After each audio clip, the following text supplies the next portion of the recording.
Oh my God! He is your champion, ladies and gentlemen! You're watching the 2018 Bass Pro Shops Bassmaster Opens Championship, being brought to you live by Mossy Oak Fishing. Hey, it's Bassmaster Live. Let's take you to the state of Missouri, the Show Me State, and we're going to show you some stuff today. Bass Pro Shops Bassmaster Opens Championship round, final round, day number 3 of fishing on Table Rock Lake. Table Rock Lake, part of that White River chain, and we'll fully situate you in the White River chain and Table Rock in just a few minutes, but this is what it looked like at first light. About 7:15 local time this morning. About a year ago, hundreds of anglers were getting ready to embark on a journey that they hoped would land them somewhere close to the Bassmaster Elites or somewhere into the Bassmaster Classic. This day is the culmination of that journey. We've got 12 anglers left out here. This was earlier this morning. Brandon Lester with an early fish running more. Yeah, Tommy, Brandon Lester did most of his work, the important work, earlier this week. Thursday morning, caught a keeper, and that put him in the Classic, but more Classic spots up for grabs today, especially this guy. Jared Lintner catching a lot of smallmouth this week, much to his surprise. He's one of those guys that does not want to make the drive to Georgia for the Classic bracket in just a few days. He wins today. He doesn't have to make that drive and is in the Classic. Let's take a look at our Humminbird lay of the lake as we get ready to bring you 6 hours of coverage of this Bass Pro Shops Bassmaster Opens Championship. To take a look at some of our anglers out there and look at the lake. This is one of the White River chain, flows out of Beaver Lake, which takes in water from the Boston Mountains in northwest Arkansas. It flows out of Beaver across the state line into Table Rock Lake. From Table Rock onto Taneycomo, which is technically a lake there, and into Bull Shoals. That's the chain on the White River. Pretty famous stuff when you talk about the history of bass fishing in the United States. And that's where we have our playing field today, and it is going to be all the challenge that these anglers want. Table Rock this time of year can be very, very hard to get a big limit in, 15-inch limit on size there, so that's one of the elements that makes it tough here. But we have got a great one lined up for you today. We'll send guys to the Classic. We will have a champion. That's going to be the main order of business today, and we're just happy to have you with us for the next 6 hours. I'm Tommy Sanders. Hey, guess who's back? You know Ronnie Moore here. Ronnie, he's here. He doesn't need to come back. He's always here. Jamie Hartman, coming back from a little bit of an injury foul-up last year. It took you out of the action about the Mississippi River tournament there. And sciatic nerve problems, and after one of the greatest rookie campaigns in the world in 2017, great to have you back, Jamie, and thanks for dropping in and helping us feel our way through Table Rock today. You spent some time on Table Rock in similar places, so we can talk about it at length. And Ronnie Moore has covered the Opens beat all year long. He's our MVP on the broadcast team today. Got to actually come out yesterday. I was at the lake Thursday and Friday covering it on the water, and then made the drive back. So I'm happy to be in the warmer, drier, less wet studio than out on the lake. Absolutely. We got Sucher, Mike Sukan in the seat as well. A little bit later, we'll have some Stetson Blaylock coming in and navigating us through it as well. So it's going to be a big day here in the Toyota Bassmaster Studios. Let's get out on the water. This is Fishing Right Now with Jared Lintner of Arroyo Grande, California.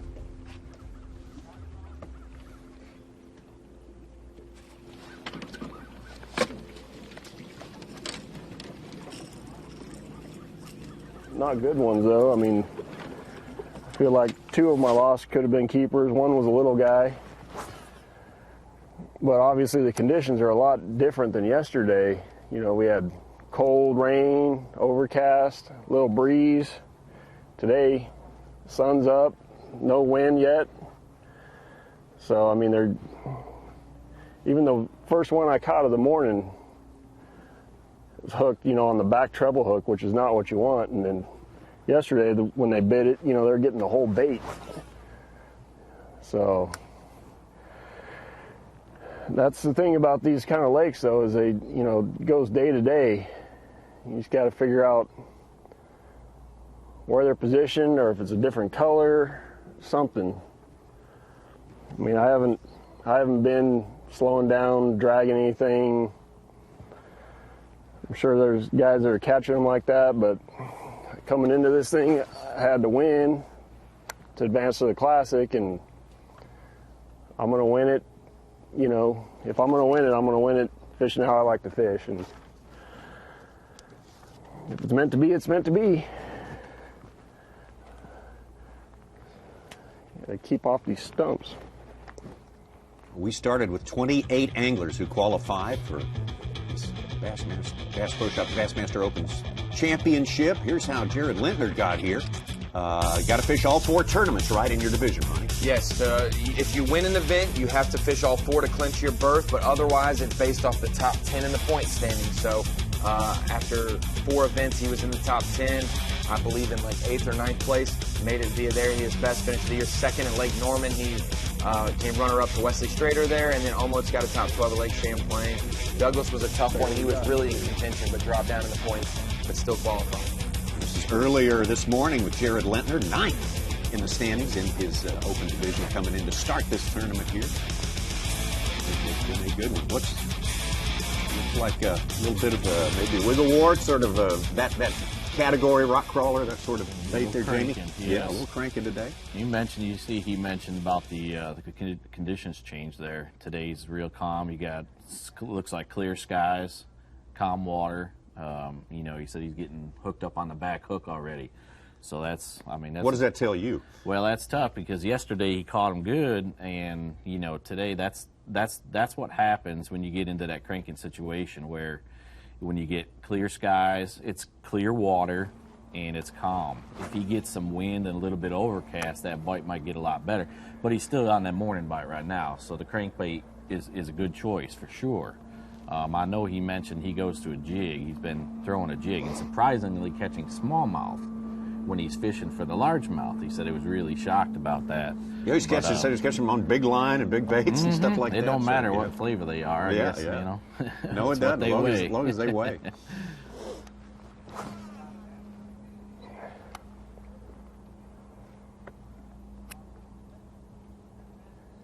Come on, fish. Jared Lintner waiting on the next one. Let's go across the lake here and down a little bit. We're looking for Tyler Rivette, if I'm not mistaken here. And Tyler Rivette, I was out on the water on Table Rock yesterday covering Rivette. He fished a little bit different than he did today. Today he decided to stay close.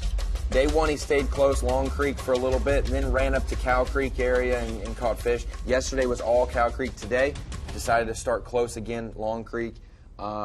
Especially, he said, with the clear skies, no cloud cover, he's going to try to maximize his top water early bite as best as he could before it got tough. That's a great decision out there.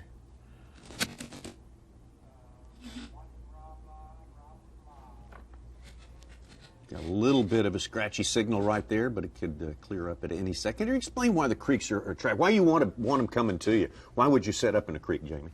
Well, this time of year, that water starts to cool down, and with that clear water and all, the bait will come back. It's that fall transition when they start coming off the main lake and they start using the creeks and the back of the creeks, and it's always trying to figure out what section they're in. And they move every day, with the conditions and all.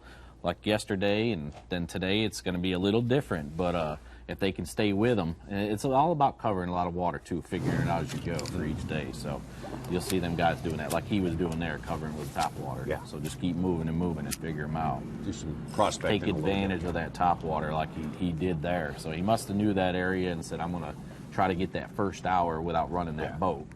Keep the line in the water. Here's Brandon Lester's been one of our stars on Bassmaster Live this year, especially in your home state of New York, Jamie. Yeah. Yeah. Made a big play up there. He's liking these smallmouth these days, I think. Absolutely. Sure what he's throwing there, a shaky head or a drop shot or something.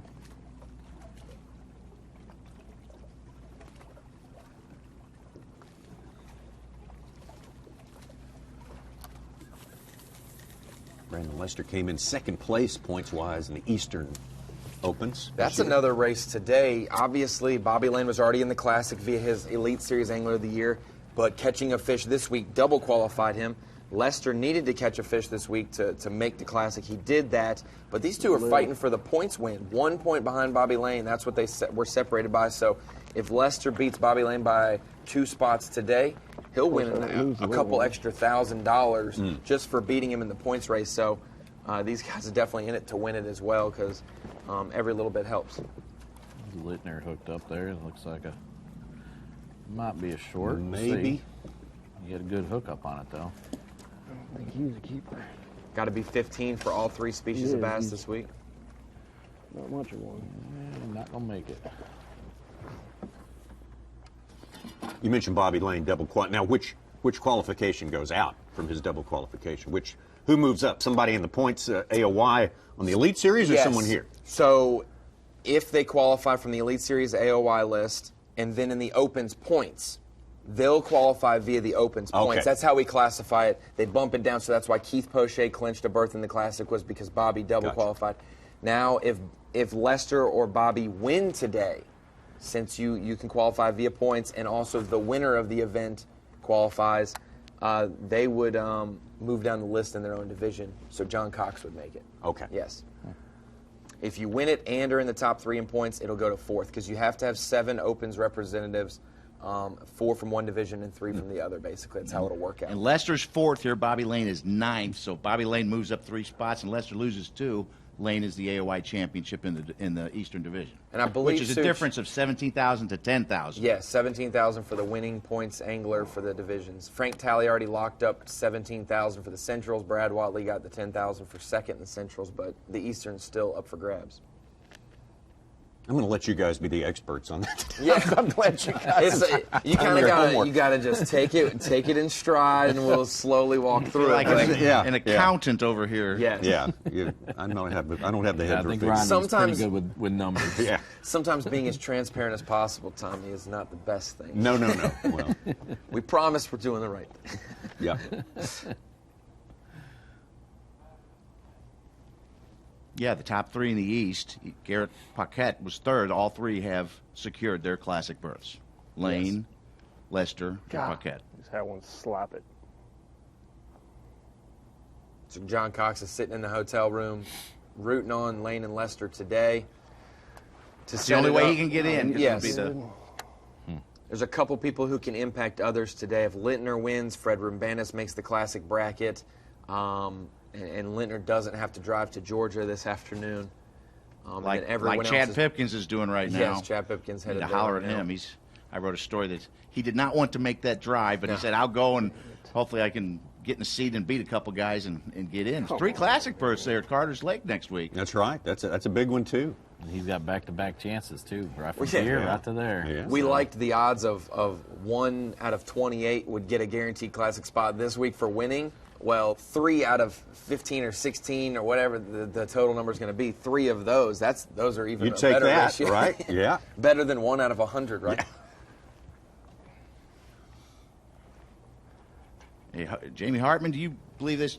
Pipkin said his bad finishes this year, and he's had some, did not make the AOY points, was after weeks that he didn't fish for a while, then he came in kind of cold. Is there something, and he says, I do better after I've already fished. I'm in like the tournament mode. Do you kind of feel that once you're going, you do better, you make better decisions? Well, yeah, you just stay in that groove, you know. It starts to roll for you, and your decisions just get a lot quicker and smarter, and you know, it just does something. So if you got a layoff, you're kind of going, oh, what should I be doing here? I don't know. Yeah, I mean, the layoff rejuvenates you too, though. I mean, it does.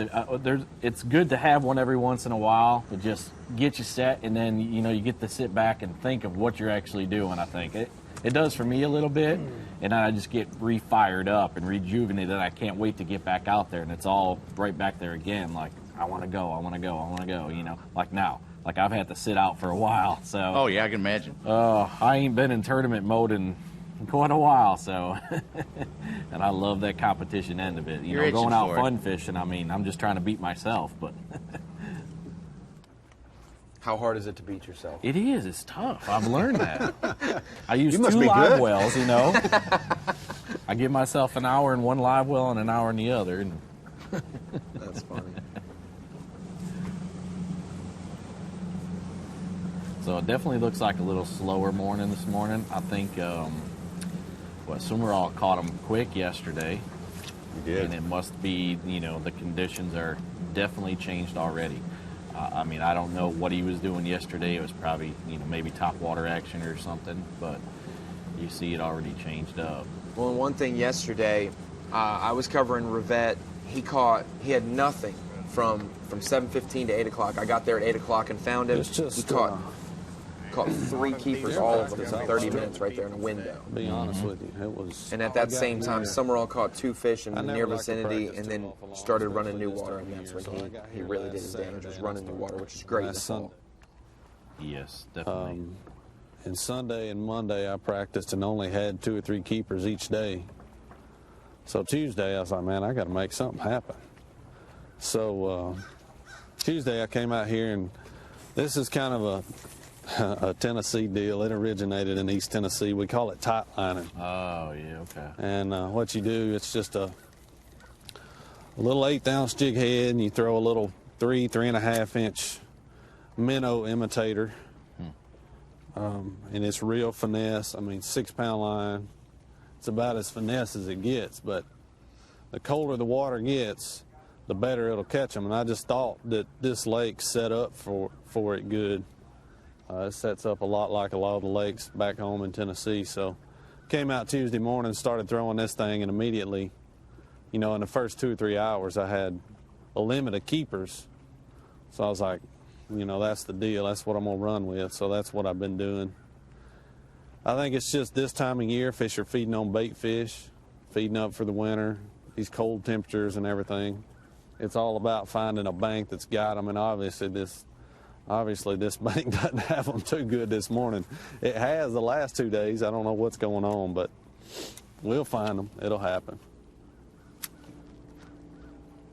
That technique that Lester's talking about there, I experimented with that a bit last year. Over and he'll 70, 80 foot of I was going water. to say he's going to be in deep water. It's a steep bank technique where that deal just kind of drops down, and all it does is shake.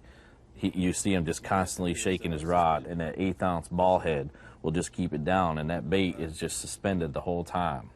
You don't want it on the bottom. Don't let it touch the bottom. No, Okay. You don't want it on the bottom at all. And it's an in-your-face deal. I mean, that thing will just come back real slow. You'll see him just barely turning his reel as he goes. And he's in deep water, and that's so suspended. I imagine he's catching mostly smallmouth, maybe a spotted bass in them areas or what, and an occasional largemouth. But I think he's going to catch more smallmouth doing what he's doing. It is a fish catching technique for sure. Yeah. I experimented with it at Cherokee last year. Cherokee, similar, sort And I of caught- upland, very yes, clear. Exactly, rocky similar like deal. that. Yeah. Exactly, yep. And they ate it, but I didn't catch the quality. Now this is going to be totally different here.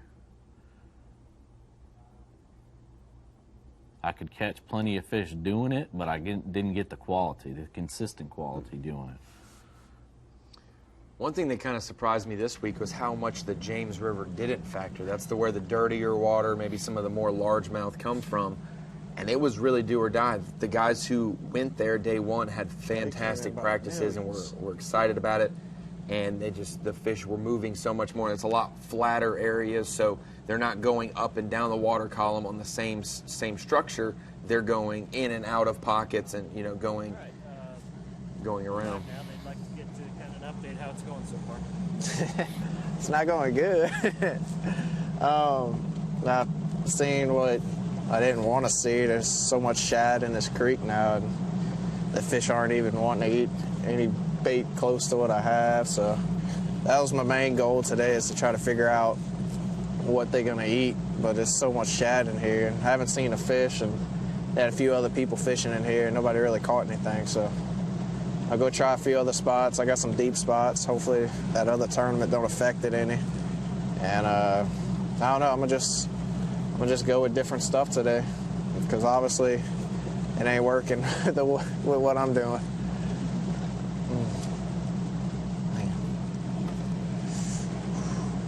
I'm hoping to see a few fish right here. If I see them, I might be able to try to catch them on a drop shot. But there's some more shad. What do y'all want? Expected to be like 150 to 200 boat tournament, like a championship on Table Rock today as well. Wow. There's a bunch of locals out there fishing throughout the week. Not really the thing you're looking forward to if you're trying to win this tournament here, but these guys are game to go. There's Tyler Vett in the Central, I believe. Tyler Rivette from Nicholas State, another two of our South Louisiana guys in the top 6 that we're covering today. So got South Louisiana well represented today, and you see a real good campaign on his part, 2018 in the Bass Pro Shops Bassmaster Open Central Division. One top 12, 3 checks there. His only stumble was 66th at Logan Martin, but I wouldn't call it a stumble. He made it in. That was by just a point or two, but he did enough at Logan Martin to make it. Obviously never missed a college championship. His 5 years fishing at Nichols State, never missed one. He fished 2014 till this year. He graduated. This is his 2nd year fishing the Opens, and he was one of the bracket competitors. We got to watch him in the head-to-head bracket for the Classic spot for the College Series a couple of years ago, and it's where we got our introduction with Tyler Rivette.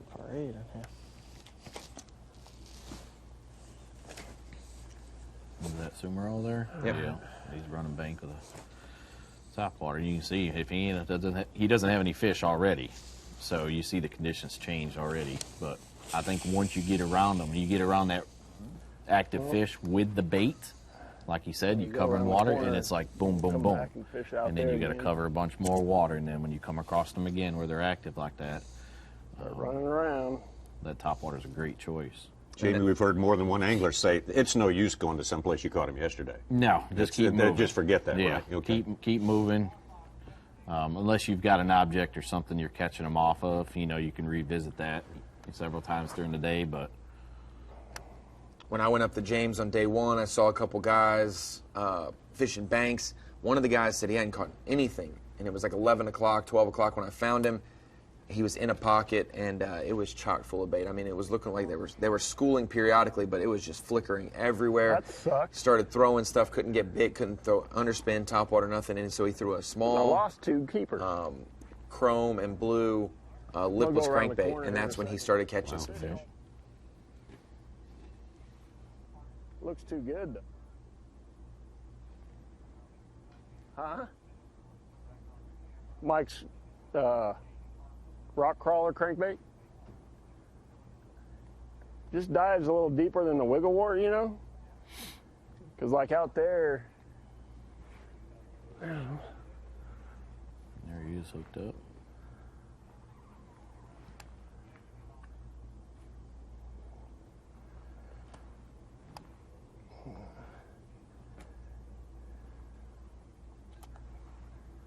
Jared Lintner hoping this is his keeper number 4.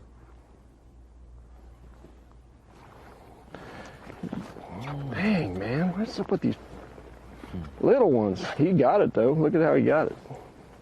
That's a good sign. That's what you want when they got it like that. By far caught the most fish of anyone this morning. The only angler I know of throwing a crankbait. He got the whole bait in his mouth that time.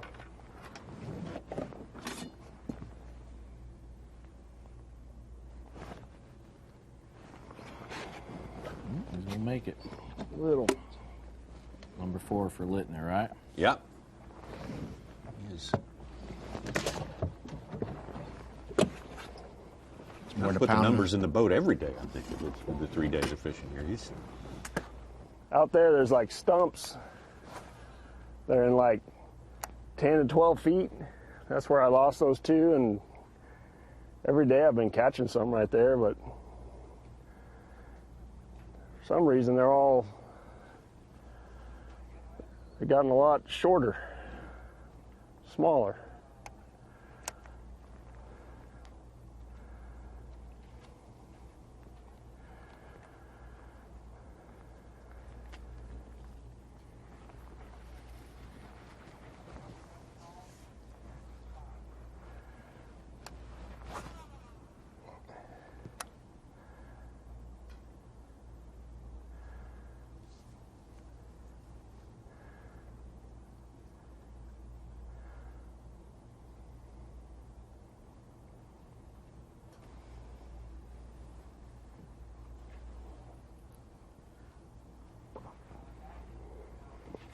We were talking about the situations, who can make the Classic and whatnot. We were talking about Derek Hudnall needing to finish 7th or better to make the Classic. If Where he wins, started, yeah. Yeah, if he wins, he jumped up Got one from little 7th largemouth in today, and he's in 1st right now. If he wins the event, he'll be 3rd in points, but he'll help Hartzell out because he'll win the event. It'll be a double. And so Hartzell's like, if you're gonna beat me, please beat everybody else too. Go win. And I've been top watering. Atkins hooked up. First look with Justin Atkins. Looks like a short. Tommy Lintner he caught like 9 fish yesterday. He actually took the lead about 12:30 yesterday. I think this last fish may give him the lead right now. Yeah. Justin Atkins mixed it up the last 2 days. Day 1, he fished almost exclusively offshore, fished shallow a little bit, but he said it wasn't worthwhile. Planned to do that yesterday. It didn't start out like he'd hoped, so he ran some of those, standing timber with a spinnerbait, some of the stuff we've seen that Summerall and Rivette, that pattern that they're dialing on, he kept that on us yesterday with the wind and rain and caught them. So he's got a couple different things he's going to try out today.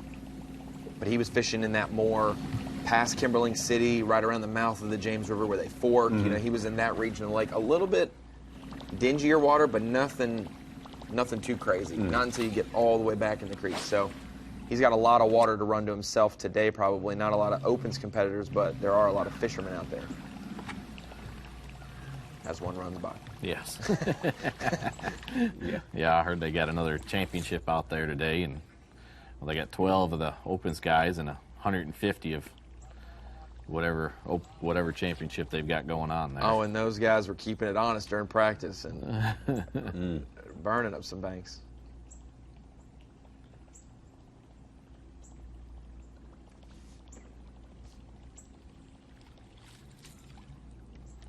A lot of water on Table Rock, though.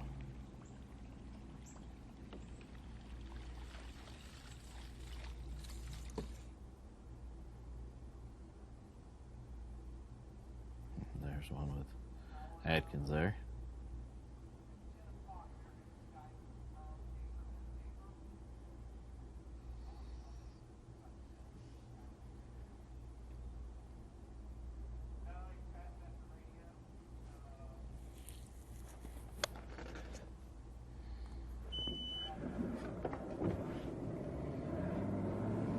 That drop bite, Rivette was talking about that. I might need to fish a drop shot around some of these fish.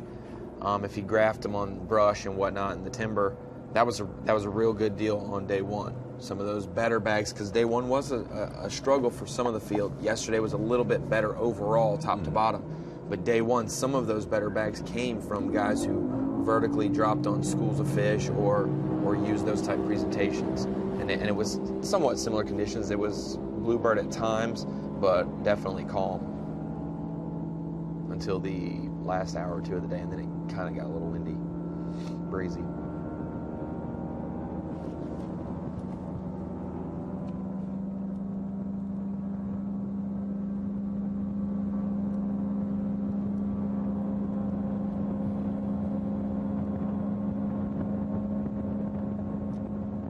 Jamie, you qualified, I'm assuming, through the Northern Opens. Yes. Back in the day. Talk about your open experience. Talk about the level of talent you're dealing with in this day and age in Bass Pro Shops Bassmaster There Opens. is no lack of talent. No. I mean, the opens are stacked.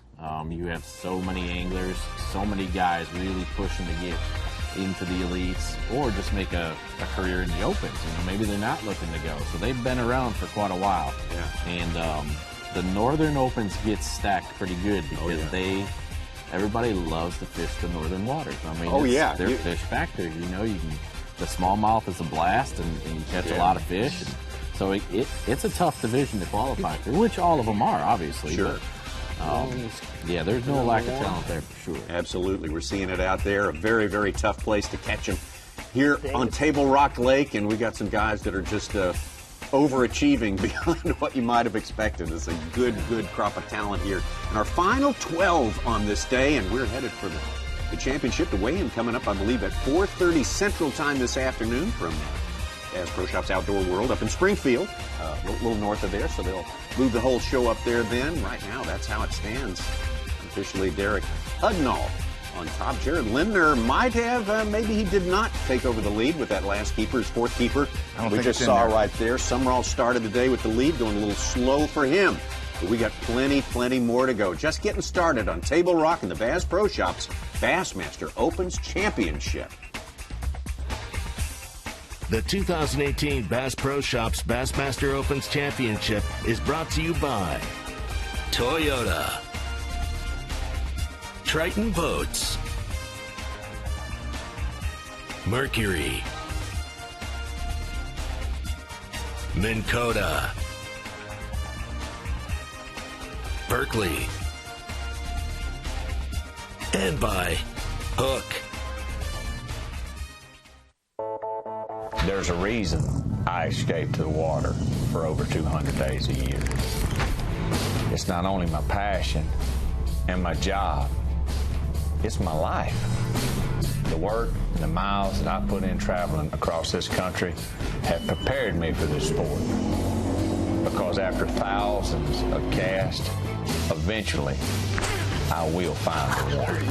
Toyota, let's go places.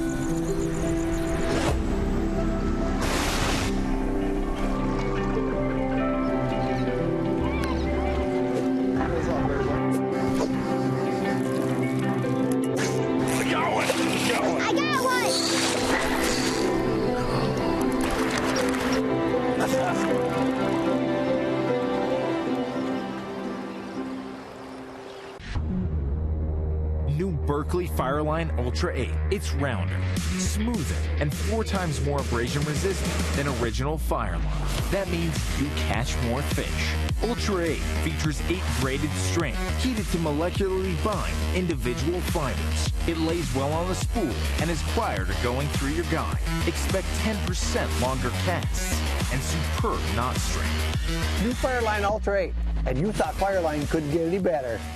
Fishing just got easier, and it didn't cost you a thing. Free feature upgrades from Lowrance. Fish Reveal delivers the best of chirp sonar and downscan imaging, all on one screen, and it's going to help you find more fish. High visibility color sonar take high contrast imaging to a whole new level.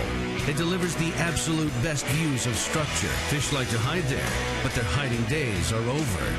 These features are ready to roll when you are. Just upgrade your HDS Carbon software.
Days on the water.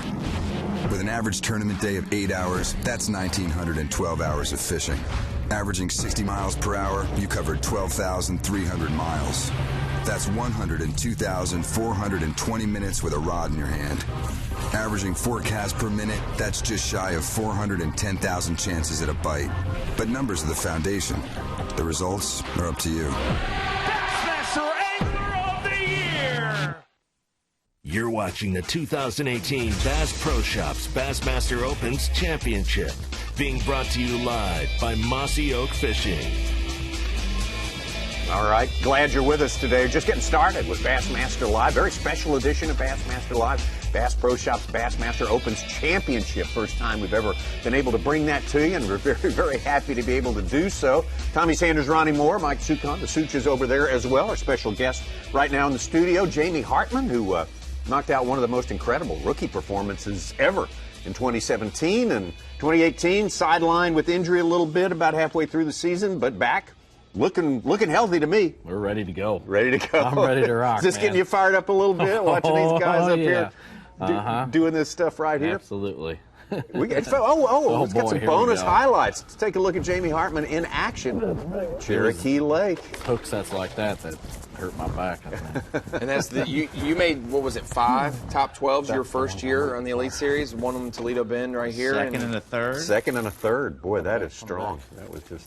What did those events teach you about yourself? Obviously, people are like, "Oh, Hartman didn't get it done and win," but I know that had to teach you something about yourself going, and getting a top 5 here and there on different fisheries. Man, it's just, I was just doing my thing, and where it ended. It wasn't like, I deserve this. I've earned this. No, I'll roll with it. When it's time, it's time. I don't regret anything. A few little decisions that I made in a couple of them, but Toledo was one I look back and, it's one of those ones where I should have adjusted a little bit different on the last day, but all in all, it was, great year, great decisions, and I'm completely happy with what I did. All right, well, you put on a show for all of us. Great work. Jamie Hartman expecting big things from 2019 as well, but right now let's concern ourselves with what's going on. Table Rock Lake, get back out to Jared Lintner, who's certainly caught some good numbers each and every day of this tournament. He's got 3 keepers right now.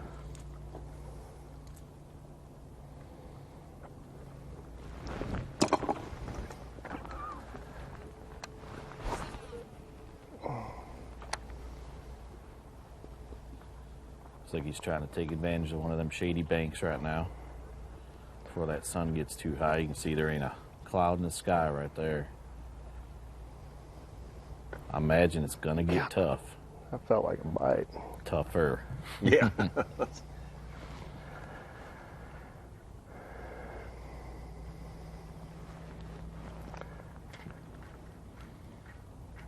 Come on. A lot of timber in the lake. That's what you see Jared hooking up with all the time. He's throwing that crankbait, which is a great bait. He is hooked up. He was just popped off and got grabbed, didn't it? Yep.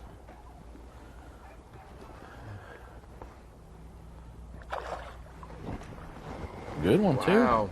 That was crazy. There's a bonus fish. It felt like a bite. For 5.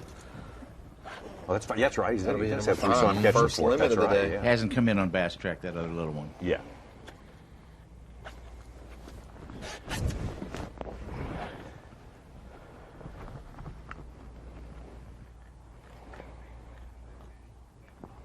Yeah, I got the trocars on there, and look at that. Yeah, they don't lose them. It's rolling good for you when that kind of stuff right there happens. How often is that, Jamie? You sit there and hook up with a fish, or hook up on a stump, that thing, and it's just sitting there looking at your bait, waiting to get it. Felt like a bite. And I had a very similar situation to that in the Toledo tournament last year. I got right straight over it with a Carolina rig, and I was cracking it off the log, and I finally freed it up, and I went to reel it to get it. I was right above it in 8 foot of water, and I went to reel it up, and it went down, and 5-pounder. Wow. It was like a 5.2. I mean, it's just a bonus fish. I'll take them all day long. Absolutely. They weigh just as good as a solitary bite. Let's take a look at that one more time. Just going to do this real quick.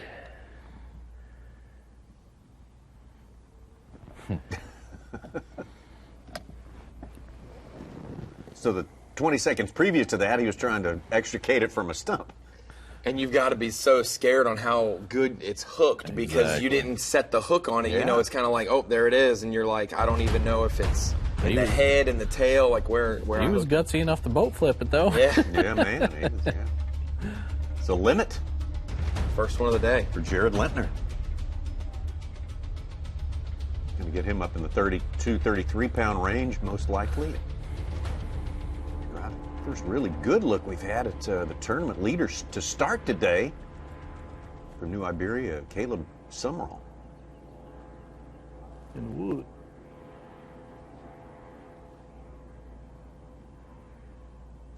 Still not on the board this morning, correct? Indeed. Yeah.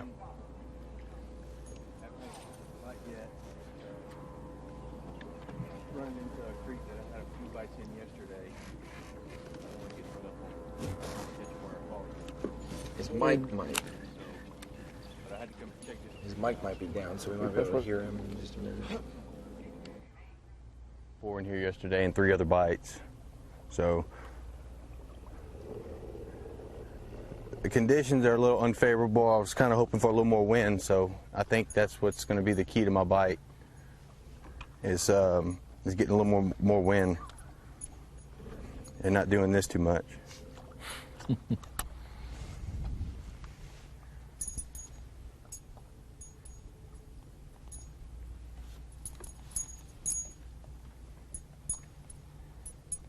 Well, these cedars are something else. Tell me about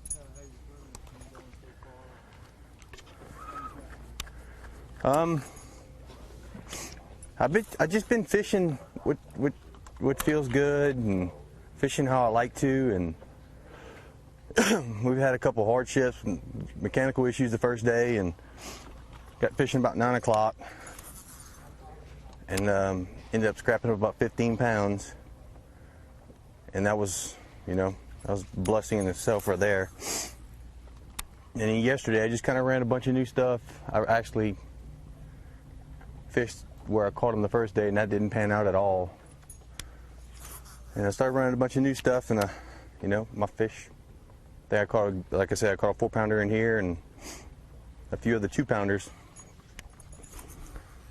And today we're not going to try to deviate from that. I mean, I want to stay doing this all day. I think I really need that wind to kick up. We got bait flickering everywhere.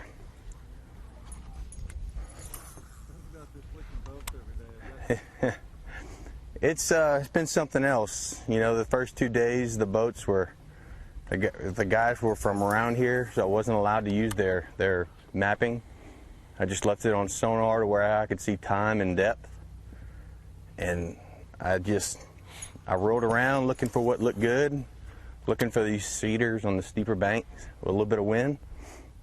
And it's been working.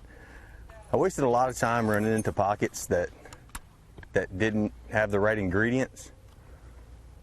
So I'm hoping to narrow that down today. Brock let me use his boat today. Can't thank him enough for that. And he deleted all his waypoints, so I'm able to have mapping today. So thankful for that.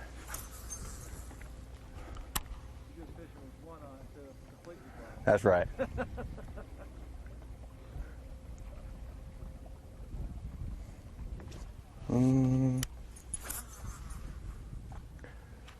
There's going to be a lot of tournament pressure on the water today. I don't know the exact number, but I know it's almost 200 boats on the water, and we haven't went into a spot yet with another boat.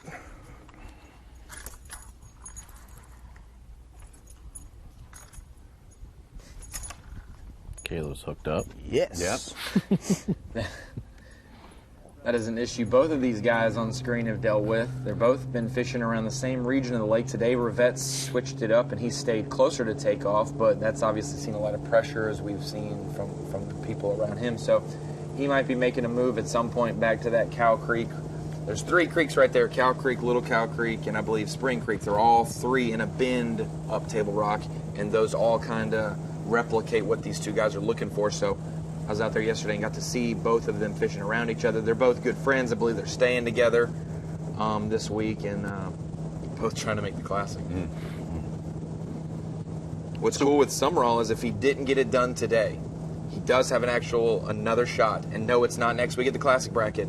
He gets to defend his nation championship that he won last year. He gets to go back and defend it, so he could win the Bass Nation championship. He could try to do that, in December, I believe, or in November when they have that. I didn't think of that. Yeah.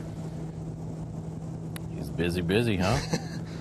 Well, kind of impressive having to kind of have one hand tied behind his back without the electronics and getting it done old school. That's something to be said for that. If I was him, I'd turn the mapping off today.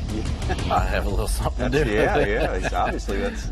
But boy, he stayed headstrong. I mean, that's part of the deal with this sport. Staying headstrong with all that adversity that they had to go through with breakdowns and switching boats and using he's used a different boat every day, correct? Including his own, so 4 total. Yeah, 4 total. On day one. Yeah. So that's a lot of juggling around and. There's hooked up again. Live.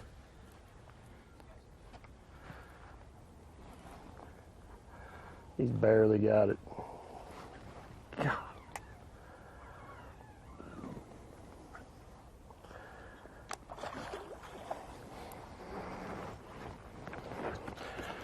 He missed it the first time.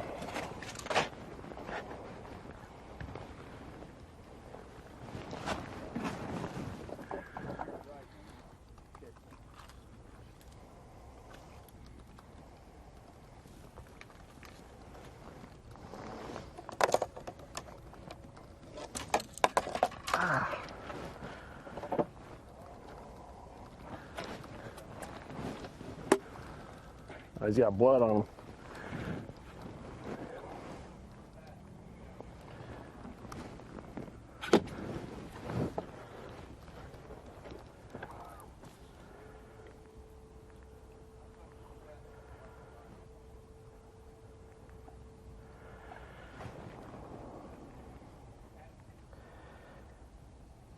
I can't see the number. That happens at our age. Number 3. Tell me about it. Number 3 over here. I couldn't see the live well. Looks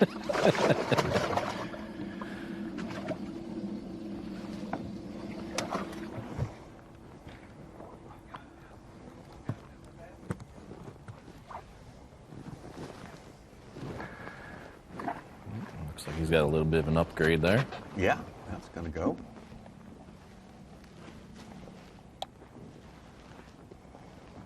His limit before this fish is registered now on Bass Track, and it's just under 8 pounds, estimated. That's still a great feeling this early in the morning. Oh my gosh, you're on track to catch. I think next best guy's got 3 fish, I think. Yeah, 4 fish for 4 Hudnall. fish? Yeah, okay. Yeah. And Hudnall started 3.5 pounds behind Lintner. So he had a lot to make up. Because Lintner started the day in second, 1 pound, 3 ounces behind. Jacked up.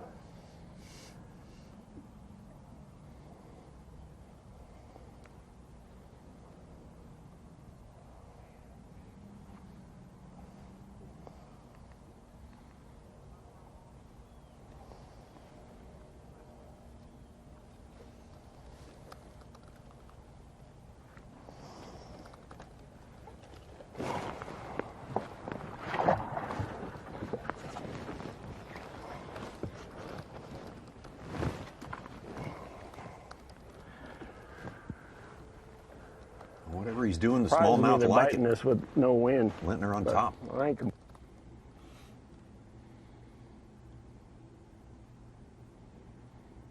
I mean, that's probably the, maybe other than maybe like a small swim bait on a ball head, if you were going to fish where you would with a spinner bait like these other guys are, but a bait that would work well during that high skies, a crankbait's probably a good option other than maybe a single swim bait or something. He's getting a lot of reaction bites this morning. He's bumping it off of them, standing timber, all that standing timber that's down there. You see him, he keeps getting hung up, and the one fish ate it right off of the tree that he had hooked up. So it's a great idea that he's got going. It may not last, but a few more hours, but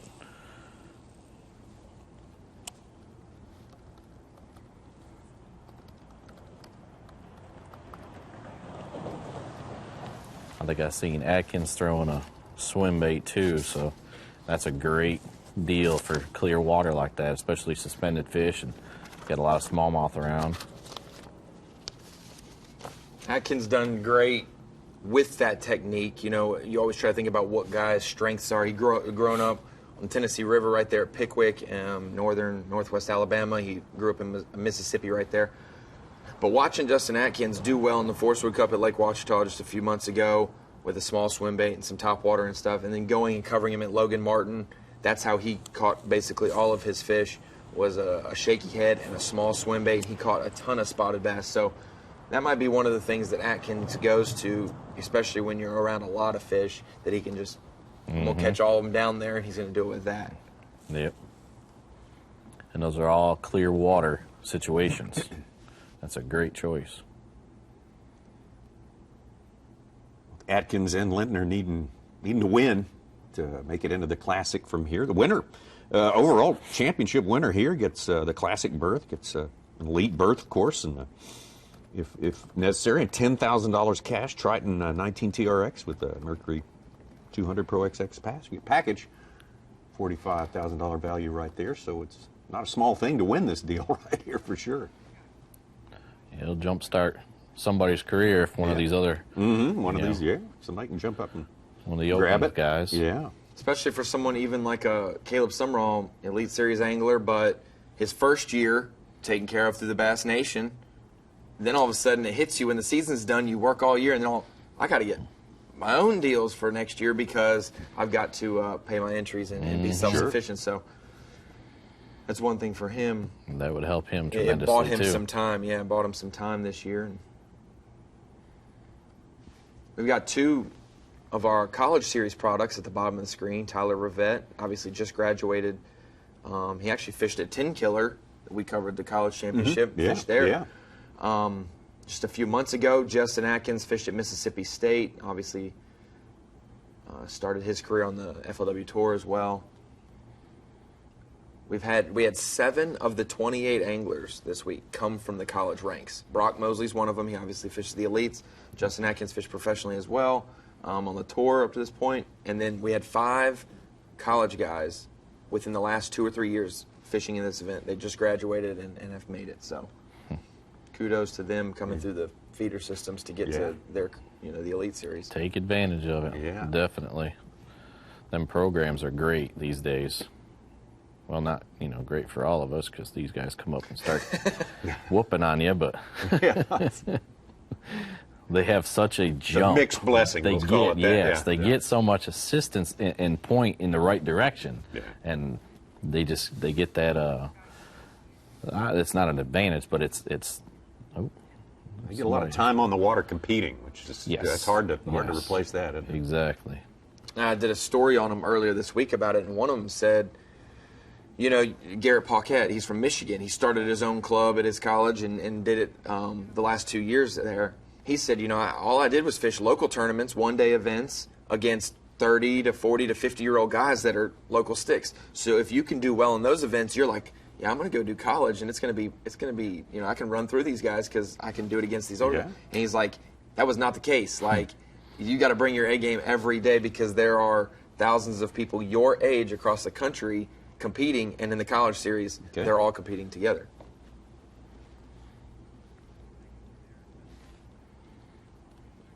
A leaderboard right there, unofficial. You can see in the bottom left corner, we got Derek Hutton hanging in there with 4 fish and about 9 pounds. Looking good. There's Derek right there. Our first look at Derek Hutton all today. Derek, tell us how your day's going so far.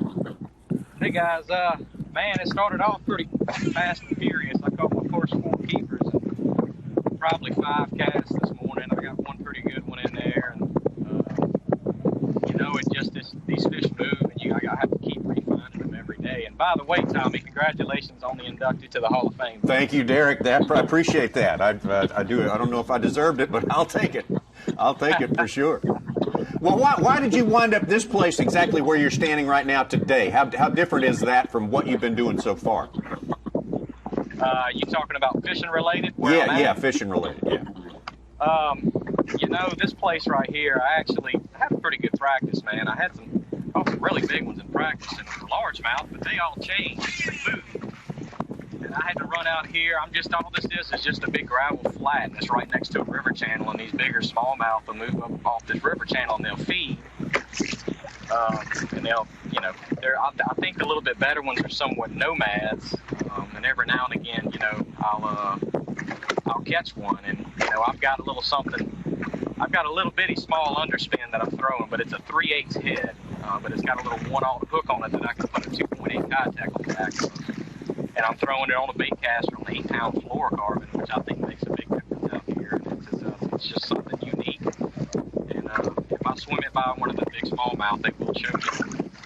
Well, Derek, you got to be living the dream right now. I mean, how sweet is it to be right locked in the battle to make it into the classic spot today? This is why you came here, right? Oh my goodness! It's so surreal. I mean, this is something there ever since 1989, and I watched Hank Parker hold up that wooden trophy. Man, it's just been in my soul. It's in my blood, and it's just kind of surreal to be in the spot that I am right now. And man, you couldn't ask for a tighter race coming into the day to hold up that last classic spot, man. But I still got some work to do, and I just have to kind of let the chips fall where they may. But it's an absolute pleasure. Derek, this is Ronnie here. You caught 10 pounds day one, 12.5 yesterday. Is there a weight that you feel comfortable that you'll be able to get? You obviously have 4 fish in the well now, but is that you expect to be able to catch 12 pounds doing what you're doing? You won't have to switch anything up and go look for a big bite? Well, when I get number 5, that's what I'm going to go do. I'm going to go look for another big bite, because I would imagine if I can catch another 12.5 or so today, I should be at least right where I need to be. It all depends on everybody else and how everybody else catches them today. Today's a completely different day, and once I put number 5 in the boat, and I really don't care how big he is, I'm going to go do something different and try to get a big bite. Well, Derek, the prospect of moving up to the elites, I'm sure is big on your mind, and everything's just pointing in the right direction this week. I think we got a picture of you at the weigh-in, maybe from day number 1. I think you had a special guest on stage with you. Who is that? Oh my goodness, that's my little girl Peyton, man. She is, gosh, I love that little girl so much. And my family, her and my wife came up, and my wife and family has never missed a top 12 cut that I've ever made in the Opens in the last 3 years, and they are absolutely my biggest supporters and fans. And man, there's no way I could do what I could do without the support of my awesome wife and my family. And actually, my son Braxton is probably watching too. He didn't get the opportunity to make the trip because he's got school, but man, I love them all, and they're just awesome. You got a little bit different conditions, big different conditions than you had yesterday. Are you satisfied with what you're fishing in right now? Would you like a little more wind, a little less wind, or what would work for you? Man, you know what? It really doesn't matter to me, because really my whole game plan coming into this event was totally different than what I'm doing now. I expected to be up one of those rivers chasing largemouth, and I had to scratch that plan the first day at 11 o'clock. I didn't have anything, and I told my co-angler, so man, we got to try something different. And so I had to come running the lake and fill my 10 pounds even, in a few hours that first day. And I tried it again. I came and started out here yesterday and had my weight fairly early yesterday.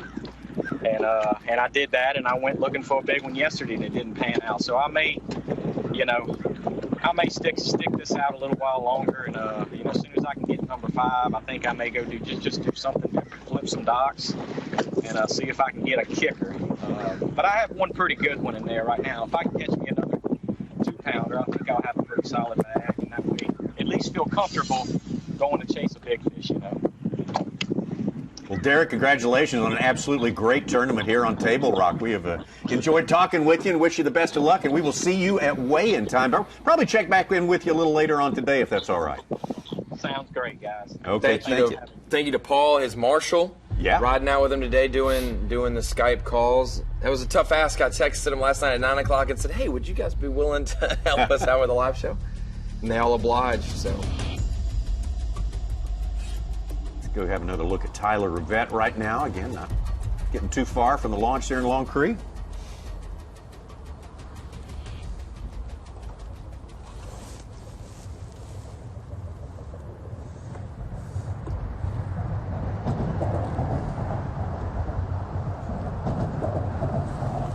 that's just trying to get his feet under him right here. Wouldn't you say that, Jamie? Yeah, he get a few keepers, and that's what he's doing on these bridge pilings right here, and looks like he's hooked up.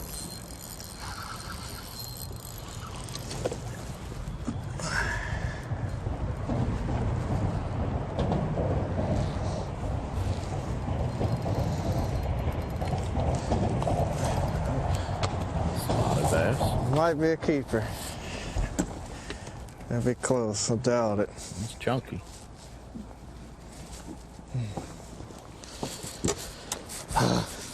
He ain't gonna make it. 14. I don't want you.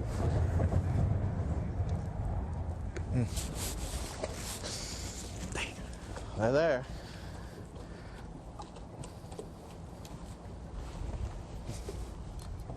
Rivette said he did that yesterday, you know, when I went out and was covering him in the rain. He said, I might go do that on the bridge, even in the rainy conditions. I've caught them both, high skies and rain on the bridges this week.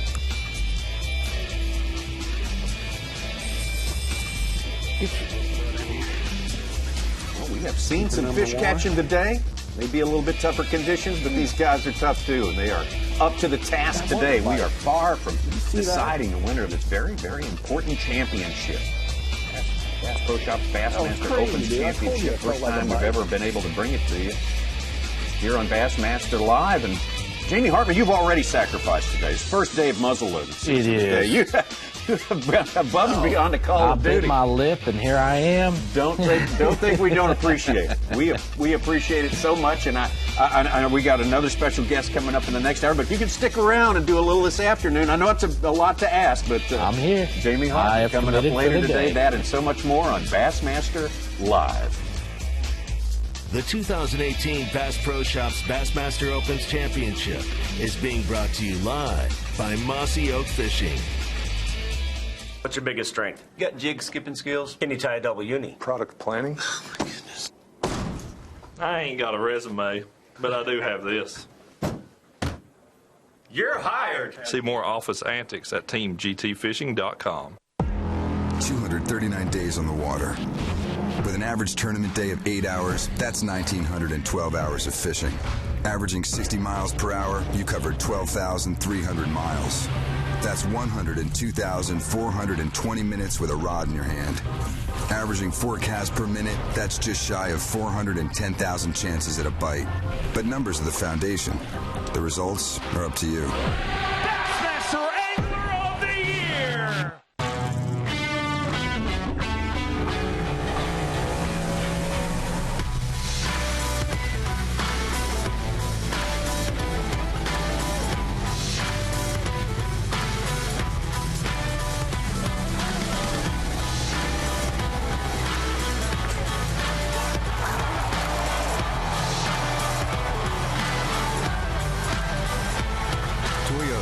Let's go places. If you love bass fishing, then show your support by joining B.A.S.S today. Since 1968, B.A.S.S has been serving bass fishing enthusiasts with information and tournament coverage that make you a better angler. When you sign up today, you'll join over 500,000 outdoorsmen who love bass fishing.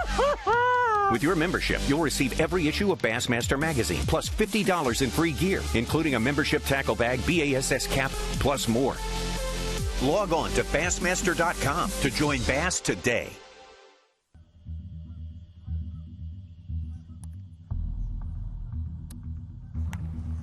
Looks like the water may have come down 3 or 4 inches, which is okay. We just want it to be coming up.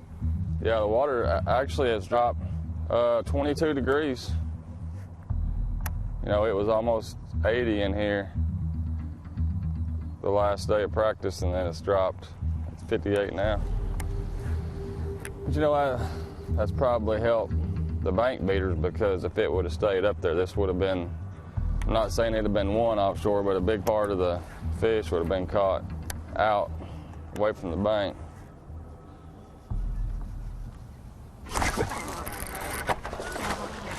God, I can't catch up with them.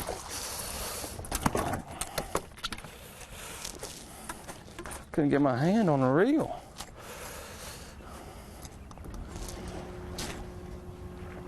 That's how they've been eating it all week. Can't even see the jig.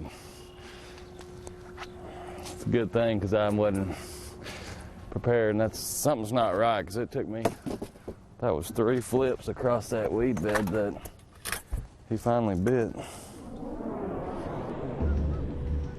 Well, with this water getting muddy like it is, they've all been on the outside, but with it getting muddy like this, you got to fish a lot slower, try to cover everything.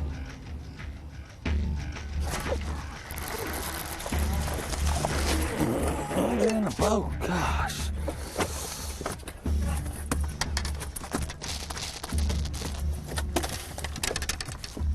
I'm not doing a very good job of landing them. Number 2.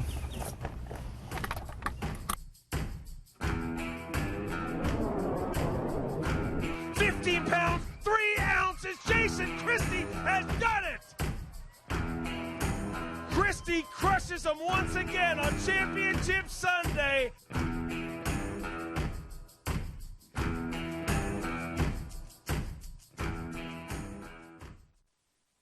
You're watching the 2018 Bass Pro Shops Bassmaster Opens Championship, being brought to you live by Mossy Oak Fishing. The absolute end of the year and the big, big day for all of these Opens competitors throughout the season. Hundreds of them started out with the dream, and they are wrapping it up here. 12 anglers left in our Bass Pro Shops Bassmaster Open Championship on Table Rock Lake on this day. We've got some spots in the Classic lockdown. 7 from this tournament are qualifying for the Bassmaster Classic. Of course, we got a few more of those that are still up in the air a little bit. And, of course, the big thing that's up in the air is who is going to be the champion here. Here's a guy making a strong bid for it, Jared Lintner, right now. The limit of mostly smallmouth in his boat. Seen catching numbers at will out here. He's going to be a hard man to beat today. We got Derek Hudnall we just talked to close behind. A good race going on. Scott Suggs moved up into contention for sure now in 3rd place. We're watching some of Jared Lintner's catches from this morning, and really Ronnie, he's got a winning strategy for sure. He's got a cranking bite going down pat. You know, day 1 and day 2 it was more optimal for it, but with the high skies, it could impact the other bites much more than it would his. So he's definitely risen to the top and caught a couple good breaks here. He hooked up on a tree. Fish ate it off a tree, and he was able to hook up with this one. But Lintner's got a solid game plan and plenty of water to run that people haven't thrown crankbaits on. A lot of competitors throwing spinnerbaits on other things. Got a blog on him from Steve Bowman, who's with him, said he weighed his fish, and he's got more than the 8 1/4. He's closer to 10 pounds. So he's really in line to avoid a 660-mile drive tomorrow to Carter's Lake and that's a powerful incentive right there. You don't want to pull a boat 600 miles if you don't have to. Certainly, that's an incentive for Jared Lintner and some of the others. Thanks for being with us this morning. We've got plenty more to come on Bassmaster Live. Got another special guest. Stetson Blaylock is in here. I guess, Stetson, you're getting ready to start your 3rd season on the Bassmaster Elite Series after a great career at FLW. And, man, it's all laid out in front of you here. And, it is. I think there's still a bright future. And, man, this year on tour is going to be such an awesome experience to get to see some of these new faces. Oh, yeah. And some old veterans that are going to join us. And, man, I can't wait to get it started. Well, you came to the Bassmaster Elite Series like so many of these other guys are trying. I think probably the Southern Opens is how you qualified, right? Yes. Yeah. How hard was that? Oh, it was extremely hard, but you know what's crazy is I tried for 4 years, and that 4th season, everything just fell into place. there was nothing I could do wrong, and actually finished 2nd in the points to one Mark Rose, and man, here we are. Here we are. He's getting a little study up on the guys, on some of the rookies. Yeah, some of these guys you're going to be. He started getting a game plan on them. Yeah, butting heads with out there in 2019. So let's check in with Caleb Sumrall. 4th place right now. He was our leader to start this day, and Table Rock is not a free throw here. It's not a kick-in, is it? No, it's not. It can be a challenge, but I can see the guys that know what's going on. They've done their homework of this lake, and this lake is one of those lakes that changes by the minute. And I can tell you from what I've seen so far this morning, these guys are making the right adjustments. I tell you, Lintner is doing what I love to do up there, and I've had some really good success and some great tournaments this time of year if they're doing that. And you know, all this talk about the calm conditions and the changing conditions, that actually gets better when it gets like this. And I think he's got a really good day ahead of him still. All the talk all week long has been about transition time. These bait fish coming out, and the bass coming out of their deeper summertime, late summer haunts, and heading back up into the creeks to feed. And I guess with the weather being up and down, it's 40 degrees, 45 yesterday, it'd be up near 50, 60 today. That kind of complicates things, doesn't it? It does. It changes the fish, again, like I said, by the minute. But what he's doing here is a lot of what he's fishing is actually transition bottoms. And I think a lot of these fish that he's catching are not feeding on shad. They're actually feeding on crawfish. Obviously, it looks like he's throwing a crawdad-colored crankbait, but there's actually two things going on. You know, you got the shad, the fish that are chasing those shad in the backs of the creeks, but you've also got a lot of fish that are feeding up on those crawdads. I think something about this time of year, they just come out, and man, those big smallmouth especially love them up there.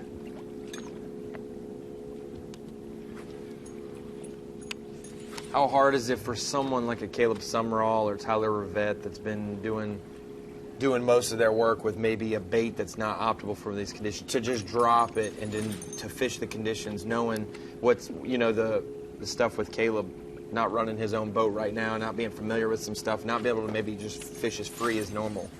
Well, I think that's the ultimate challenge I know for myself when I have technical difficulties, which doesn't happen very often nowadays with the technology that we all have. But when something does go wrong, you have to mentally be able to put that out of your mind and just concentrate on fishing. And obviously sticking to his game plan is a lot more easy on the mind than dropping everything and going to try something new. And I don't know how much time Caleb has spent on Table Rock, but boy, it can be tough if you stick with something like what he's doing throughout the day. But again, it's about getting around those active fish, and if he does that, because every bank on these type of lakes is not created equal. So if he makes the right adjustments on the right bank, he doesn't have to change his baits that much to be able to catch a big stringer.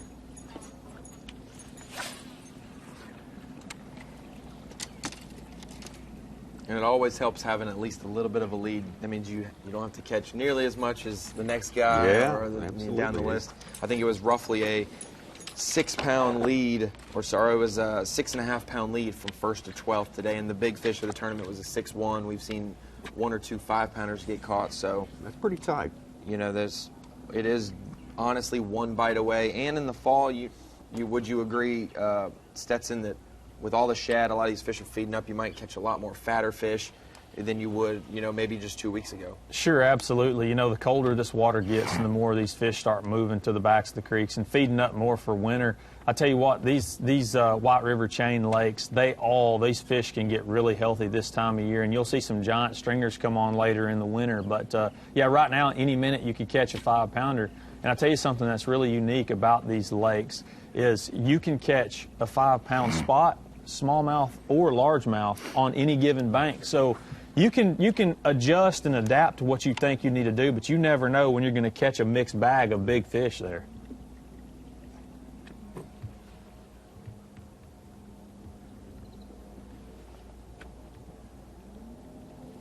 We were able to talk to Derek Hudnall via Skype a little bit ago. That was a little bit of bonus coverage there. It was fun speaking to him and talking about his good experience he's having at this tournament right here. If you've been following the coverage on Bassmaster.com, we have had a camera in the boat of Carl Jochimson throughout the course of this tournament here. And we got him Skyped up right there. There's Carl right there. Carl, tell us how the day's going so far. We've been following you all week. Yeah, it's been good. It's been awesome having that YouTube live. You know, everyone from Australia can kind of follow along, so it's really cool. It's been a week of missed opportunities a little bit, but, you know, we're here. We made it to the top 12. I had a really crazy day yesterday in that nasty weather. Late in the day, I decided to pick the big swim bait up, even though the conditions weren't right, and they were on it. And I lost a 6 and, you know, a bunch of 3+ smallmouth. Had the opportunity to have a huge bag, end up catching a 4 3/4 on my final cast, which snuck me in the 12 cut. And now today we got completely different conditions. I got a 6-pound deficit to make up, but I've got sun and wind, and it's ideal conditions to be throwing this big bait, just a big glide bait. and but they're not biting it. You know, these fish are weird. They like that nasty weather. They like that cloudy, rainy, just nasty. Today we got sun, wind. It's ideal for this. The only way I can win, second is no good to me in this tournament. I have to win, and the only way I can do that is by keep throwing this and try and get 5 of those bites to stick. Committed to it all day long, Carl? Yeah, I've got 2 swim bait rods on the deck. I've got a couple follow-up rods in case one follows it up, but I can't see any other way to win this but this. So one right bite, I could catch an 8-pounder any cast. I had 10 pounds for 2 fish and 2 casts yesterday. If I didn't lose that 6, it can happen very quick. And I'm just going to keep moving. I'm going from windy to bluff to points to big trees, and I'm just fishing it everywhere I can. And I'm going to run into them at some stage today. Carl, this is Ronnie here. I wanted to know, I saw you running around a lot. I saw you on day 1 running around, and then yesterday as well. How have you decided to fish this week and pick your locations? What did you see in practice that gave you the freedom to be able to run all over the lake? Some guys are just focused in a specific area, but you've kind of kept a lot of the lake honest. Yeah, I actually got dialed into just one particular technique, and it was very unique, something that I hadn't seen before and something that I don't know if a lot of guys are doing. And I was flipping big smallmouth out of those deep trees. 50-pound braid, 16-pound fluorocarbon leader with a 1/2 and 3/4 ounce weight. And I was just from this end of the lake to the very top of the lake in practice, I could call my shots. And I thought 13 to 14 pounds a day was going to be done easily. Like, I thought that's what I was going to do quite easily. And then I was going to try and pick this big swim bait up and put a big largemouth in the boat. And that would have, and I figured that I could win doing that. And that technique took a total 360 on me on that first day. I ended up only putting 4 fish in the well, 7-13. And that really put me back. So yesterday, I kind of did the same thing, but I kept trying to find those largemouth. I kept everything honest. I had 4 fish. There was 1 hour and 30 to go, and I just couldn't figure them out. And I thought, if I'm going to go out, I'm going to go out swinging. And I picked the big bait up and started throwing it. And it was the worst conditions for a big glide bait, just slick, calm and cloudy and rainy, and they were on it. And I lost so many fish. I got so many hits. Every 5 minutes I was having a big smallmouth, a largemouth crush it. And so today I'm just going to stick to it. It's good conditions for it, but they're not playing the game at the moment. Carl, we talked about having the camera on you through the week. It's been an opportunity for the Aussie fans to follow you through this. Now, you're spreading the word, of course, down there. Is there another Aussie overachiever in the lineup getting ready to come up here to the United States and inflict some damage like you've done? Yeah, for sure. It's really cool.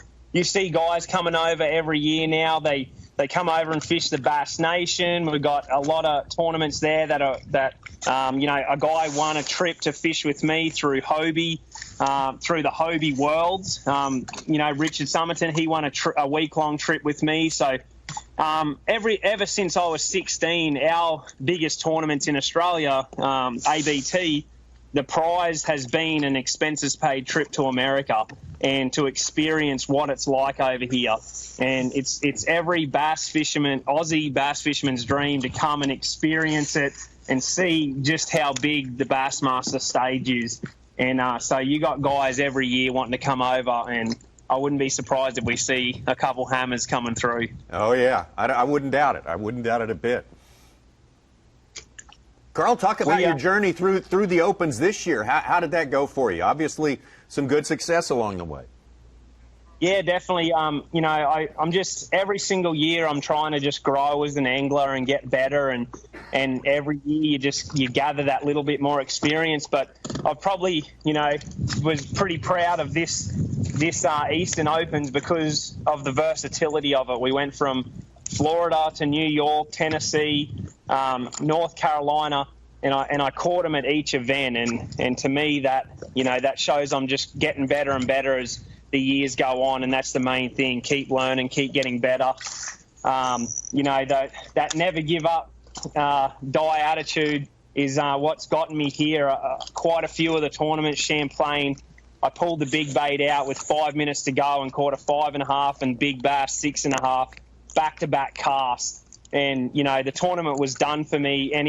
A majority might have just went in and gave up. And I just been fishing every single cast like it's my last. And that's what's got me here right now. Well, it's a compelling story. I mean, you got a big mountain to climb today, but it's a doable thing. So good luck with that big bait, Carl. We'll probably check in with you a little bit later. Yep, thanks, guys. Appreciate it. All right. Good to see Carl Jochimson back here on Bassmaster Live again. One of those guys, he's starting 6 pounds back, and he's got to get that big glide bait working there, I guess. Good as anything. If he's got to hit a home run, right, Stetson? Yeah, and this lake sets up perfect for that bait. I see him catching a few big fish on that later today, and that bait, it can happen so fast, but I can tell you one thing about it. I've tried it myself in tournaments, and it is very mentally challenging to keep that in your hand all day and know that you're going to have a couple opportunities, but they could be the right ones. You just never know if you're going to hook them or not. Man, it drives me crazy. And the longer you go without a keeper, it hurts that much more, doesn't it? Absolutely, absolutely.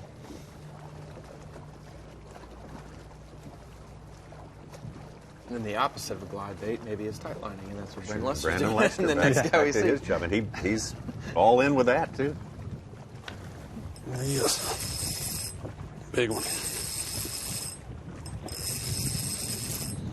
Stay on, baby. Oh, don't you jump. Don't do it.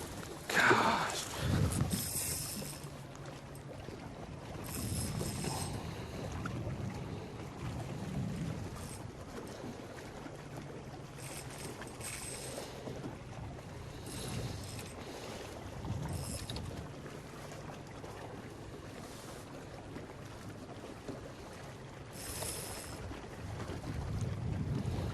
I knew he was there.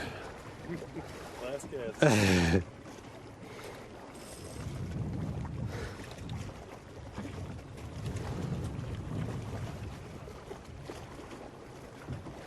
Come here, just give up.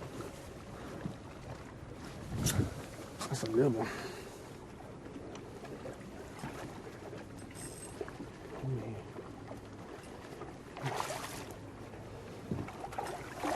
Yes. That's the kind we're looking for.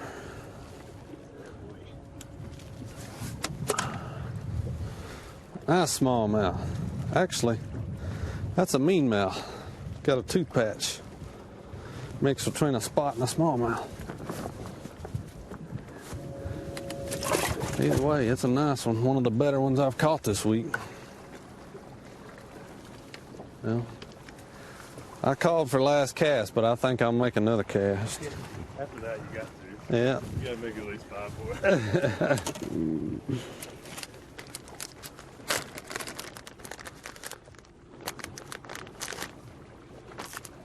Nice mean mouth there for Brandon Lester. Of course, earlier this season on Bassmaster Live, we saw him miss the smallmouth. It's probably the miss of the year that you know made it necessary for him to gain the Classic here. So exactly, everything's the storybook is working out pretty good for Brandon Lester.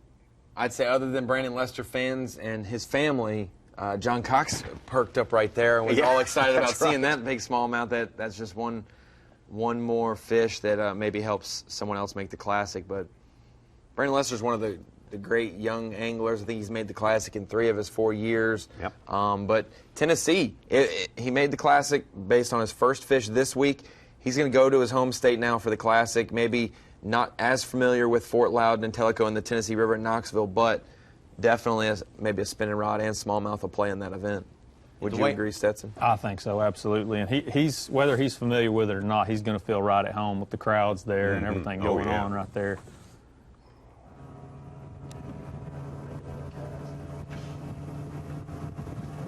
I think he did hold himself to the 1 more cast. The cameraman wanted 5 more, but he did do 1 more and then took off. He was 5.5 pounds back before that fish. I'd say he's come close to cutting that deficit in half right there. And, you know, he's only got 3 fish in the box, but what he's doing is something so unique. And again, Table Rock sets up for all different types of fishing, and something, you know, what he's doing there is definitely going to allow him an opportunity to catch some more throughout the day, and obviously he can catch the right ones doing that. Now, when I look at some of the comments online, people who were maybe not familiar with the Opens or compete at that level say, how is it fair to have some of these Elite Series guys and professional fishermen competing in it? For you, because you fished in the Opens, wouldn't you want to compete against them to be able to prove your worth, to know if you're going to make that next step, to know that you can beat them at an Opens level, so now when I have to compete against them daily on the Elite Series, that you're comfortable with it, it's not out of the ordinary? For sure, and you know, the 4 years that I fished, every season that I barely missed qualifying, there was always big names in the top 5 in the points, and when I was doing it, I was trying to make that top 5 in the points. And that 4th season, being able to finish second and Mark Rose being the one that beat me out, it made me feel really good. It made me feel like, even though I had done it for 7 or 8 years prior to that, fishing for a living, being able to compete against these guys in the Opens level, it just made, you know, mentally made sure that I was ready for it and ready for that jump, and being able to compete against them day in, day out. And, you know, guys say, I hear it all the time, well, if I just had the money, I could do it. You know, and again, if you had the money, you can start, but it takes a lot of willpower and a lot of work to be able to compete with these guys every day, every tournament, through all the changes, the weather. You know, these guys competed in pouring rain all day yesterday. That stuff wears on you. And, you know, guys at home, you know, that are really good anglers, they don't know what it takes until they get out there and do it every single day. That it's just mentally a grind, and being able to get out there and have a little bit of success. You know, like Tyler, he's no stranger to doing well in events, but this possibly could be his biggest event to date. And to see him up here being successful, I guarantee you mentally he's really helping himself out a lot. And it's another way for you guys to compete. It's not like it's an exclusive major leagues, minor leagues, you know, system like baseball would be. Just like we see in NASCAR, the NASCAR series, you know, the top level goes to the Busch series or whatever the second level is, because at the end of the day, you guys are making a living. But that was just something I wanted to touch on, because the Open Championship isn't just a highlight of Elite Series guys. There's a couple guys on camera that are, but it's a conglomerate of, like I said, 7 of the guys came from the college series. You've got other tour pros. You've got local sticks. Luke Palmer, 12th place. You know, he's from this region of the country, made it to the Centrals, and really highlighting the diversity of anglers across the country and how they can be just ounces apart in a tournament. And you've got some big names on that leaderboard, but you've got some of those big names that, in reality, they haven't fished professionally that long. Yeah. So that just goes to show you how when you have some success on a major trail, in a major scene, it really bumps your confidence up, and it makes you a better fisherman. Doesn't matter what tournament you're fishing. You know, I still fish a few clubs here at home, and I guarantee you I compete just as hard in those as I do out there on the Bassmaster Elite Series. You absolutely do, because there's great fishermen in this state right here in Arkansas. I really feel like it's some of the strongest fishermen that there is. Yep. And several of those guys are right there in the top 10 and top 12 in this event. I wonder how many people, maybe they like Brandon Lester, but the guys who are already in the Classic were like, oh, he caught a fish on Thursday. Now I gotta try to beat him in the Classic. You know, like, that's right. There's a lot of angles to consider, a lot of dimensions. And well, Stetson, fishing those Opens, you'd probably say, oh, I beat so-and-so elite in this. You leave there with a sense of accomplishment, I'm sure. Oh, yeah, absolutely. You do. It's just, you know, the more names you beat, you know, it's all about catching fish. But, man, when you go out there and you see your name above some of those other names, it really pumps you up, makes you feel good. And I'm sure the local guys beating you in those tournaments feel the same way. Absolutely. But, you know, one thing that I've always tried to do is, whether I win a local event or lose, I try to hang around, congratulate the winner, you know, stay in contact with those guys, because those are the true fans of the sport, and those guys are the ones that want to see you succeed, and it's good to be there for those guys. And they talk you up later, too. I beat Stetson Blaylocker. I lost to him. Elite Series angler Stetson Blaylock going to stay with us for the next half hour as well, to give us some more insights into the Open experience, the Elite experience, how they overlap in places, and how these guys are going to get the job done. One of them is get the win here on Table Rock. We've got plenty more coming your way.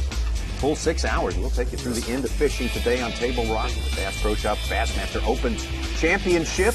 Weigh-in coming up 4:30 Central Time, local time today from Bass Pro Shops Outdoor World in Springfield, Missouri. So that's something you can put on your calendar as well. Seen a lot of smallmouth, some spotted bass mixed in. We haven't seen the largemouth come into factor today. The 6'1" big fish of the tournament is a largemouth, though, so with any set of the hook, obviously these guys can make up a big difference real quick. Jared Lintner obviously got a good plan going today, catching more fish. I think more keepers than anyone else, and that is reflected with a 3-pound lead or thereabouts right now. So Jared Lintner in charge right now. We'll be back with more Bassmaster Live. Live coverage of the 2018 Bass Pro Shops Bassmaster Opens Championship will return after this short break. There's a reason I escape to the water for over 200 days a year. It's not only my passion and my job, it's my life. The work and the miles that I put in traveling across this country have prepared me for this sport. Because after thousands of casts, eventually I will find the water. Toyota, let's go places.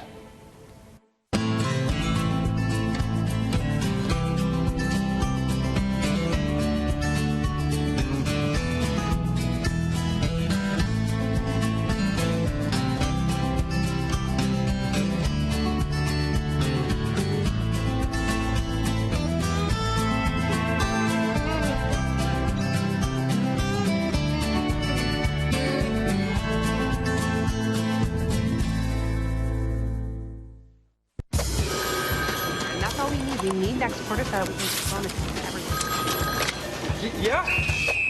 Stop working right now! Look outside. Is this spreadsheet weather? No, it's not. This is fishing weather. So stop clicking, get out there, and catch a bass.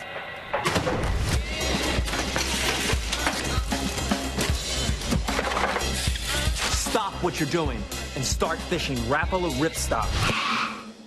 Fishing just got easier, and it didn't cost you a thing. Free feature upgrades from Lowrance. Fish Reveal delivers the best of chirp sonar and downscan imaging, all on one screen, and it's going to help you find more fish. High visibility color sonar take high contrast imaging to a whole new level. It delivers the absolute best views of structure. Fish like to hide there, but their hiding days are over.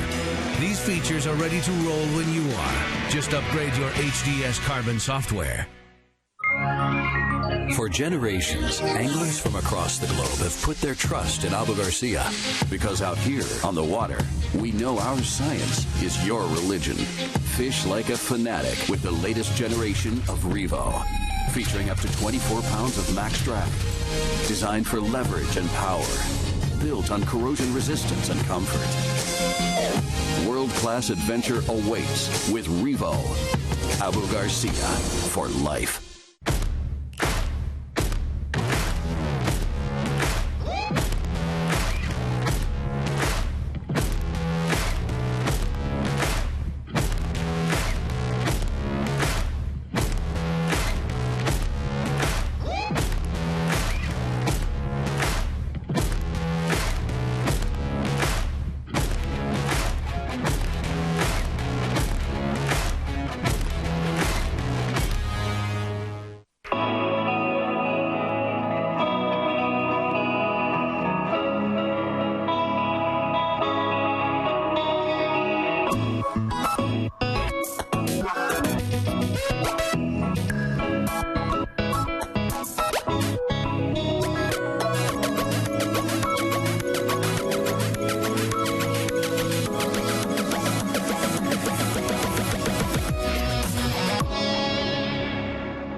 On the water. With an average tournament day of 8 hours, that's 1,912 hours of fishing. Averaging 60 miles per hour, you covered 12,300 miles. That's 102,420 minutes with a rod in your hand. Averaging 4 casts per minute, that's just shy of 410,000 chances at a bite. But numbers are the foundation. The results are up to you. Bassmaster Angler of the Year! just got to be positive and keep moving on. You know, you can't question your sanity. I can't give up what I've done all week. Heck, I've caught them when it's slick, calm, sunny, cloudy, cold. It's every dang day until today, and I'm just one big one short of having a solid day. It's not supposed to be this hard.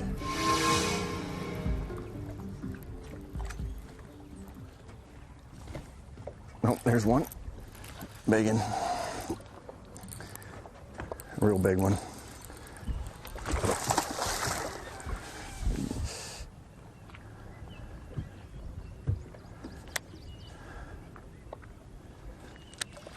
Oh, I got another one in him, I think.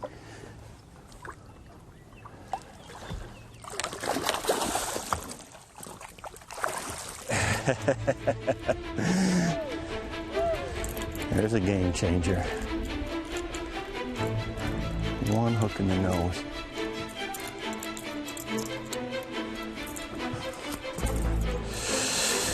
There's a good one. How about that for an upgrade?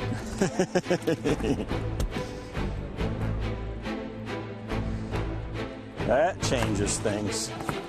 Let's roll him through. From Kalamazoo, Michigan, Kevin Van Dam. Boom shakalaka, giant bass. Start the day with 64 pounds, 13 ounces. Tommy, Kevin get side by side. Two great friends and two incredible competitors get side by side over here. As we look at the scales, we're looking for 13.6. 18 pounds, 7 ounces! 18 pounds, 7 ounces! And KDD becomes the only man alive with 25!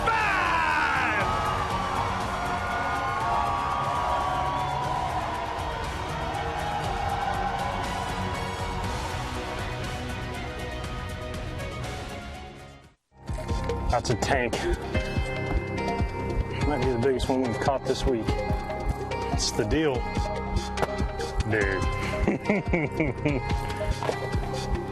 That is awesome.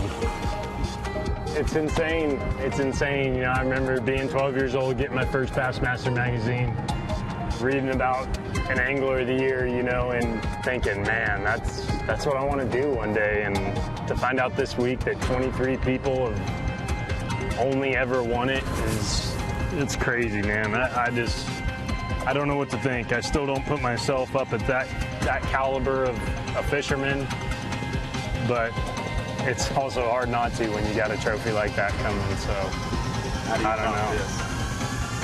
Bassmaster Classic trophy is the only thing I need now. So 11-14, and it's official. Justin Lucas, your 2018 Toyota Bassmaster Angler of the Year.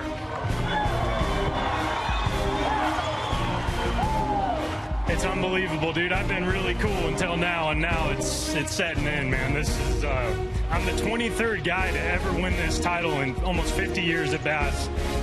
That's humbling, dude. That's unbelievable, and it's hard to imagine that. I've just never thought of myself as, I guess I have, sometimes been like, maybe you are good enough to do it, but there's so many great fishermen that never win Angler of the Year, and you just wonder if it's ever really going to happen for you. And I'm still pretty young in my career, but I caught fire this summer, and it hasn't slowed down, and my grandpa's watching back home, and I started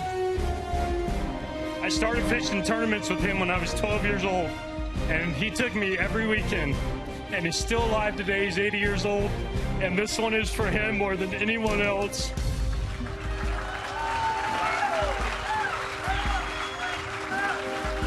A laser-focused Lucas comes into 2018 and is officially your Toyota Bassmaster Angler of the Year!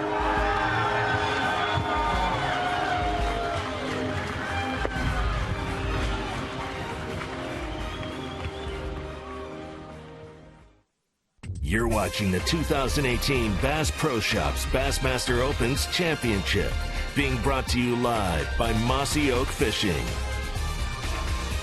Got 12 anglers. That's what's it's come down to as far as the Bass Pro Shop Bassmaster Opens for 2018.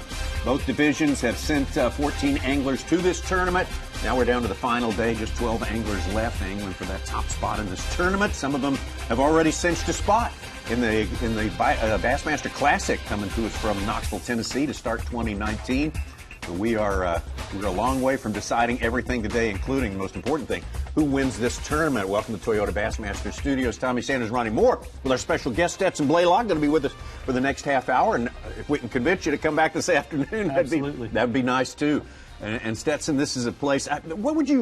What's the closest for people who live up on the eastern seaboard? What would be a place that compares with Table Rock? Oh man, would it be Norman? Norman's a little bit dingier, right? It's totally different. It's like a Douglas, maybe. Douglas, yeah, kind okay.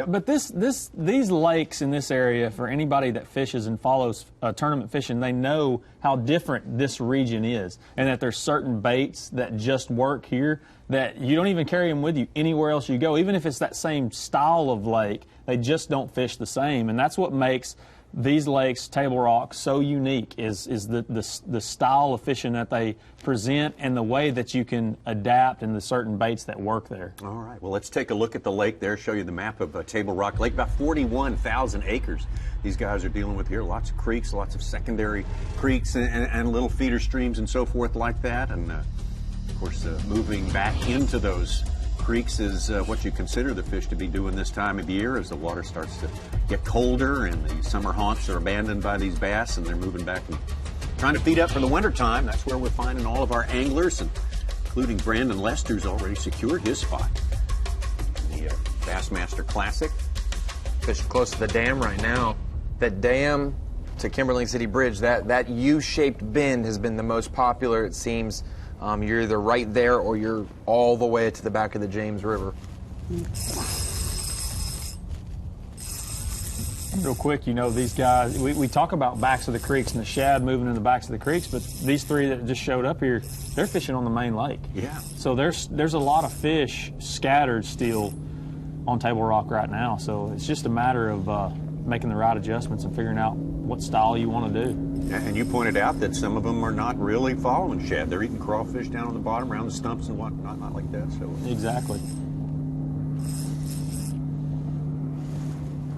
Whatever it is, it's strong, mean.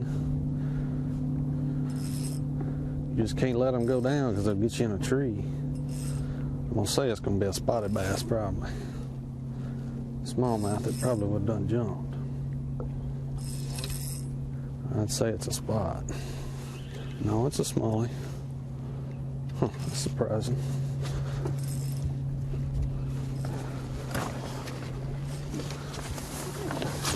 Come here. Barely hooked.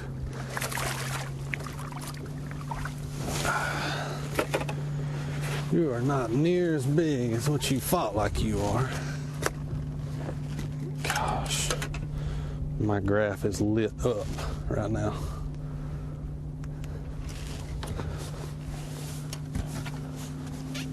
You see them all on my front graph?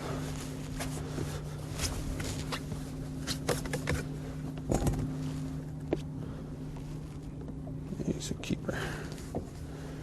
Number 4. Still not the size we want, but we'll take him.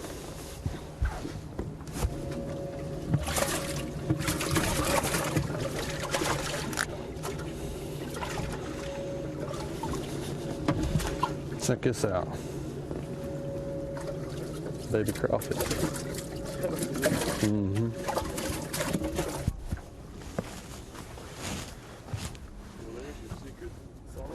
Yep, a little bitty crawfish.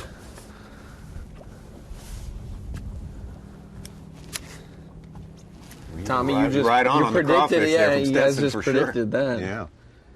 Yeah, his 4th fish, that'll put him up. He's in 5th unofficially, had fallen down to there. He'll probably jump into 3rd place with that. Yeah, he may pass Scott Suggs, who just filled his limit out and jumped up to 3rd place. And Stephen Brannon just updated into, he has 4 fish now for just under 8 pounds, maybe a little bit more. And especially smallmouth, they're fish of opportunity. They're not gonna, if they're feeding on crawfish and a shad swims by, they're probably gonna eat it. I mean, that's what you see happening right there. Caleb Sumrall started the day with the lead here. Not a big lead, about a pound or so. He is sitting in 6th place right now, still looking for keeper number 1. Uh-oh. He's totally changed his game plan. He may go back to the spinnerbait, but right now it looks like he's pitching that spoon. You know, one of the best ways that I've found this time of year to catch him up there when things get tough is over those really deep docks. I just like taking that 5/8 War Eagle jigging spoon, and there you go. See him hooked up right there. God, dude. Oh, my goodness.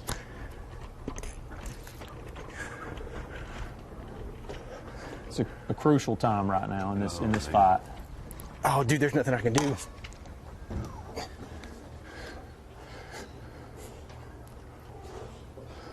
It's probably over a chain or a cable. I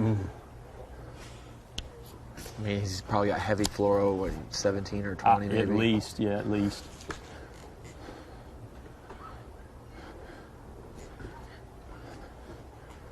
Please be on there.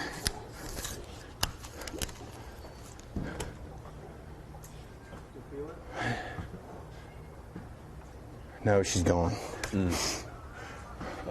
that's the risk that you face when you're fishing those docks up there and pitching that spoon. Yep. You got to make sure, one thing is, if you don't get in there far enough, you won't get to the fish. But there's always that risk of hanging up and losing them. It's just a really hard technique to keep them hooked up on. And they're going to stay in that shadow, right? I mean, they're just not even going to bust out of it. For the most part, yeah, you're going to have to get right up in there. And you'll notice he's throwing a white spoon. It seems like that's the deal up there is throwing that white that looks like the War Eagle jigging spoon. They really like that thing up there. We saw this play at Lake Travis some. Ray Hanselman was one of the Drew Benton did that as well. We saw that at 10 Killer for the college anglers. They won at 10 Killer, which is an Oklahoma lake, but similar. It's kind of a thing around the Ozarks, I guess.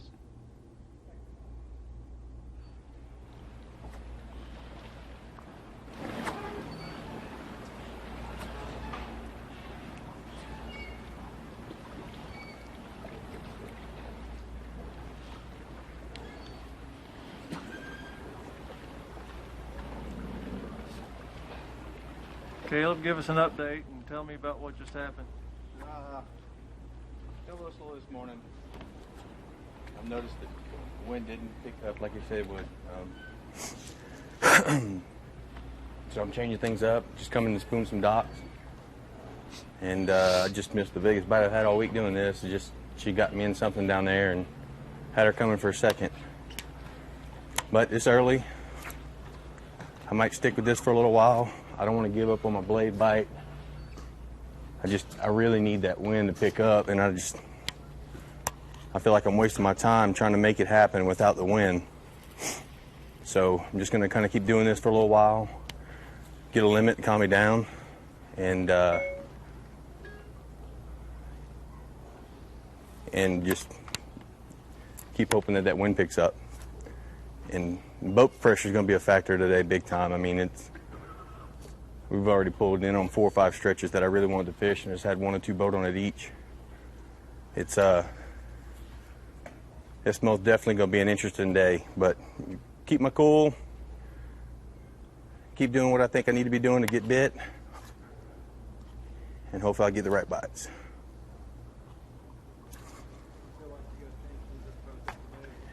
Yeah, I mean, there's not a cloud in the sky, high pressure. I mean, I don't know the potential of this dock thing, but I do know that, I mean, I got bit doing it in the clouds, and I know the sun out, that's not going to go away. That could only get better. So I'm just going to do what I think I need to do to get bit. No, that's right.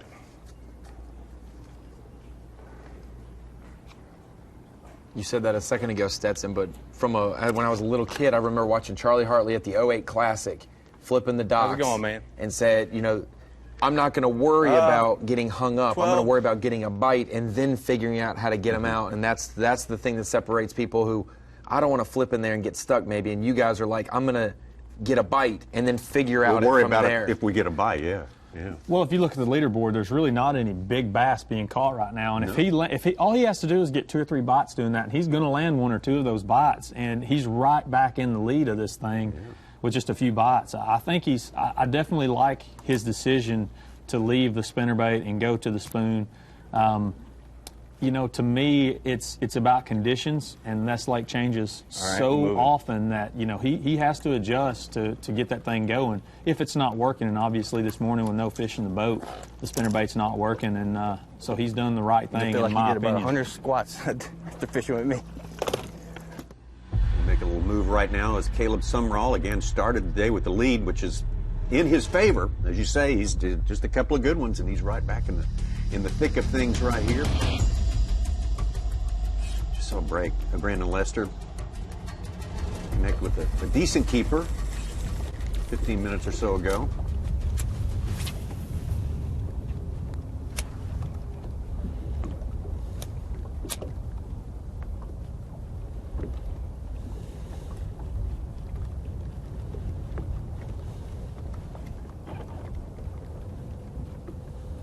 I'm waiting on one of these guys to pull up on a spot or an area or a stretch of bank, and this may be it right here. Lester's hooked up again. This may be that spot that I'm talking about where you get more than one bite. No, it might be a keeper, actually. Yeah, keeper. He thought that fish was small at first, but now it's really showing itself. So, gosh.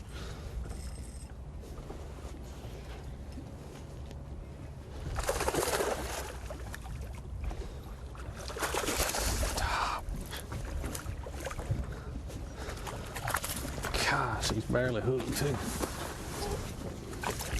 Come here. Golly. He's hooked better than I thought. Definitely looks like it could be a keeper. Yeah, looking better than the other one, actually. Look at that. He's hooked from the outside in, right on the top of the lip.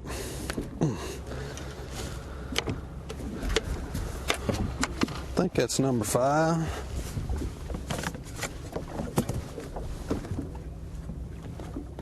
Oh yeah, 16-incher. I would think that he's really liking these conditions that he's got right now, because 947. The way he's fishing, it sets up perfect for what he's doing. You know, just a little bit of breeze, no clouds in the sky. He's using super light line. Looks like he's got a little jig head with just a little shad type bait on there. Yes, sir. Not much action except what he's doing with his rod tip. And you noted he's open. He's main lake stuff right here. Yeah, he's not, right out he's on not the back in the creek, and it's just a little bit different game for him, right? Absolutely. Give him 2 pounds. Yeah. He gave that fish 2 pounds. That's something, you know, that a lot of these guys are doing. I think they're underguessing a few of these because they're fat and healthy. You know, that fish right there looked to me like a 2.5 pounder easy. So you remember that next year when you're telling your marshal the weights that I need to be completely accurate. I got to help Ronnie and Tommy out and give an accurate weigh. I promise. Tell them the full story, not half pound short of the story. I actually have started weighing a lot of my fish just to kind of get a little bit better of an idea of what's going on, what you've got. You know, lakes where the weights are so tight, you need to know exactly which, you know, you can't make a mistake culling on some of those lakes with the weights 2 ounces, that they are. 3 ounces Absolutely. difference, and a win or not, it'd be crazy not to.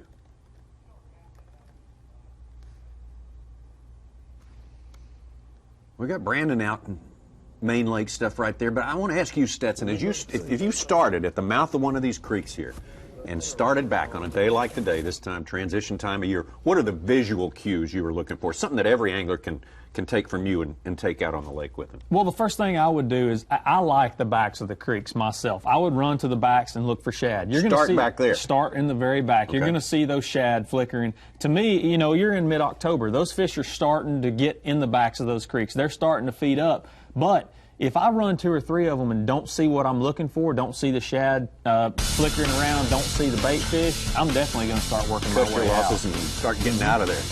We take a look at what we've seen from Brandon Lester. Got a good early start today. The sun is up. It's always a bonus. Get your butt in here. Long and skinny. He's going for his first win here. Tommy, Number 5 1. of his 13 top 10 finishes are this year. He's not big, but I bet we caught the first one. He's been on Bassmaster Live numerous times in the hunt, top 5, Champlain, St. Lawrence. He's one of those guys that's just steady. You know, he's not flashy. He's a really good angler and just steady. Just catches them every time. He got a second this year at the Kissimmee Chain for the Opens. He said he's tired of second place. He was second to Bobby at Kissimmee Chain, second in the points coming into this event to Bobby. He's getting a little redemption today on I talked to him. He's seeking his vengeance. Well, second's better than 5th. Exactly. Or 7th or whatever. He's had a great campaign in the Eastern Division this year. There's no denying him that. He's earned it. And speaking of Bobby, he only has 1 fish, a 2-pounder. He's fallen to 10th. But he can't be caught. He can't be knocked out of his classic ball. No, he's got his classic, no. but they're he doubled the AOY points for the division. Still not the size we want, but we'll take him. They came into the event, him and Lester came into the event over 30 points ahead of 4th place. So that's why they only needed to catch a bass. The only way they would miss it was if they didn't catch one in 2 days. And seeing them on Championship Saturday, you know, they're going to keep that 30-point lead and maybe extend it this week too. Brandon stretched it out a little bit before he got his first fish on day number 1. They said, I do not want to be that guy who comes here and doesn't catch a fish in 2 days here. But certainly not after that kind of an open campaign right there. Look at that. Yeah. Second, third, 4th. Remember Bobby Lane's big day? He beat him like by almost 13 pounds. Yeah, because he did have that 30-pound bag on day 1. But Douglas, look at those fins. Douglas was very interesting. You either ran, you know, in an aluminum boat up past some of the rocks and areas that fiberglass couldn't get. He basically was the best guy, the best fiberglass guy of the week. You know, there's 2 aluminum guys that got 1st and 2nd, and he was the best of the rest. We heard Bobby Lane talking. I had a win and had a pretty good season, and this guy's right behind me, 1 point. I can really understand early, his and then frustrations. there was a pretty good little lull there, about an hour and a half lull, and then I finally caught another one, and it picked back up. I caught 3 keepers off my first stop, and I just pulled up on my second stop and caught 2 keepers here.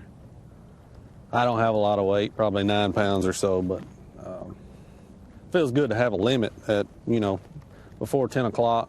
So we're ahead of schedule. This is the bank where I caught my biggest fish yesterday. So hopefully when we get up there around those trees, hopefully it'll go down.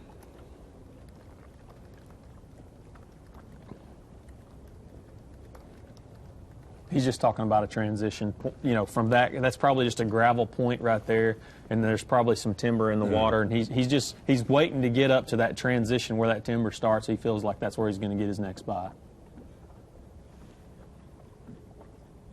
You can see it right there.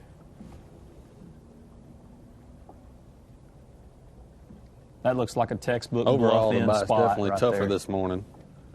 But, you know, it's the day after a big front. It rained all day yesterday. Fish bit good yesterday. I heard some guys that weigh in yesterday talking about catching 40 or 50 fish.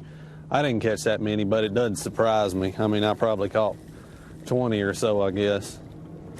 So you can pretty much bank on it, especially this time of year. It's a tough time of year anyway. When you're the day after a front like this and it's high bluebird skies, it's going to be a tougher day bite-wise. So I feel pretty fortunate to have what I have right now.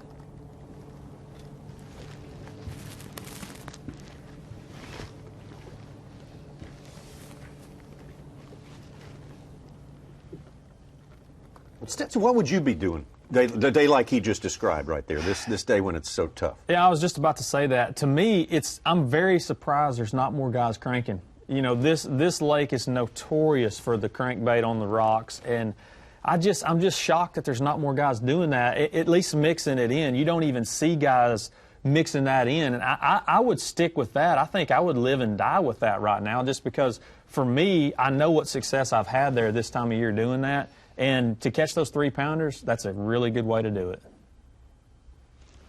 You were talking about the uniqueness of table rock here, and it is amazing when you think of just a little bit of Taneycomo, and there's Bull Shoals, and it's a different scene over there. It really can be. It really is. The clear, deep water, all the different mixtures of rock. That's something that people don't understand about these lakes, is that there's 3 or 4 different types of rock banks. And it's all about finding that right type of rock that those bigger fish are hanging on, and those transitions between a gravel bar and a steep bluff bank with trees on it, or a gravel bar and sand, or whatever the mixture is that those fish is on.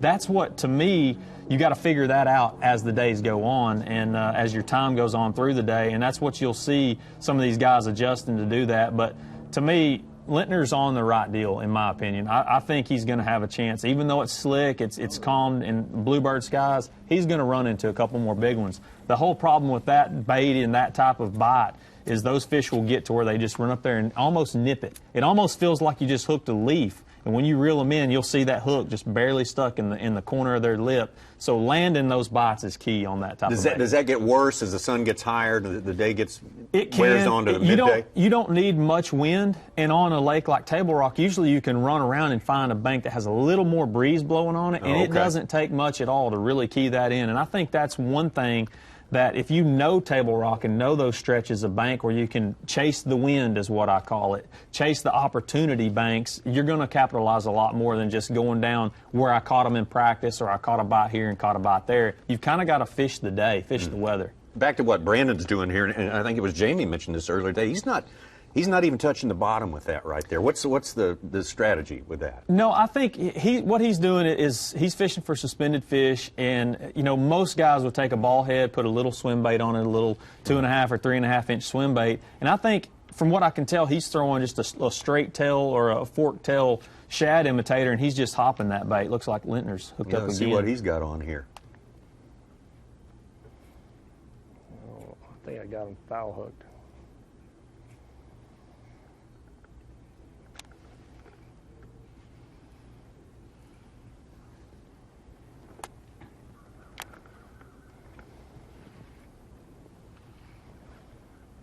There's another one with him.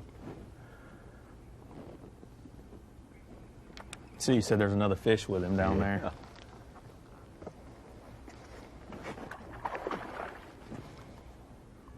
It's fighting good. Oh yeah, another nice one. They're getting it good now. There's another one with this guy too.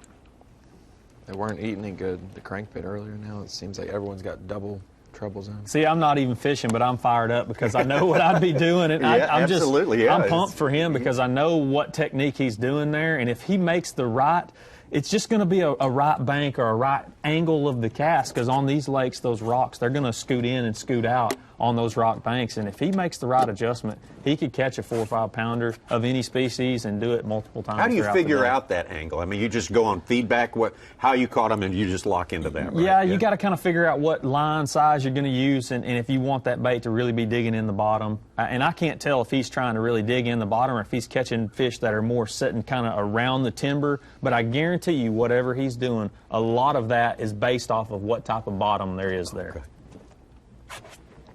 Yeah. Number one. Carl Jockerson caught a 3-pounder. Came across the fast track. Got his glide bait, maybe.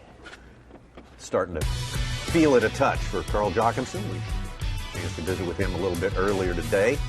Oh, this was a tough one here. God, dude.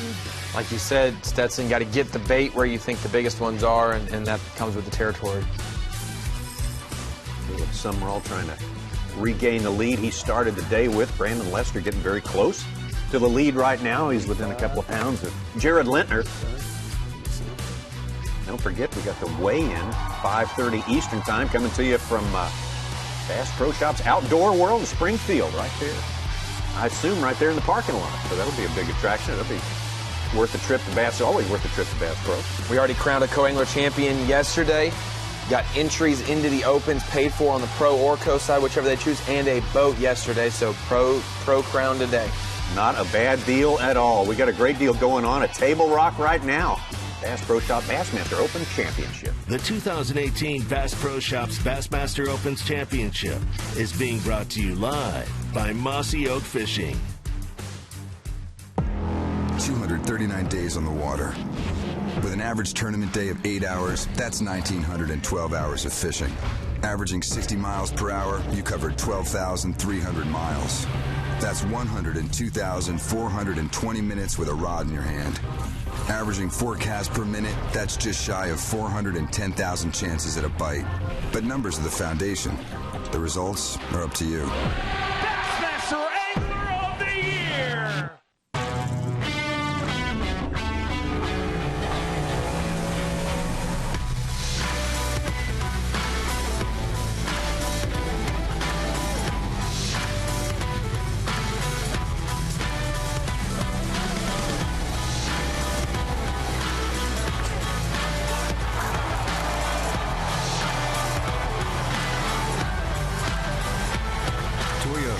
Let's go places. How's your weekend? Mine was unbelievable. Really? Gotta be Skeet. It barely fit on 2 pages and it was so big. Hey, Skeet, I think you left this on the copier, man. Whatever. See more office antics at teamgtfishing.com.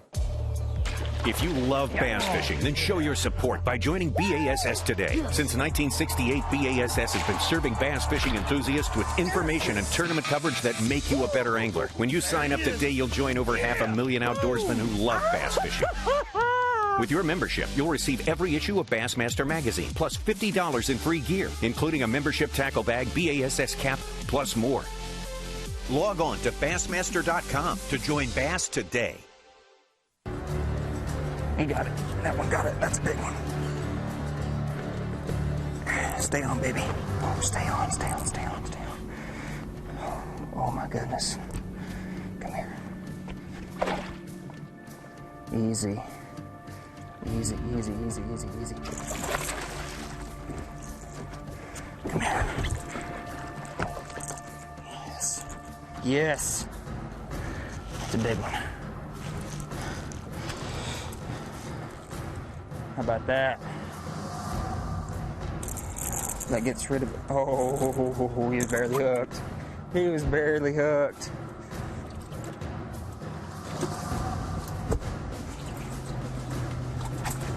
That one's going back. A lot of times when they're sitting up there like that, they're in a pack, and once you catch one, you pull all of them to you, and you really don't get another shot at catching anymore. Oh, dang it. You got it. Stay on. Stay on. Stay on. Barely hooked. Come on. Come on. Yes. Yes. Woo! Yeah. Start fire.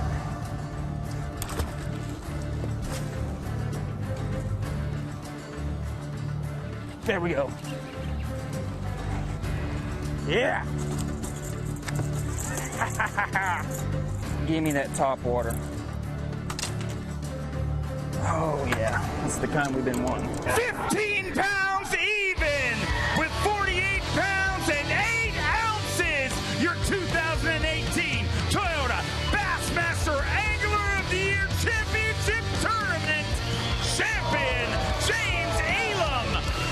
Elam eliminates the top 50 and walks away in spot number 1. And for the rest of his life, becomes a Bassmaster Elite Series champion.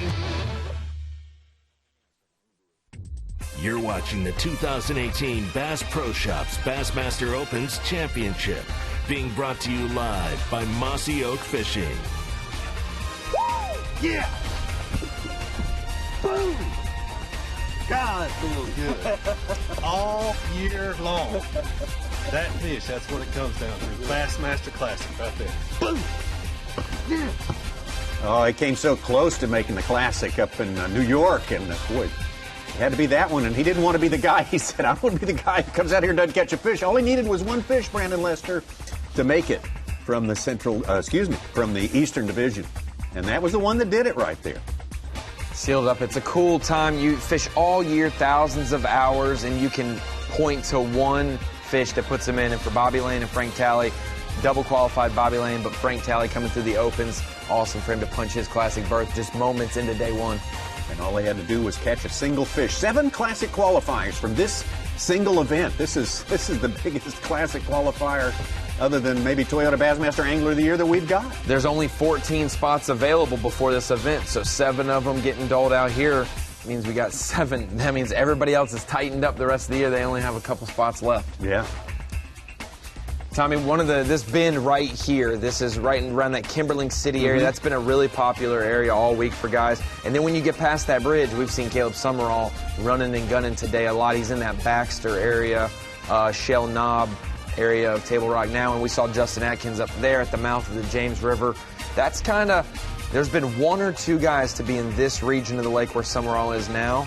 So it's definitely the least pressured for the Opens competitors, but a lot of other fishermen are out there trying to key in on stuff this weekend as well. And a big tournament, 100-plus boats out there today on Table Rock, not unusual. Plenty of water out there as well, though, on Table Rock. Lots of places to hide, but you can't hide permanently. There's always going to be someone around. There's Caleb Summerall.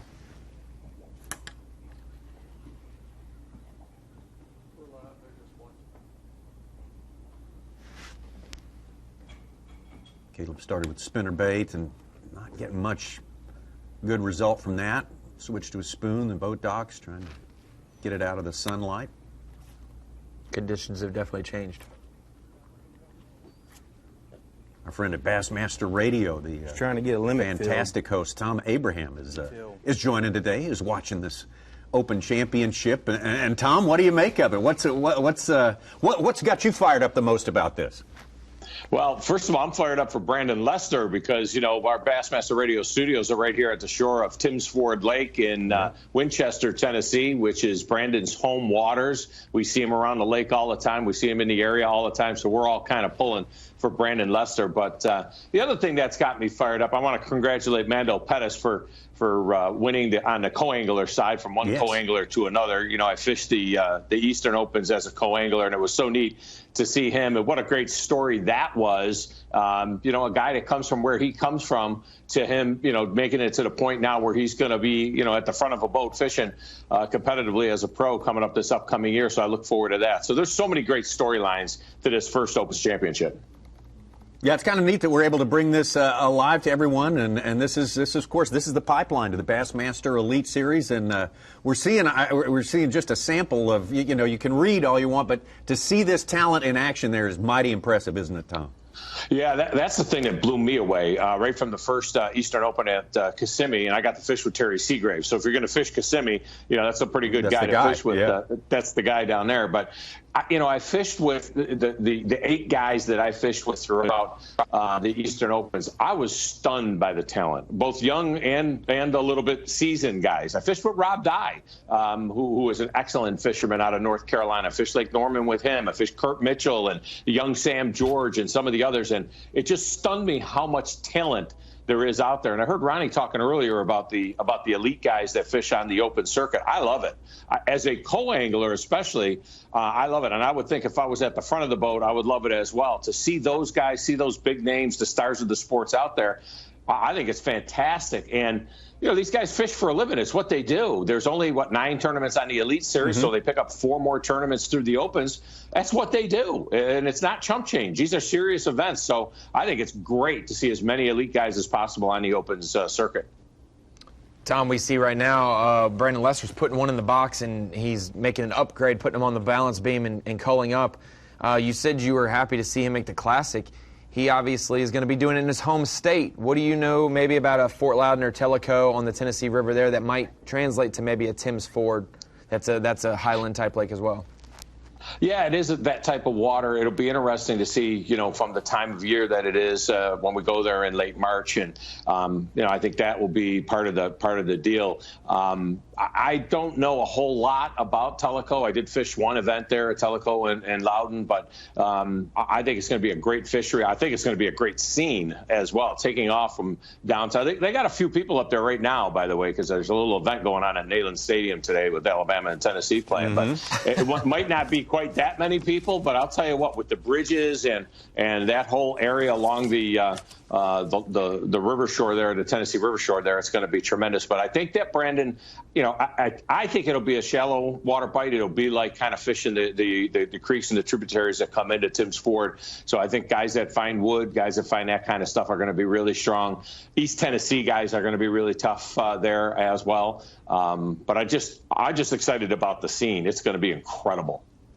Lay out, you fish the Eastern Division, Tom. Lay out for the viewers here who are not familiar with the 4 events that took place there. Lay them out for us. Talk about the sort of challenges and the diversity these guys had to face up to. Well, one of the things is, first of all, I had most of my experience fishing from the back of the boat is in team tournaments. So, you're fishing with your buddy, you're kind of fishing the same type of stuff. What's neat about these deals is you're fishing as a co-angler, but you're not competing with the guy, obviously, in the front. You're competing against the other co's. Now, I loved Kissimmee. You can't get backboated at Kissimmee. I mean, it's just there's grass everywhere. And whether we were in Toho or whether we were in Kissimmee, it didn't matter. You always had an opportunity to catch fish. I actually had a pretty good first day there, not so good in the second day. But then when we moved on to some of the other places, Lake Norman was tough, but it was what an education. Fishing with Kurt Mitchell and Rob Dye there, seeing the way those guys fish the boat docks and around all of those docks. Sometimes it's a little bit tough, but what you learn is from the back of the boat is you learn how to take advantage of those spots that the pro doesn't hit. You also learn how to work the areas in between the boat docks from one to the next, and you kind of get into a little bit of a rhythm there. One of the most interesting deals was up at Lake Champlain. Now, I'm from the Finger Lakes area of upstate New York, but I had never run over to fish Champlain. And, of course, there were two things going on there. There were the smallmouth guys and there were the largemouth guys. And one of the things I learned was your instincts are, sometimes your instincts are correct. And we had gone into an area. I was fishing with Cody Pike. We had gone into a largemouth area. I picked up a nice fish there. He picked up a couple of pike, and we moved out of that area. He wanted to go back out and fish smallmouth, which was fine. Guys who fish smallmouth did really well as well. But my instincts were telling me, I wish I could stay in this grass. I wish I could stay around this stuff. I think I could get 3 fish that weigh 12 pounds or 10 pounds out of that grass. And sure enough, that tournament was won in the grass and, with largemouth. So one of the things you learn is to really trust your own instincts. I think that's a big part of it. So, but yeah, I'll tell you, there's no better deal out there anywhere, Tommy. You're talking about for the price of admission. It is incredible. 2 days on the water with a pro like that, the education that you get, you can't do that with a guide. You can't get that kind of an experience with a guide. I'm looking forward to the 2019 Bass Pro Shops Eastern Tour as well, and it's going to be great starting down at the Harris Chain. And Tom, you mentioned that you're not on the team with this guy, but aren't you kind of pulling for him anyway? Aren't you kind of pulling for the guy? Absolutely. Yeah, absolutely pulling for the guy. And by the way, let me say this. Every guy that I was with, if they had a particular bait or technique that was working really well, every single one was throwing me a bait. Here, take a look at this. It was, if I didn't have it, that was similar. Sam George gave me a little bit of a different drop shot weight and said, here, try this one. It's a little heavier because we were bouncing around there on Champlain in some heavy water, and I didn't have a heavy enough drop shot weight. So they're extremely helpful, even though you're not their quote-unquote teammate. But, yeah, you pull for them, you squeeze for them, you get to know them a little bit. And me, being a host of Bassmaster Radio, I get them on the show as well, which is kind of neat. So everybody was so fantastic, though. I mean, it really is something, the way these guys are and the way they are with the co-anglers as well. And it's the highest level a co-angler can fish anywhere in any tour, anywhere. And that opportunity and that access, oh, my goodness, to spend 8 hours, 10 feet away from some of the best fishermen in the country, it's unreal. Yeah, and you're right. It's in their interest to keep a good vibe going in the boat there. They're going to help you out as much as they've got time to, right? Yeah, they do. And, you try to leave them alone a little bit. They stay focused on what they're doing. But I have more than one guy say, hey, chuck it in right there. And Kurt Mitchell had an interesting deal. I saw one working along the bank, and I cast it to it, and it was an overhanging tree real low at Lake Norman. And I got hung up in the tree. And I looked at him and I said, I'm telling you, there's a 4-pounder that's swimming right underneath that limb. And he just turned around and chucked in there kind of to humor me and caught the fish. I mean, that's the kind of talent that he had. He caught the fish, and he says, I got to be honest with you.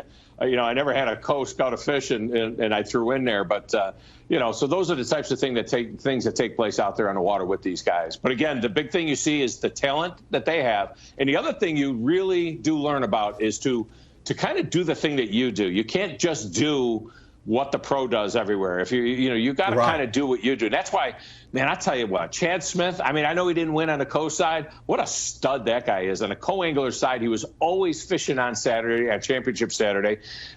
He's going to go to the front of the boat and do some damage here in the very near future. That kid is a real stud as well. And when you see a guy that's a co-angler that is always in the top 12 on Saturdays, he's doing something special because he's at the beck and call really of the pro. He's going to fish their water. But, when you see guys like that, you really know what kind of talent there is out here. I think we got Brandon hooked up again, or is this a replay? I think this is live. He's hooked up again. This spot's really coming through for him. All right, Tom, we're gonna watch Brandon land this one right here. And he said earlier, I don't know if you were with us earlier, he had a little slow going after he caught his first fish, but he said they're going to show up. They're going to show up, and boy, they've done so. Yeah, and he's a great guy. He's a great personality and a tremendous fisherman. And I think he's a live wire for the Classic. I really do. I think he's got a great shot up there. I know he's not, he's a Southern Tennessee guy, but he's been on that water quite a bit. And I think he's going to be one of the guys that folks are going to want to put on their fantasy teams. Totally agree. Got a nice smallmouth there. Looks like it could be. It's a chunky fish. I don't know if it's a keeper yet or not. What do you think, Rod? It's a keeper. Yeah. I feel like it's a keeper. It's just whether it will. We're going to. I don't know. Yeah, we're going to start really seeing what his bag looks like if he has to coal beam a couple more, because he put a couple on the coal beam that looked similar, and the beam would go completely one way. It was much heavier. So it really is. Stetson said it in the last segment. Not only are these fish long, they're just different shapes. Some are on the same spot as another one, but the one's full up of shad or crawfish, and they're just opportunistic fish. But he's beaming some. That's going to be an upgrade. A few ounces there for Brandon Lester, currently sitting previous to that fish about even 2 pounds behind Jared Lintner, according to Bass Track. There's the ones that's going to. Yeah. To see if he's going to need a coal with it. We're with Tom Abraham, Bassmaster Radio. Hey, how cool is the Caleb Summerall story, the not having really use of electronics? I thought that was kind of neat in the way he fished so well. You'd think, maybe some of the more experienced or older guys would do some damage if they had that opportunity. But for Summerall to do what he did and have the fish catch that he had with very limited electronics. We had Bernie Schultz on the show today, and we had Rick Clunn over the summer, and they both said how cool it would be to have an event where there were no electronics, where you kind of had to scout them the old way. You had to kind of look for those birds and look for that activity and look for, surface activity and different things like that. And Summerall showed that, even with his electronics tied behind his back, he was able to do some damage yesterday and have a really good bag. It's amazing how versatile and how strong all these guys are vis-a-vis the fundamentals. I mean, they can get it done without this stuff to a certain degree. They can it'd be like a shooting par with wooden shafted golf clubs, I guess, or something like that.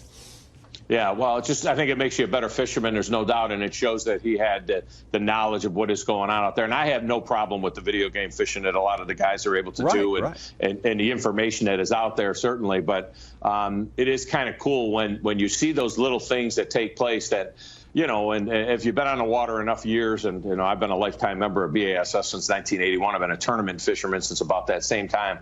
And you'll just see something happen out of the corner of your eye. You'll see something, you'll hear a little splash or something. And it's so cool when you can then move in on that and then turn that into a fish in the box. And I think that's one of the things that's really important to be able to do, along with, what we do now, modern day electronics offshore fishing. Well, and you've got a situation sometimes, Tom, where when Rick Clunn wins in Florida at the St. Johns River, that's not a electronics-based event. That's fishing off instincts or what's in front of you. And so we see some veterans playing in there with some young guys mixed in. And then we see a John Murray winning at Table Rock, you know, off a place that he found in the 90s and doing well, but just ounces away from him is a Jacob Wheeler that is using his electronics to their fullest. And so I get the veterans' thoughts about the electronics, but I think that we see a good balance of veterans come up and rise and fall in a lot of these events. So what you're saying is we're not going to see a tournament where you're only allowed to have 5 rods and a 10-pound bag of tackle the way Ray Scott started this thing, where they got on a plane and they flew someplace they didn't know where they were going, and they got a box of tackle and said, here, go figure it out. But they would. You know, these guys could do it, that's for sure. I mean, we see just the talent that's out there. We know that they could do it. But, you know, again, it's been tremendous. And the coverage has been tremendous, too. I was watching Carl Jacobson on day one, you know, Skyping from his boat, and I thought that was really cool. And the access, I never thought we would get to a point where we would have this kind of live coverage of professional bass fishing. And what has happened in the last 3 or 4 years has been incredible. And now to have the team that covers it, I mean, this is like, you know, college football live here with you guys all working this deal and giving these guys the kind of coverage and exposure that we get. Yeah, it's been a real breakthrough. When we were able to do this like people would cover a basketball game, that was huge because we never dreamed that this day would come. We never dreamed that it would come. So who's coming up on the radio show, Tom? I know you try to keep it topical. You don't know a month in advance who's coming on, but what are you looking forward to? Who would you like to get on the show?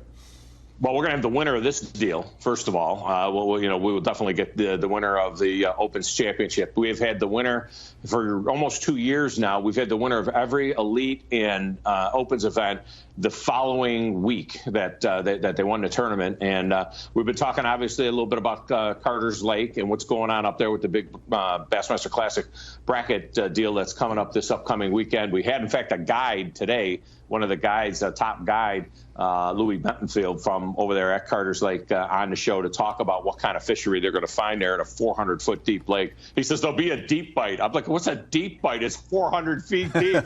You're talking about 100 feet. He said there'll be fish that are caught out at 40 feet of water, you know, in that deal. So it's going to be interesting. But, you know, the other thing that we like to do now, too, as we move forward through the fall is we'll start looking ahead, of course, to the Classic. We'll get a Classic field after the after the last 2 events, the Nation event that is coming up as well. John Stewart was on last week talking about that, so the Nation Championship and so on. So we'll start looking forward to the 2019 season, and we do a lot of Technique of the Week type stuff at this time of year as well. So we're talking about, we finally got a cold snap in the Mid-South. You know, we hadn't had a cold snap to get these lakes turned on and get a little bit of cooler water there. So that's an interesting thing. And, you know, we get into kind of an educational mode, and also talk to as many of the pros as possible. And of course, with everything that's going on in the industry, it's really neat when you see this the solid elite field that we'll have, and we'll start talking to more and more of those guys about the upcoming 2019 season.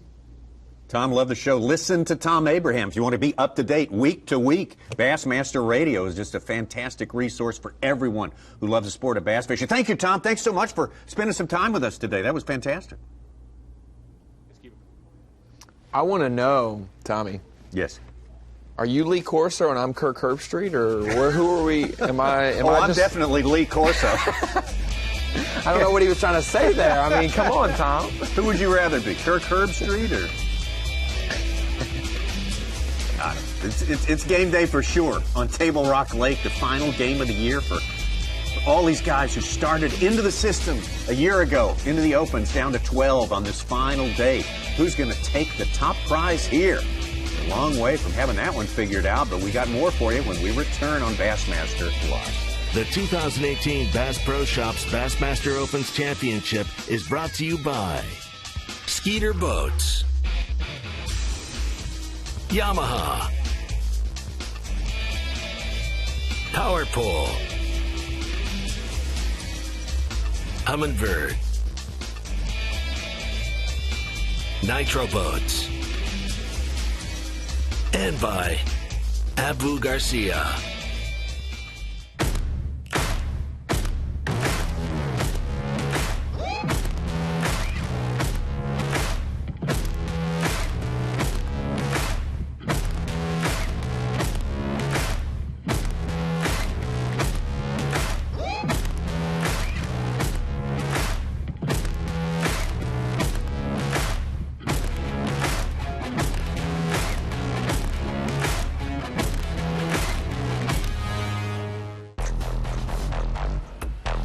It's time to take fishing to a bold, new place. Berkley Power Bait Max Set. These baits feature a revolutionary new material that releases a supercharged scent feed. They attract more fish and trigger more strikes than even original power bait. And all remain soft and flexible out of the package, so they're ready to fish. 10 forage-inspired natural matte colors come alive in the water. Berkley Power Bait Max Set. Fish bite and won't let go.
239 days on the water.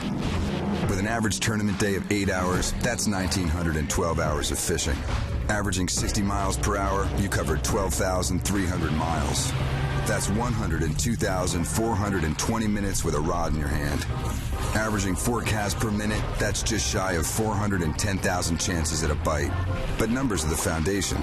The results are up to you. Bassmaster Angler of the Year! Fishing just got easier, and it didn't cost you a thing. Free feature upgrades from Lowrance. Fish Reveal delivers the best of chirp sonar and downscan imaging, all on one screen, and it's going to help you find more fish. High visibility color sonar take high contrast imaging to a whole new level.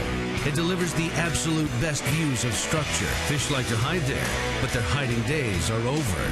These features are ready to roll when you are. Just upgrade your HDS Carbon software.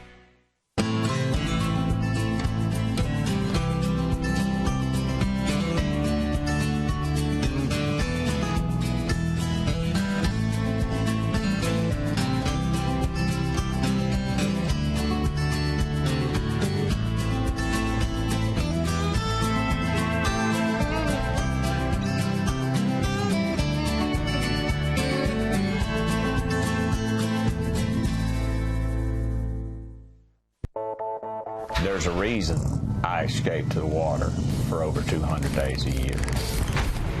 It's not only my passion and my job, it's my life. The work and the miles that I put in traveling across this country have prepared me for this sport.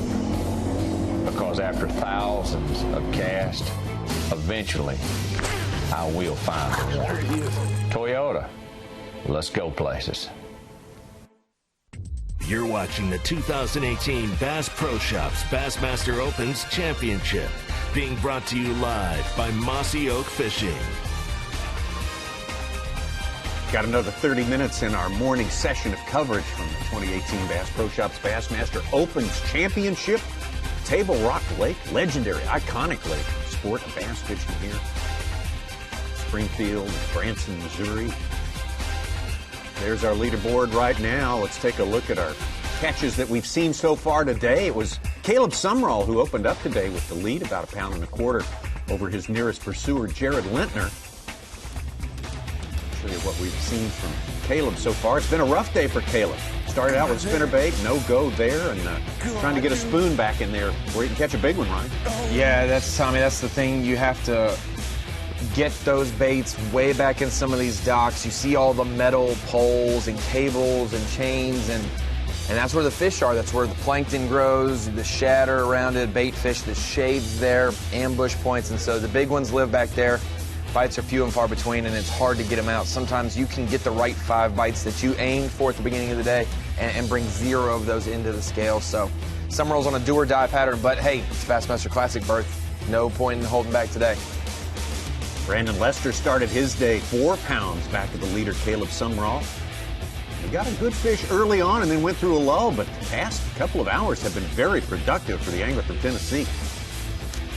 We've seen a lot more smallmouth today than I've seen all week. We've seen some spots in largemouth throughout the week, but smallmouths are factoring big time on this bluebird, sunny sky day, and Brandon Lester's one of the best at catching them so far. Said he was tight lining, which for folks at home, tight lining, make a cast out there on one of those either bluff type banks or a 45 and kind of just let it, you just hold your line tight and it kind of just follows the contour down. It doesn't drag on the bottom, but it just kind of maybe stays 3 or 4 feet off the bottom as it goes down and until it's all the way underneath the boat. You know, it just pendulums back to you, and that's the way the fish were suspending on all the brush and the rocks. But I think he might have switched up some other stuff and fished a gravel point, and he really started culling, and the last hour's been great for Lester.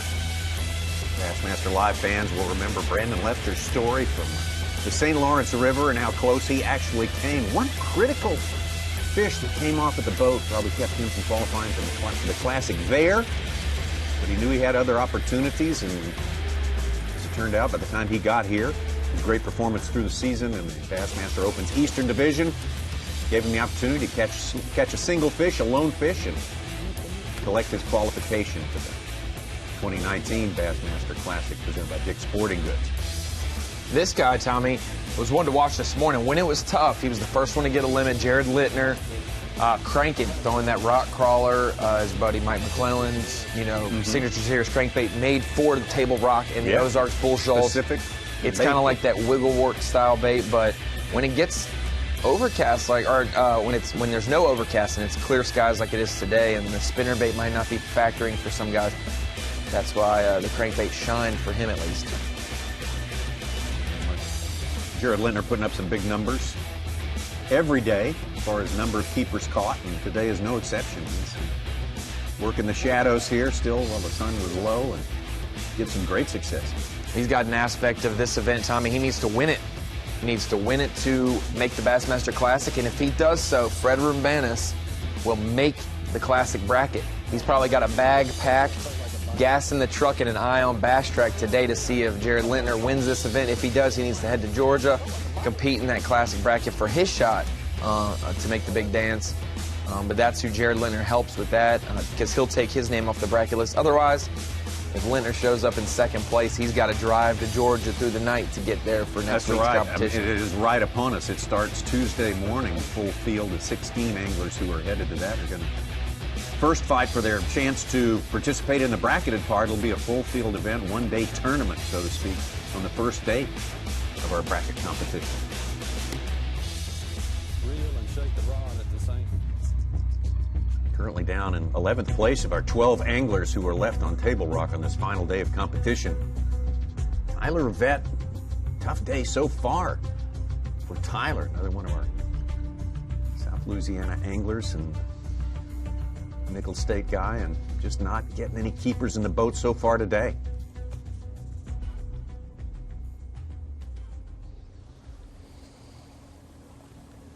Hey Tyler, can you give the folks at home an update? Still the same. Nothing. About to go run up the lake, try to fish the bridges, and hopefully at least just catch a few off of there. I was hoping to come fish the docks and maybe get lucky, and it ain't going too well so far. But I was catching them at the front of the front docks at the beginning of the week, so I'm starting to fish the docks further back. They might have pushed back some with the shad. So that's all we could hope for. I'm just trying new stuff right now because everything in my playbook hadn't worked yet. Just hoping for them big bites. I know fishing the bridge probably won't get me a win, which is kind of why I really haven't been going there, or just feel like the big fish is on the docks, or a big fish. I don't know. It's not my style. I hate dock fishing too. I think we might have one dock in South Louisiana. And that's the takeoff dock. I can find some lily pads back here. We do pretty good. Looking for that cypress tree pattern on Table Rock. It's going to be a long search. They somewhere. Damn, somebody's live well.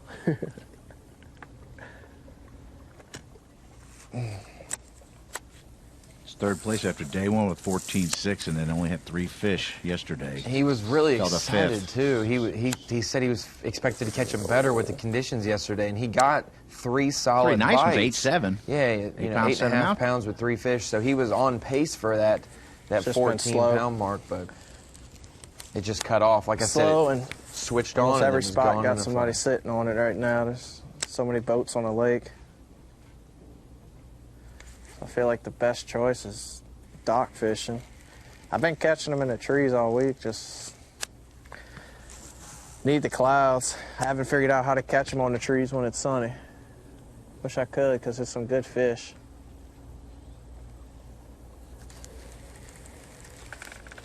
I'm gonna try to hit these trees, actually.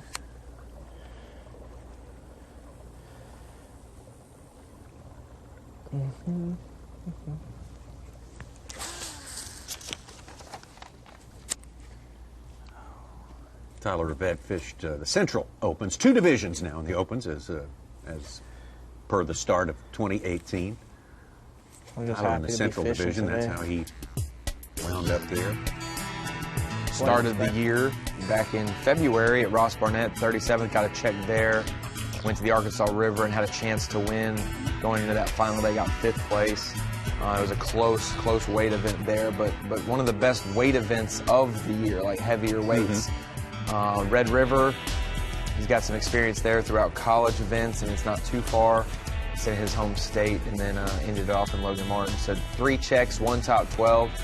Solid resume getting to the Open Championship, and then making it to today. There's nothing that he fishes in the world like Table Rock.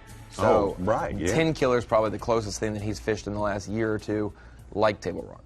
And you think of him and Caleb Summerall, guys from South Louisiana, more attuned to the places like the Atchafalaya Basin there, and then to come up here in the super gin clear water and to do well. Just a testament to how much these guys absorb, how much they pick up, and how quick their learning curve is. I talked to Brad Watley yesterday. He finished 2nd in the Central Points, didn't make the cut today by an ounce. He finished 13th, not fishing today, but made the Classic, sealed that up. And he said, man, I feel like $1 million this week because he learned more about the spinning rod, electronics, offshore schools of fish, vertically fishing for fish. Stuff that he'll do on spotted bass lakes like Hartwell and Lanier earlier, or for next year, even the smallmouth venues we go to. For someone like Brad Watley in East Texas is where he lives, you don't really pull your spinning rod out too often, so he got a lot of valuable experience. A lot of these guys are going to they're going to remember what happened at Table Rock, and they're going to be able to use it next year. It's all worth something, for sure.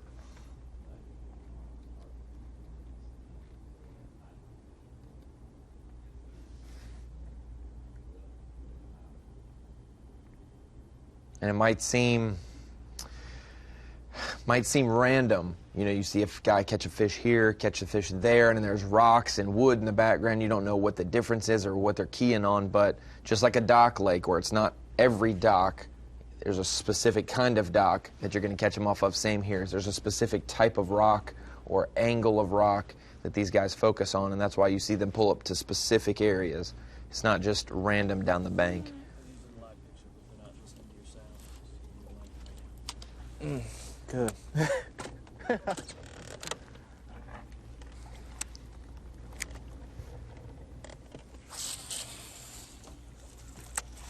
didn't want this thing on the dock.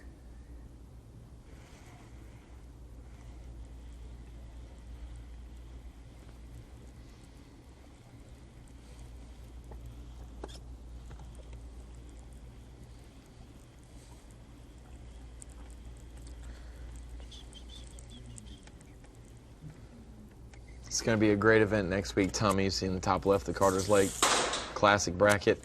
It's going to be a fun lake, a fun event, but Brandon Lester in the bottom right of the screen is very relieved to not have to go there. Oh, yeah. He'll miss that and be all right with it. That spinner on the back of it, that was my problem. 3 classic spots up for grabs out of maximum of 16 anglers. Well, the format of it's 16 guys, or we'll fish day 1, all against each other. We'll cut it to 12 people, and they'll break up into 3 different brackets with 4 people in each. the winner of each 4-person bracket goes to the Classic. Yeah. The semifinal matches will play out over 2 days so that every angler gets an opportunity to fish a morning session and an afternoon session. Together, you get your 8 hours of fishing in the semifinals, and hope you make it to the finals. Hope you get to those 3 matches on the last day on Friday, next Friday. And there's some big names going to be in that. Chris Lane, Hackney, Gerald Swindle, Keith Combs. Chad's trying to avoid that. Yeah, Pipkins is on his way over there now, Pipkins probably. Pipkins is on his way there now. Adrian Avina, driving from New Jersey, started his drive down there.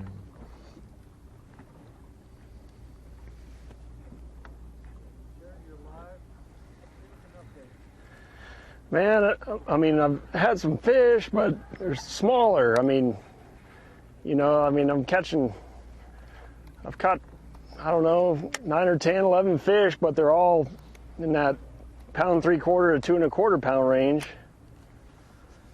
And now that the sun's up and it's flat, it's getting warm. I mean, I don't think this cranking deal's, I don't think that's going to be the deal, so I'm trying to flip these cedars, but so far I've only had 1 bite all day doing this, but I feel like it's the right thing to do to win.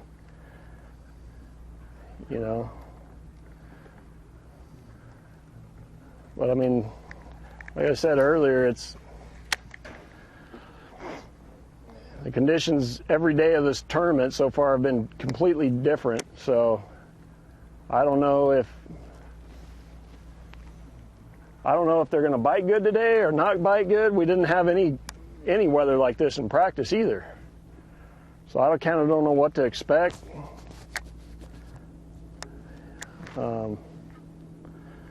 I would think they'd get inside these trees. Like the one day that the sun came out, it was cold, but I had some really good bites doing this. But I mean, I don't know. This lake could throw you a curveball real quick.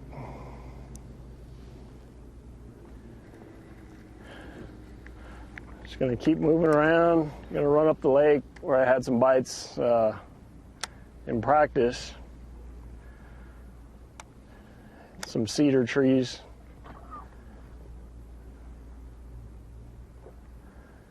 Go try that. First, I want to go back over here. I caught 2 back in here. And then both of those fish had fish with it. One was a 3.5, 4 pound fish, it looked like, so go try that.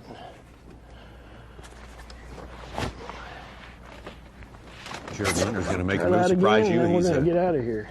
Surprise you that he's already dropped the crankbait.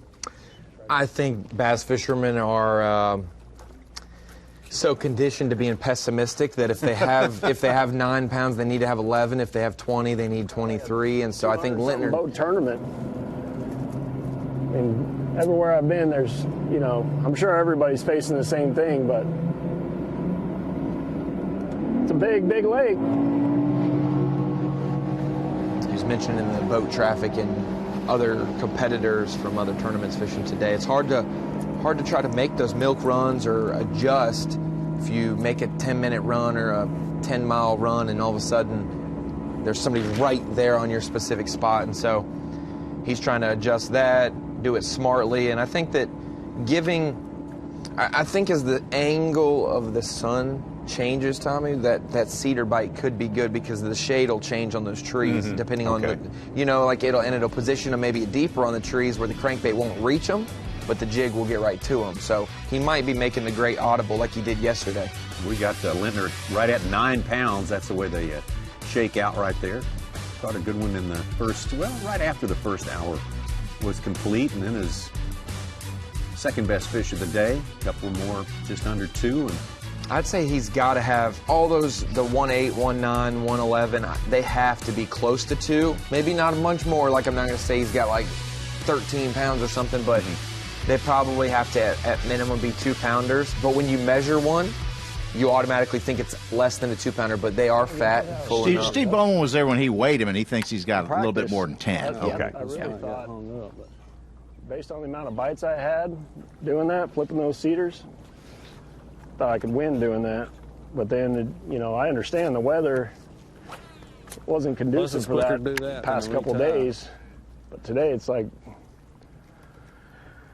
perfect for it, but it's post-frontal. I'd think them good largemouth would get up there and suspend in them trees like they were in practice a little bit.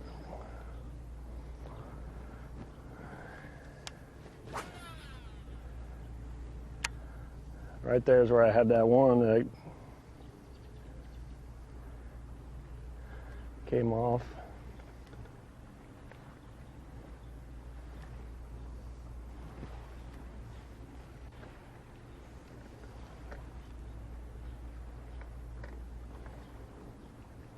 We've had hardly any wind today at all, but I think this is the least we've seen so far, man. It just gets flatter and flatter out there.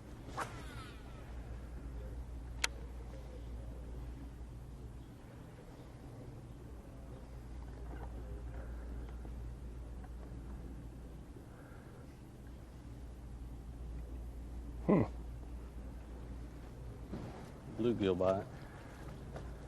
They don't seem to be on it. They're on the ends of the bluff where it's shallower and more tapered, but yesterday I caught them on the actual bluff.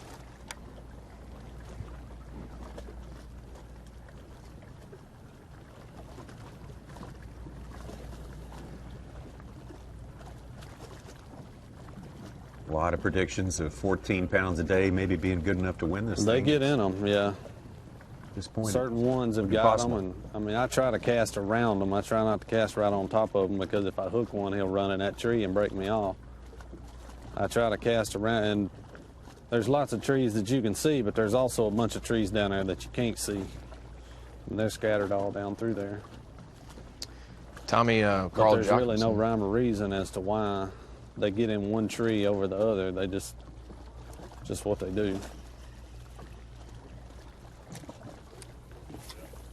Carl Jochimson just registered his first catch, a 3-pounder. So if his bait's starting to pick up, super deep right here. Each fish is a 3. That might be there where I caught yeah. most of those fish. He's it was got a 30 foot, 20 to 30 foot. What I was sitting in, but right here I'm sitting in like 75 foot.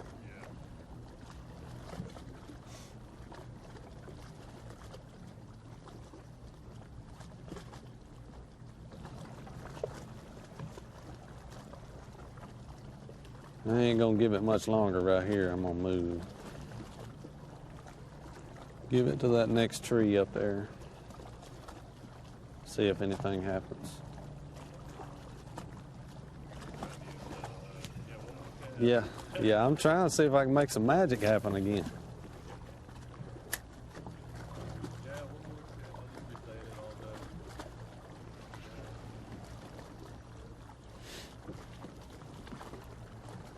Two different situations. On top there is Jared Lintner. He's got to win it to make the Classic. Brandon Lester is already in the Classic. He just got to win it to make it interesting for him today. Hey, Fred Rumbanis just texted me. There are fan bases out there, angler-wise. Pretty much. Fred Rumbanis doesn't mind Brandon Lester, but he's rooting for Lintner. Yeah. And then John Cox is rooting for Brandon Lester while he's sitting.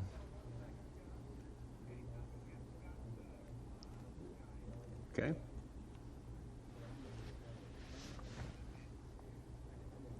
Scott Suggs made our top 12 as well, and Scott's out there doing his very best, striving to win this one. That's what it's going to take for Scott here. Scott, how's your day going so far? Well, I caught a limit early, and I decided the only chance I had to win this thing is make a long run and get up here where I maybe can catch some big largemouth. And we just got up here. I just caught one. I culled. I didn't gain much, but I had to go for the gusto. It's the only way I got a chance to win this deal. What had you been doing the previous 2 days, Scott? Catching them deep out of trees on a swim bait, real deep.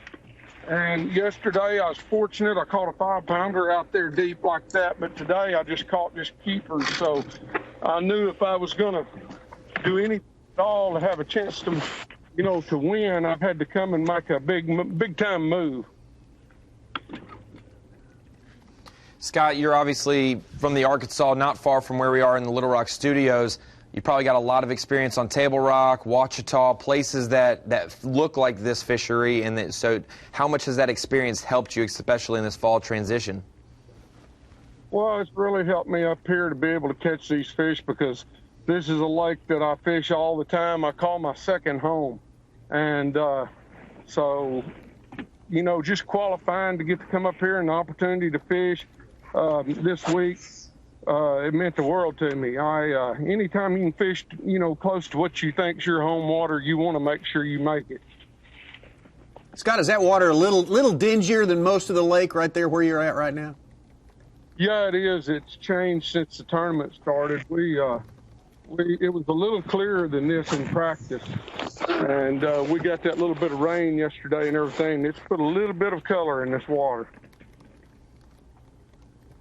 When you go in search of big ones like that, I mean, what cues are you looking for? What visually are you looking for as you head up one of these rivers here? Well, I'm way up the James River, and all I'm doing is fishing mud flats, trying to see if I can catch some on isolated pieces of wood. Just making my targets where they're smaller. I'm not going down a bank just fishing. I'm trying to target stuff and make, get what fish to bite that's there on that piece of cover. Have you had a lot of company in there, Scott, or has it been pretty much just you? No, I just got up here, and we've got a ton of company. What would it mean to you, Scott? You're obviously a seasoned veteran of the sport, but your first classic was 2004 at Lake Wiley, and if you could make this your second, the 2019 classic, make that your second classic ever, what would that mean to you this late in your career? Oh, it would mean the world. Anytime you can make the Bassmasters Classic, you've done something, and I would love the opportunity to make it. I mean, that's what we're fishing for, and I mean, it's the granddaddy of them all.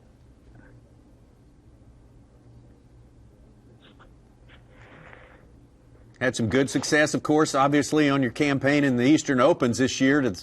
What was really the key tournament for you, would you say? Well, I don't think it was just one key tournament. I think it was just several. I was able to, I could have fished the Easterns or the Centrals, and being from the central part of the United States, you would have thought I'd have fished the Centrals, and the Easterns fit me so much better. So it wasn't a hard decision to make. I think you reeled off 3 great finishes to end the campaign, all in the top 30 or so. How important is it to stay versatile? Obviously, you fish Florida, New York, Tennessee, North Carolina, all different times of the year, from the pre-spawn all the way to almost the fall transition at Douglas. That's the key, is versatility, and I consider that one of my better points, because I'm gonna, I fish the conditions, whatever we're faced with. That's what I just try to make it. I try to make it happen for whatever conditions are, whatever time of the year it is, and understanding this. Understanding the migration of these fish, what they do from spring to summer to fall, and being able to stay on them and have success like I've had. Well, Scott, you know what you got to do. You got to get it won here some way or another, and we wish you the best of luck. We may check in with you this afternoon if you'll bear with us one more time. Sounds great. Thank you for your time. All right, thank you. Scott Suggs out there, going in search of some largemouth and make things turn around. He needs to win if he wants to get in the Classic. It's got to be a good feeling fishing a lake similar to your home lake. He's the history maker, that the first angler to win $1 million in the FLW Cup right down the road here with Ouachita. He's up to about $2 million with his bass earnings. That's crazy to see some of those guys, still wanting to fish the Classic. They have proved everything in the sport. They don't have to prove anything else other than maybe to themselves. You fish, back in 2004, where I was in life, I can imagine, he was probably not at the beginning of his career, but he was young in tooth in his career, and now, not too far into it at that point, 14 or 15 years later, that you're right on the precipice of making another class. It's got to be cool. Yeah, absolutely. Scott Suggs knows. He was very specific about how important it is to make it to that show every year, and how disappointed you are if you're not. Yes. Understandable. That's kind of what Brandon Lester's going, but he's trying to win this tournament right here. Brandon Lester having a good morning on Table Rock. Ditto for this guy right here, Jared Lintner. They're 1 and 2 right now. Less than a pound and a half separate these two anglers. Trying to win it. Caleb Summerall started with the lead today, and boy, he has just not seen the day go the way he wanted it to. Oh, my goodness. Tyler Rivette still looking for something to happen good for him today. The weigh-in today is at 5:30 Eastern Time, 4:30 Central Time. They're going to move the whole show up to Bass Pro Shops Outdoor World right there in Springfield, Missouri. #1 tourist stop in Missouri, and that's where the weigh-in is coming. We'll be back in an hour with more of this one.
am getting the blow, yes! Wow! Yes! Oh my God! He is your champion, ladies and You're watching the 2018 Bass Pro Shops Bassmaster Opens Championship, being brought to you live by Mossy Oak Fishing. Table Rock, that's where we are. Let's take you to the state of Missouri, southwest Missouri. Just over the border where the water flows out of Beaver Lake.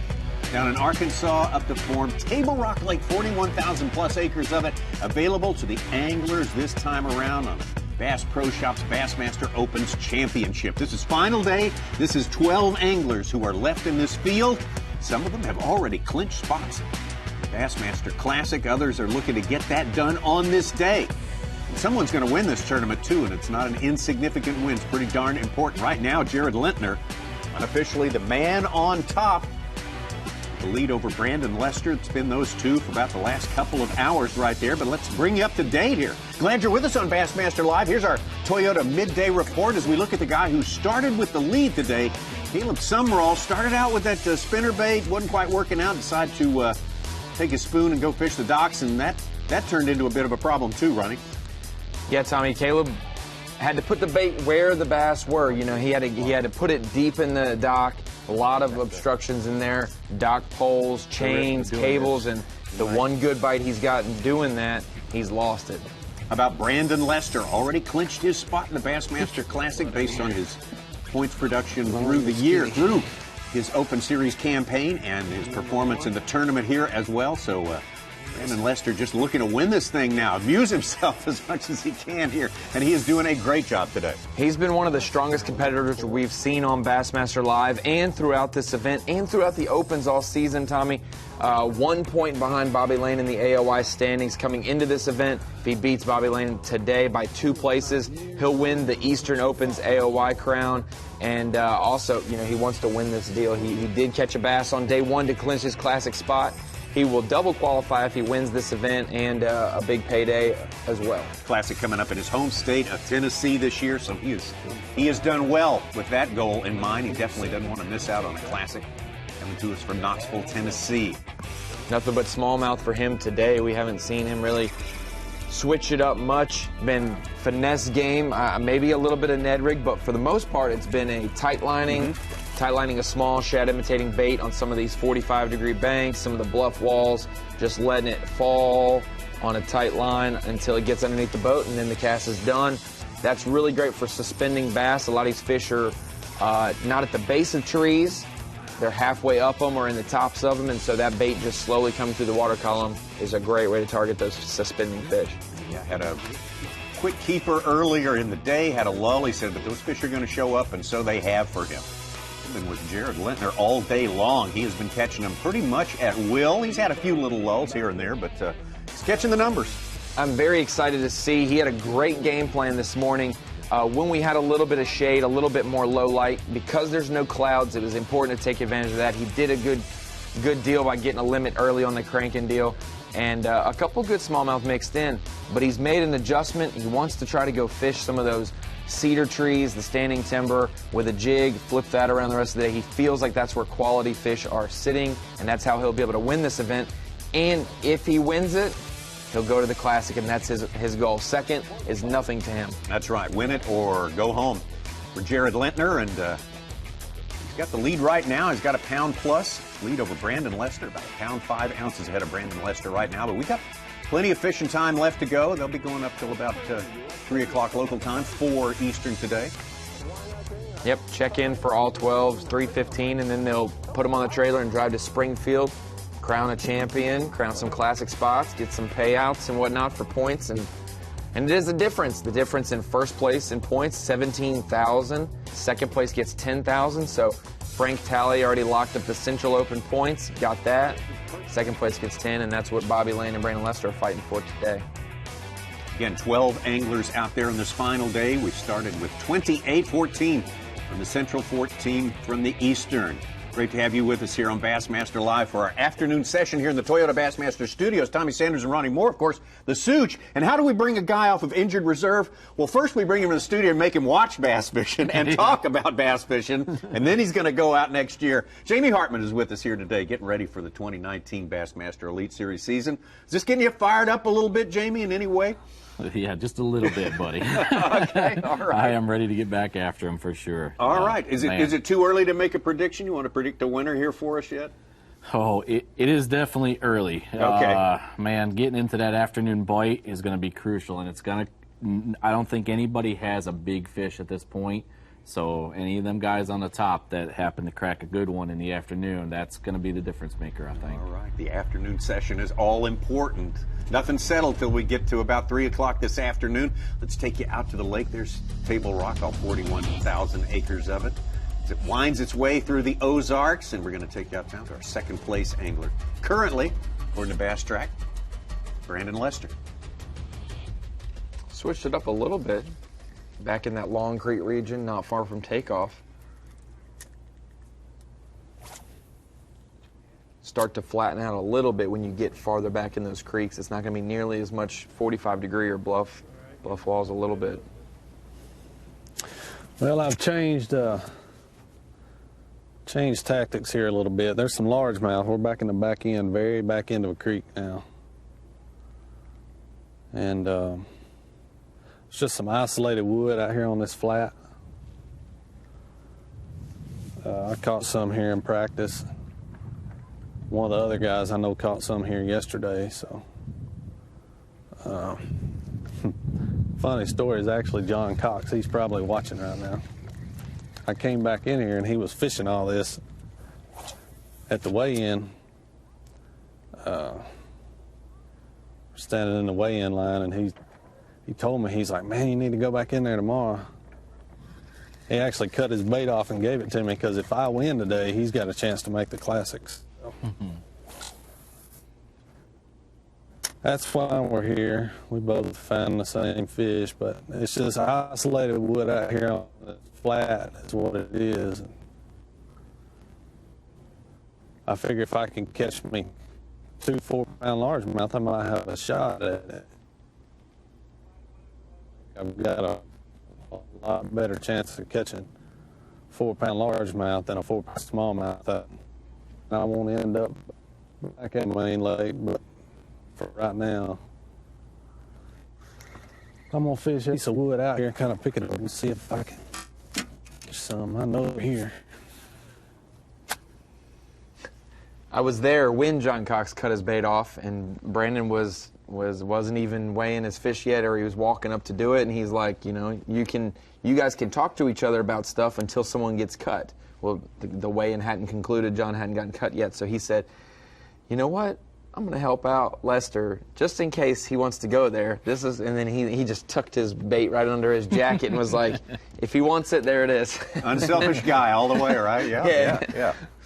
Now, I don't know come March if John Cox makes the Classic because of this and beats Lester, if Lester's going to be his. Hey, man, remember what I did for you? Well, everything's got consequences, doesn't it? Yep. It's a good story anyway. Little alliances you form in order to advance from the day.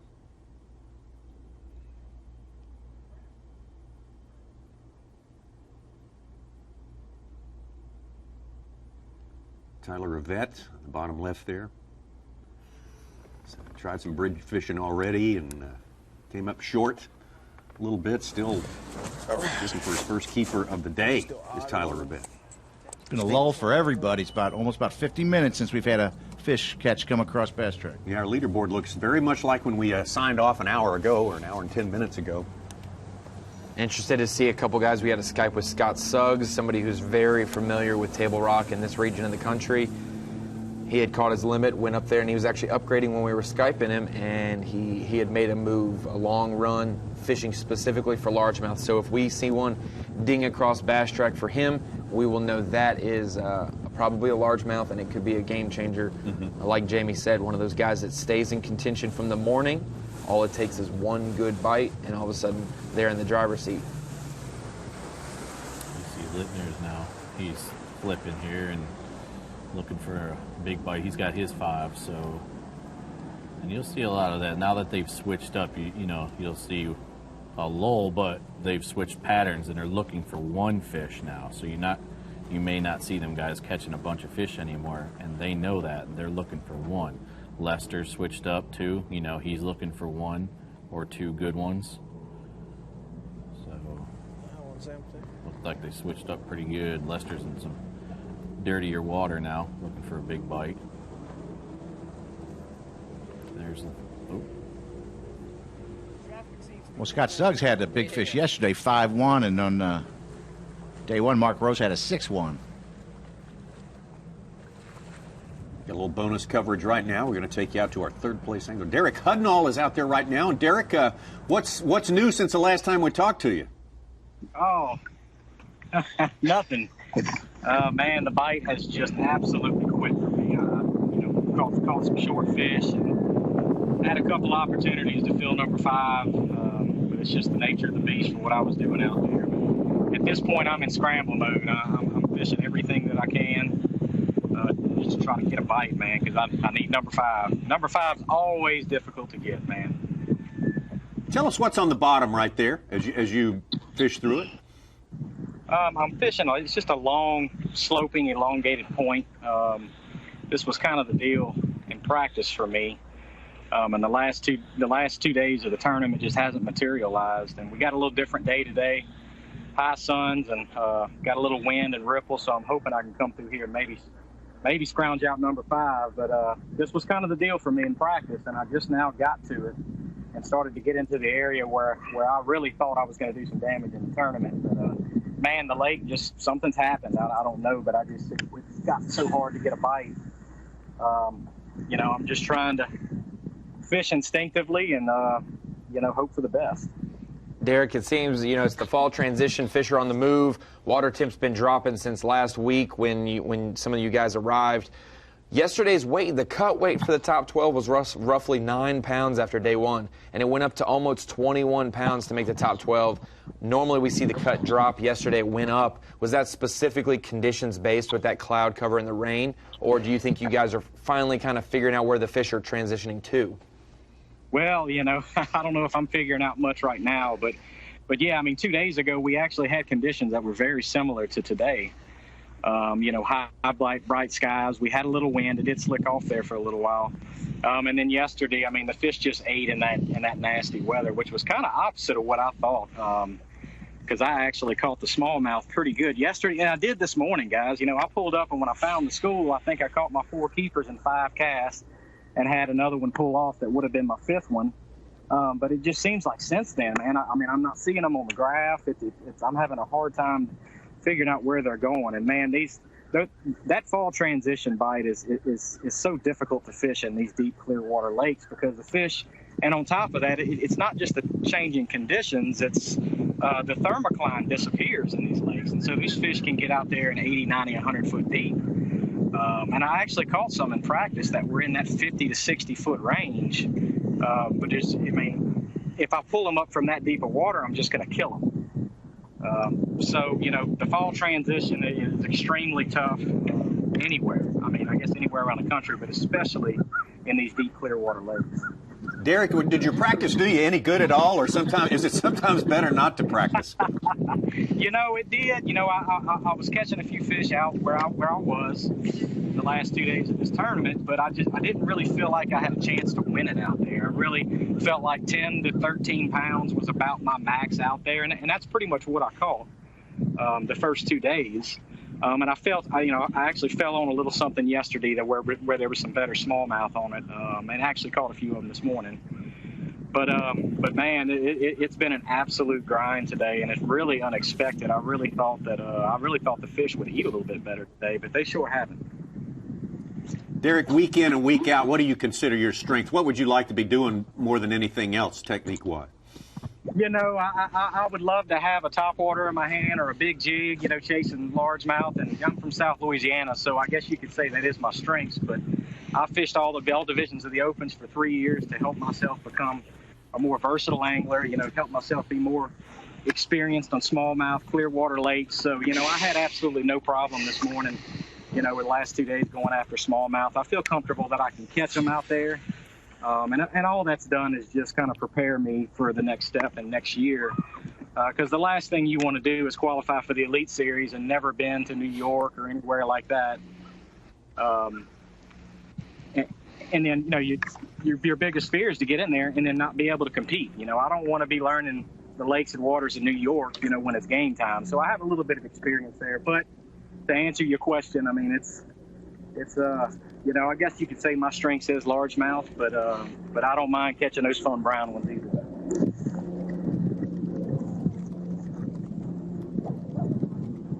Are you pretty much locked into this area of the lake, this section of the lake, Derek, as it stands right now? As it stands right now, yes. You know, I haven't been more than about 5 miles through this place, and in the tournament anyway. And I just feel like the more casts I can make, the better at this point. So, you know, the last 3 hours or so, you know, I'm going to stay in this section right here and just try to, find that number 5. And, but I'm confident we'll catch number 5 here pretty soon. Derek, of the 10 fish that you've caught and weighed in over the first 2 days, what would you say the ratio is of largemouth, smallmouth, and spotted bass? Like, how are you mostly smallmouth, or how many have factored for you? Yeah.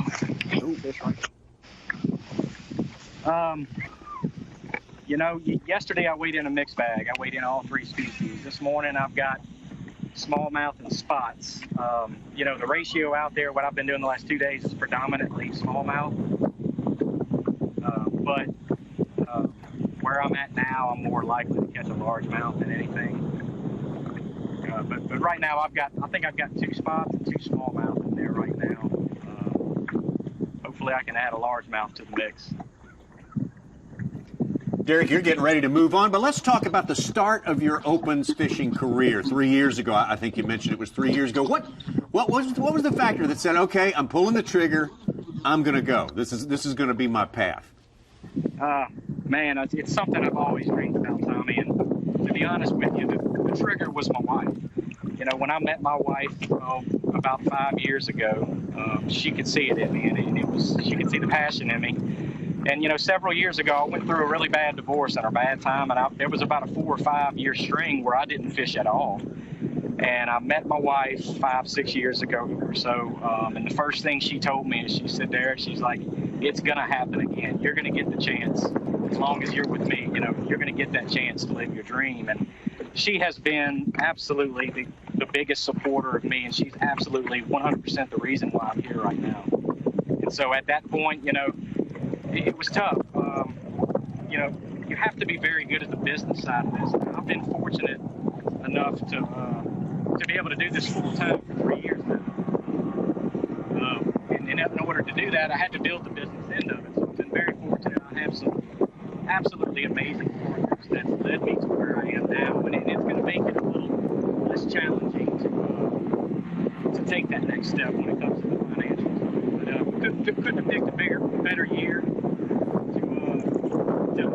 to start my rookie season. You know, with all the changes and stuff, I think it's going to be fantastic for the anglers. And man, I'm looking forward to it. We got to get through with that first. Derek, it's a fascinating, compelling story, and now you get a possibility of adding a classic in there as well, just to make it that much better. So good luck to you, and maybe we'll have a chance to check in with you again before fishing time is over. Derek Hudnall currently standing in 3rd place right now. What made you pull the trigger, Jamie? What told you I'm going to fish the opens and I'm all in on this? Well, I mean, when I started, you know, I can qualify for the elites. You know, I fished a bunch of stuff before that and had great success.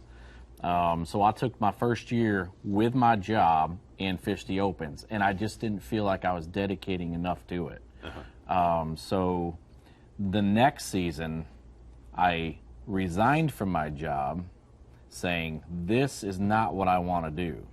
I want to fish. I mean, it's now, I mean, I'm getting to that, you know, point in my life where I wanted it for so long, but the years keep going on, and it's like, you know, you've got to, if this is what's going to make you happy and this is what you want to do, don't do something you don't want to do the rest of your life, you know? Yeah. So I got to that point, and I did the opens with resigning from my job, so I was able to dedicate myself and my time to fishing, not just the opens, but other tournaments at the same time, just kept myself rolling. And I was fortunate enough, my second season, that I did qualify for the opens, through the opens for the elites. And then it was at that point, okay, what am I going to do now? Am I going to take it? And they, you know, I had a short amount of time. We were in the Northern Open, so we went pretty much the longest. Yeah. And I didn't have that long to decide what I was going to do. So that's basically it right there. It was, you know, do or die at this moment. Am I going to make a career out of this? Is this what I want to do? Yes, it is. And in a very short amount of time, I put enough together to get me started and get me rolling. And I pulled the trigger. I basically just pulled the trigger, locked everything up, put it in storage, and I went on the road and just started fishing, you know, to get ready for the elite season. How many people out there want to trade places with you? You gotta, I mean, a lot. I ain't suggesting that's the best route for anybody at that point. You know, I didn't have a savings account, and I didn't, you know, but, you know, just getting that 25 grand in my pocket was a big deal at that point, especially stepping in, and it was the first event. Well, there's some cushion for me, you know, and I can make my next 2 deposits at least, you know, and it just kept rolling from there. So we just rolled on, and here we are. We'll try to keep it rolling. Yeah, we're going to give them. You're having a great year up to your point. You know, you were in the 30s in points. I believe you were inside the Classic Cup before you had to pull out of the, you know, because your back issues. Yeah.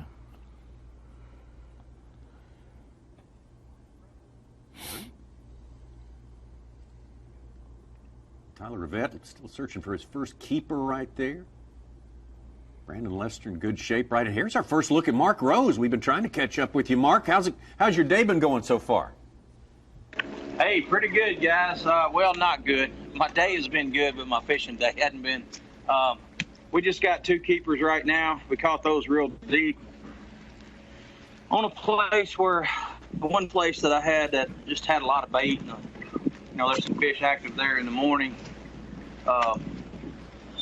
And since then, I just made the decision today to flip boat docks. That's how I caught that big fish on the first day. And those are, you know, when it gets high pressure post front like this, shade and hiding seems to be what they want to do. So I'm just gonna fish boat docks the rest of the day, and you know, we can get a couple of those big ones. Mark, could you tell us the story of that 6-1, that big fish you just referred to, of catching that one on the first day? Tell us how that one came about. Yeah, I had a decent morning. Again, I've got a place that, you know, the fish are just active in the morning, and then they just kind of go away as the light comes up. And I just started flipping docks and flipped way back in a stall, like you can see right here, where there's 2 little cross beams coming attaching to these pontoons. And I flipped back in there with 15-pound seaguar, and I got the bite, and I could tell it was a big fish. I thought it was a smallmouth. It was really green. And once I figured out how big it was, I, you know, started getting a little antsy then, but it was over the second crossbeam. So I got it up. I could tell it was just barely skin hooked. And I got it up, and the only thing I could do, I mean, we can't get out. So I just eased it up knowing that my line was going to break, and it slid over the first one, slid over the second one. I was pulling it to me, put my hands on it, and the little part that was skin hooked, it broke right as I touched it. So that was a godsend. Yeah, that was meant to be, wasn't it? That was just meant to be. Yep, that was the way it's. And that one fish, you know, really got me for the day. I just I knew if I could get a high pressure day after you know, the fish bit a little bit the last 2 days, spinnerbait and stuff like that. You know, the chances of catching a big stringer are pretty good flipping these docks if you get the bites. You know, it's just they're not really. I don't know what's wrong. they're not on this deal right now. It may be area of the lake I'm in, or it may be a timing thing, because it seems like they bite doing this a little bit later in the day. So we're just going to stay with it. This is the only shot that I got that I know of to catch a big fish, so we're going to grind it out. Mark, you used a term after the weigh-in on day one. You called Table Rock a situational lake, and I thought that was pretty interesting. Explain what you mean by that. Well, these deep clear lakes in the Ozarks just seems like when if you take off in the middle of the lake and it's cloudy, you go on the lower end. When it's sunny, you run up the river and or try to get in a little bit more stained water. But just because these fish just do not bite good, and on days like today, all throughout the lake, you can still catch them on shade, and that's what I'm doing. A little bite right there. I'm trying to. There's a lot of fish and a lot of people going up the river, so I'm trying to fish in the areas that have the least amount of people, and I feel like the fish are less pressured, and just figure out how to catch them. But this is not the end you need to stay on a bluebird day. You really need to be up the river, but there's a lot of tournaments going on today, and I thought my chances, and I know they're going to be doing a lot of what I'm doing up the river, so I thought my chances were better, maybe getting fewer bites, but maybe some quality that has not been pressured down here on this end. But what I'm trying to get at is, when the wind blows, you throw a spinnerbait and fast crankbait, and when it doesn't, you pick up a drop shot and a jig and things like that, and you slow down and fish shade. How important is it, Mark? Obviously, a lot of pressure out on the lake, but for you yourself in the fall, fishing new water and not just going back through areas you might have gotten bites. There are good spots that hold fish every day, but in the fall, running new banks that try to duplicate your pattern. Yeah, that's real important this time of year, because fish are moving. They're looking for schools of bait. They're really keyed in on shad in the fall more than anything. But I did notice that I had a lot of crawfish in my live well, so I know they're eating on some crawfish right now. But again, the biggest percentage of fish on this body of water right now is migrating. They're moving. They're trying to find shad. I'm not fishing for, that today, because there's so many people doing that. But I'm fishing to try to just catch fewer fish, but some quality that maybe is unpressured. But yeah, they're moving right now, man. They're looking for food. Mark, thanks for the info. Thanks so much for spending some time with us, and good luck to you. And maybe we get a chance to check back with you before the day is done. All right, thank y'all. Pressured waterways, Jamie. I mean, what have you learned in your couple of years out here, or a year and some change on the Elite Series? When you got that clear water like that, and you got bluebird skies, and you throw all that fishing pressure in there, it's really, really tough, because it's not just the fishing pressure, it's the boat pressure. It's all that commotion that's going on there. And like you said, Mark is trying to stay away from that. And he may get fewer bites, but when the fish start getting separated from all that fishing pressure, plus they start getting spooked in the clear water, and you have completely bluebird skies today, complete opposite of yesterday, it makes things tougher in general. So add that pressure, and it gets really tough. Try to run away from the crowds a little bit, as much as you can. So Mark's doing the right deal. He knows he is. He's just got to get them bites. All right. Jamie Hartman's going to stay with us for the next half hour. That's good news. We got plenty more fishing on the way. That's the way it stands right now at the Bass Pro Shops Bassmaster Opens Championship. Final day of this process that began a little less than a year ago for all of these anglers across the country. Jared Lintner on top.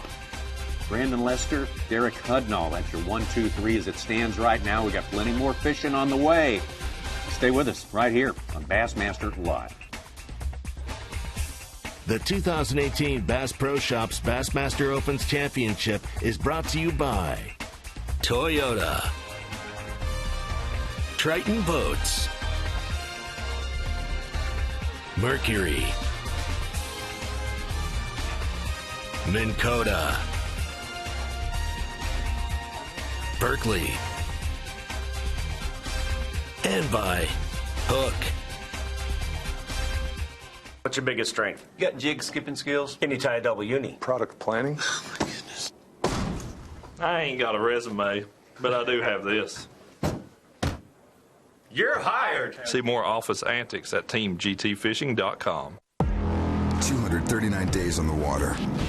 With an average tournament day of 8 hours, that's 1,912 hours of fishing. Averaging 60 miles per hour, you covered 12,300 miles. That's 102,420 minutes with a rod in your hand. Averaging 4 casts per minute, that's just shy of 410,000 chances at a bite. But numbers are the foundation. The results are up to you. Bassmaster Angler of the Year!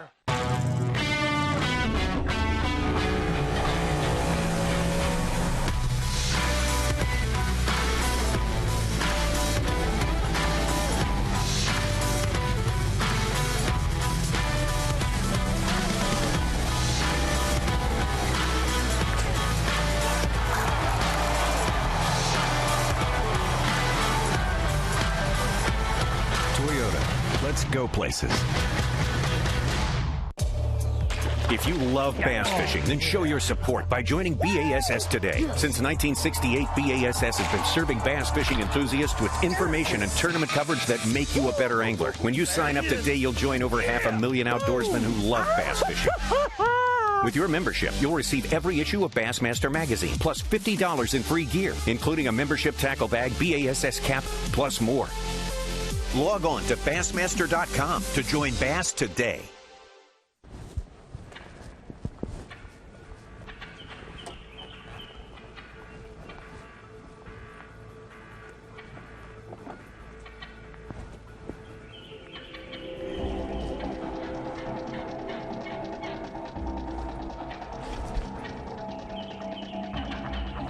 Oh, God, that was a big one. That was a 4-pounder. Got it.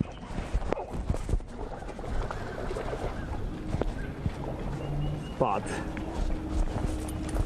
Yes, sir. Hey, 223.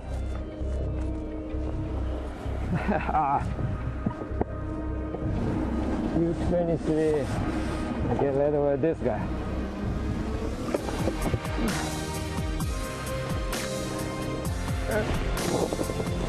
Yes!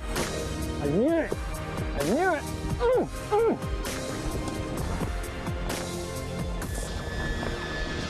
I did everything I could. You know, that's fishing tournament is all about winning. And winning is everything.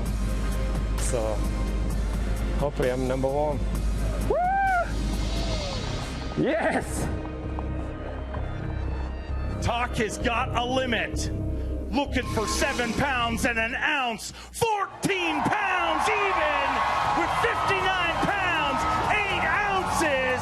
Takahiro Amore once again tastes Elite Series glory. 59 pounds and 8 ounces.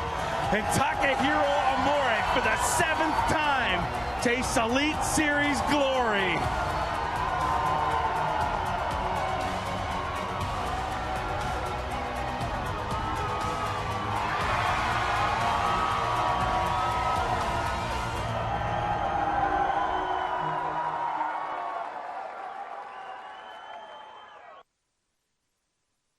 You're watching the 2018 Bass Pro Shops Bassmaster Opens Championship, being brought to you live by Mossy Oak Fishing. Fun deal for us today on Bassmaster Live, our first chance ever on live to cover the Opens.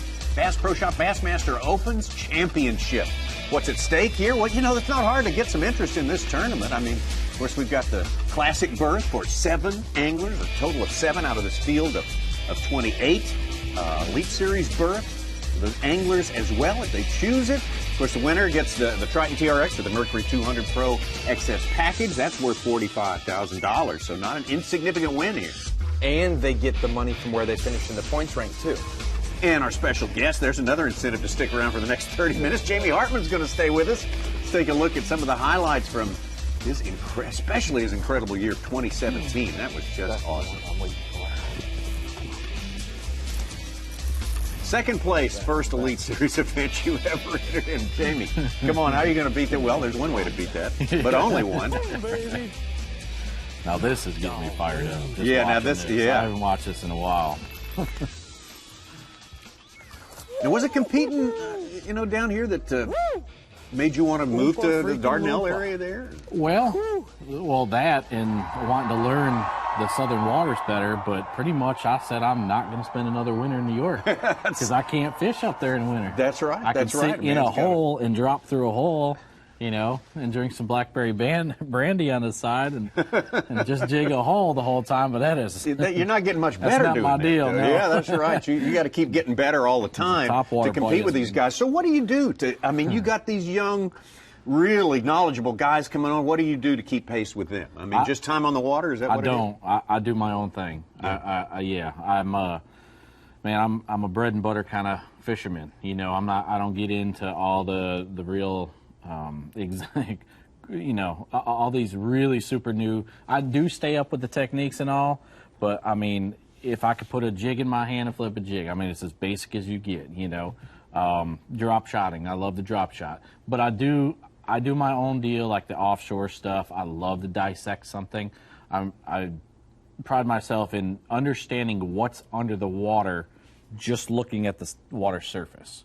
So I've graphed what I need to graph, and I'm really good at just imagining exactly what it looks like under there and how I need to fish it and approach it. Most places, when you leave a spot, you feel like you've picked it apart pretty much to the best of your abilities. That's important, isn't it, to have that confidence in you? The high percentage areas is what I call them. Yeah. And I won't do the rest. It's like running down a bank. If you're running down a straight bank and you've got one little deal that comes out, well, there's your high percentage area. And I don't like to do the rest of it. I'll hit my high percentage areas. Maximize your time. Exactly. All right. Good philosophy. It's worked for you, obviously. Yeah. And another season looms ahead, so we'll be watching for that. We'll talk about that a little bit later. What stops have you fired up? And right now, let's get back on the water with Justin Atkins right there. Atkins currently in 9th place. We're still looking for his first fish. We gotta confirm that for sure. We've had spotty service with him up. He's been farther up the river. Yeah. Now he's more towards Kimberling City, so we can see him and be able to maybe talk to him via his cameraman at some point, because he was one that I was keeping my eye on. He had done well, I believe, 3rd place coming into today, so he was gunning for a victory. Had a couple anglers break our lull and catches, Bobby Lane among them, and he climbed up closer to Brandon Lester, taking that AOI spot in the Eastern. But then Mark Rose caught one right after we left him and went right back on top of Bobby Lane. He couldn't wait. We couldn't wait, I guess. We had to leave before he caught his fish.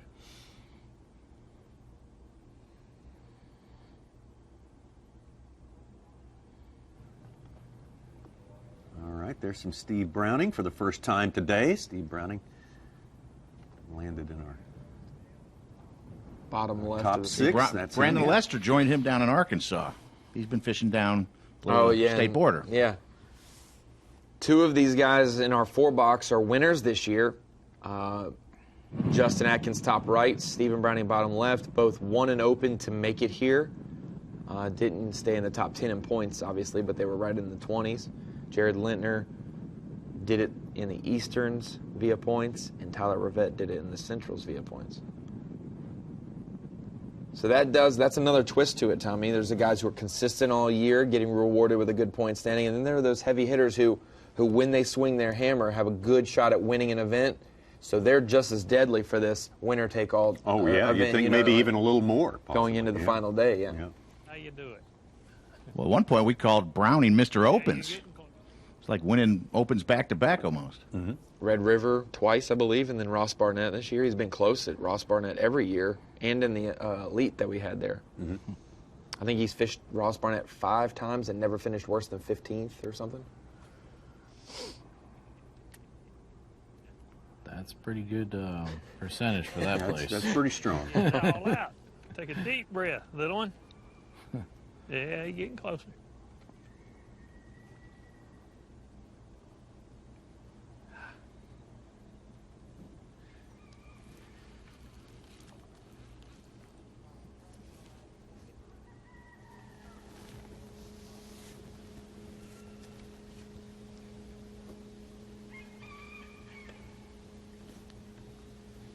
Somebody's by a rooster. Man, oh man, I don't going know crazy if that's back what there. Revette's looking at or what. One of those nomadic under the bridge roosters. A late wake-up call. It was weird. I made a 30-mile run on Thursday up this river, and there's nobody in sight, no houses, no nothing. And I hear a lady behind me, and I turn around, and it's nothing but woods and a rock bluff, and I'm like, I have no idea where Losing this your mind? person is. Thought you were going crazy? I'm up in the mountain. No, it was a lady. There was a lady talking. I just had no idea where she was. I don't know if she knew I was there or what, but I was like, okay. All right. We're in the middle of nowhere now. Ways of the Ozarks. We've seen photographs. It wasn't banjo music, but I was getting a little turkeys scared. out there and deer. Guys commenting on how many deer they're seeing walk on the shore.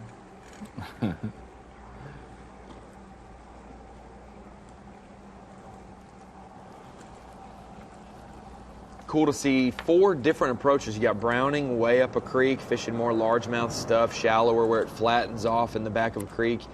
Jared Lintner's doing his, he was cranking on the main lake. Now he's doing like a flipping timber.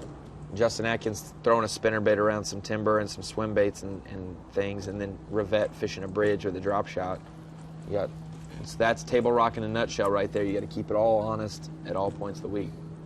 You can see watching Revette, you can see the discouragement kind of just in his demeanor, the way he's just nonchalantly fishing and looking around, and he hasn't got the bites to keep him rolling. And maybe if he gets himself a bite, he'll get more focused and get into a groove or something. But it's a big mental game for sure. I've been in this situation, I know. And for an angler like Revette, straight out of college, you'll have those periods where you don't catch them as good, and you know that others are catching them, and you're going to get discouraged. But with one set of the hook, your whole day changes. Exactly. Yeah. If he had that, maybe an hour ago, but he'd be really grinding down. But that's the mental side of this game. For just 2 years, this is Justin Atkins' second year fishing as a professional. He fished in college, fished around the house locally, and then made the jump to the FLW Tour last year. Won the Forestwood Cup in his first year and almost won it this year at Lake Ouachita. He's slowly emerging as one of those guys that when he's in an event, he's on the short list of guys that if this guy's going to win, it could be this week or whatnot. And proved this year at Logan Martin he needed to win it, had a terrible practice, was almost about to leave if he hadn't paid his entries. He was going to just not fish the event, but stayed with it and wins the event. He'd come from behind fashion. There's Caleb Sumrall, started the day with the lead here. Found the going a little rough today. Well, a lot rough today. He's still looking for that first keeper. We always say that, fishing to the last second, it can happen in the last 5 casts of the day, and we dramatize it sometimes, but that is the truth. Yesterday, Carl Jacobson, sitting in the same position as these guys were at 1:30, decided to pick up his confidence of a big bait and had 10 bites and landed 5 of them and made it to today, and so even as the day progresses, you've probably had those stories, Jamie, of the last hour of the day, and I got to run in, Yeah. It's a long, long day, but you got to know, like any cast is going to get you either your fish or it's going to turn you on to something real quick where you can get, you can salvage your day in that last hour and totally turn things around.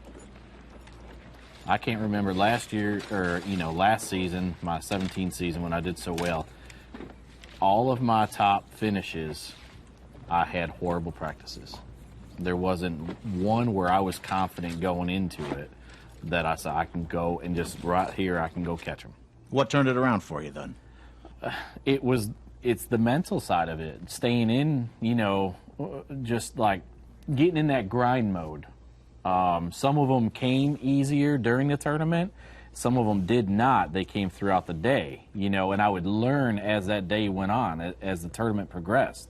Multi-day tournaments, you're able to take this day, your first day, learn from it, add it to your second, then add it to your third, and by the fourth, you either start running new water or you know what's going on at that point. So, you can learn. I've used my tournament days as my practice days because I've had such bad tournament, or bad practices. I believe, if I'm not mistaken, that is Bobby Lane right there. Yes, we have caught up with Bobby Lane. Having a fantastic season on the Opens, Bobby. Trying to put the capper on it today. It'd be nice to win this one, wouldn't it? Do what now? It'd be nice to win this one today, wouldn't it? You've already got your classic spot. Yeah, it really would. I just broke a decent fish off, but I only got 3 so far, but it's definitely a different day. Raining yesterday, then fish fed really well, and today it's slow, so I'm out here drop shotting, which is my absolute least favorite thing to do in the world, but I've caught 2 in the last hour, so if I can at least keep them honest with a few more fish, I might go run the bank a little bit more, but man, it was just dead this morning. Well, you notched a top 12 this year in the Elite Series at Lake Travis with a drop shot, and obviously you're capable of that, but how have you caught them this week? We know there's a lot of different changing conditions, but have you had to switch up tactics and techniques each day, or have you kind of rode with 1 or 2 baits that have gotten you through? The first day I missed a pretty good one on a whopper plopper, and I went back yesterday with a buzz bait with a Berkeley power bait rib toad on it, and I threw it right down that same exact dock. And I caught that fish that I lost. It was a 5-pounder. So, other than that, it's been catch one and 2 foot and then come back out here to 30, 40 foot and find the trees that are suspended underneath, not the ones you can see, but the ones that are on your graph and 30, 40 foot, and you take the drop shot and you try to get it right down through the trees. The problem is you got to somewhat use light line because the water's fairly clear and you break off half the ones you hook. So, it's a patience game for sure, but I've caught them from 2 foot to 50. I caught one suspending in 87 foot this morning, so it's just kind of a wing it deal for me. I mean, it is the fall, so top water's great, but you've also got to realize when you got bluebird conditions and not a cloud in the sky that sometimes that top water bite becomes very tough. You got any company out there? You got a lot of people fishing around you, Bobby? Well, I think there's about 700 boats on the lake today. What you do is you drive up to where you see a point that doesn't have a boat on it, and you just get on your graph and look for the deeper trees out in 30, 40 foot. But yeah, it is absolutely swamped with boats today. But what an awesome lake, awesome fishery. I mean, I've really enjoyed myself this week. I'd love to win the points, but I know I got to get 2 more fish just to keep Brandon honest for sure. Did you put in a lot of practice or what you would call productive practice on this lake, Bobby, or was it just all for naught? No, practice was really, it's fortunate that I've done this for a while, but practice was a grind. I mean, maybe 1 or 2 bites a day on a topwater plug, and then you'd catch 1 or 2 doing this. So I knew it would be tough, so honestly, you just try to stay mentally focused and, don't get too anxious and run around everywhere. I mean, it's not a bad way to fish, but I did that after the first day and yesterday after I had my 5th fish and, never even got a bite. So practice was tough. The leaves are starting to change. The water temp's still running 70 degrees, so it's only come down 3 degrees since this big cold front. But I would say after the next front and we get another and the water temp drops, I bet this place really starts turning on fire. It's 70 degrees, a day like today, nice and warm and sunny. Does that sort of stop the transition? Does that sort of stop the migration? Do they just sort of just kind of stay in their tracks a while and not do anything? Is that what these fish are doing? Yeah, that's for the most part. That's exactly what's going on, Tommy. It doesn't make it easy. It's they want to do something and they're not. You catch a smallmouth, a spot, a largemouth out deep, so you know there's still a lot of fish out deep. But there is a few up shallow. You catch a spot on a buzz bait with a toad on it or something like that. So you just you got to be really open-minded when you're out here, and you know, you never know when you're going to get your next bite. So you have to kind of stay on your toes the whole entire time. Bobby, before we let you go, awesome open season this year. This will be your 5th open you fished, and you've gotten all in the top 16. What's that mean to you to be able to travel? Obviously, you fish professionally, but to go from Florida to New York to Missouri to all the other states and stay in the top 20 in every event? Well, it means a lot. You would think I'd have a 100-point lead, but I don't. I mean, that's how good the fishermen are nowadays. I mean, Brandon Lester's only 1 or 4 points ahead of me now after this tournament, but you would think I'd have been out here really just fishing for fun and trying to win the tournament more than win the points title. But it was a great open season, and it really helps my versatility fishing these opens. It lets me go from doing what I'm doing now to flipping to you know, catching them on a frog and stuff like that. You get to fish all different kinds of fisheries, and you know, that's what makes you a better fisherman. So, you know, I really enjoy just fishing, period. But when it comes to tournament time is when it's time to shine, and you never know when your next cast is going to be a good one. So every day on the water for me is a learning experience, and I love doing it, man. I couldn't be more excited about the opportunity to be in the top 12 today and have another shot at it. That's what's fun about this thing. Well, good deal, Bobby. Thanks. Anytime you double qualify for a classic, you got to consider yourself pretty much a success story for the year for sure. Bobby Lane out there just showing people how good he is in this year of 2018. Let's get back out to Jared Lintner, sorry. Of the 42 classic appearances, he has the most in this field. Of the 28 guys, he's got 11. Now he's going to be going to his 12th classic. I believe it. Browning's right behind him. Probably all in success. I think his first classic was the Hartwell one. It was his first one. He hasn't missed one since. 2008, yeah. I think he's second, Ike. Right now, current, maybe, no? Active, or no? Aaron Martins is up there. Yeah, Martins is right behind Ike. I see you trying with the stats, though, Such. I appreciate that. That makes I think Faircloth's in there, too. Ronnie will correct you, though. Oh, gosh, yeah. No, I had an angler text me yesterday. Paul Mueller said, "Are you sure if Lintner wins that it's not like someone farther down the list than Room-Banis?" And I was like, well, if I'm wrong, it's an hour and a half of wasted time that I thought I had it now. I was like, I don't know. But I think it was Lintner. Gets it for Room-Banis.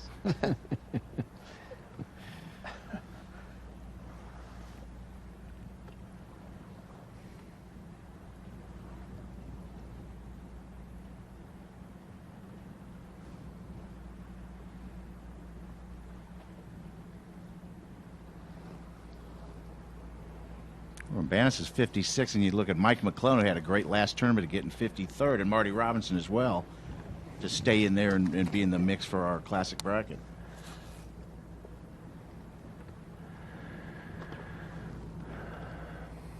Coverage of which starts Monday, 8 a.m. Eastern Time. Tuesday, 8 Tuesday to time. Friday, right? 16? Tuesday to Friday. Tommy, you want us to work 5 days? 5 days It's my dream, anyway.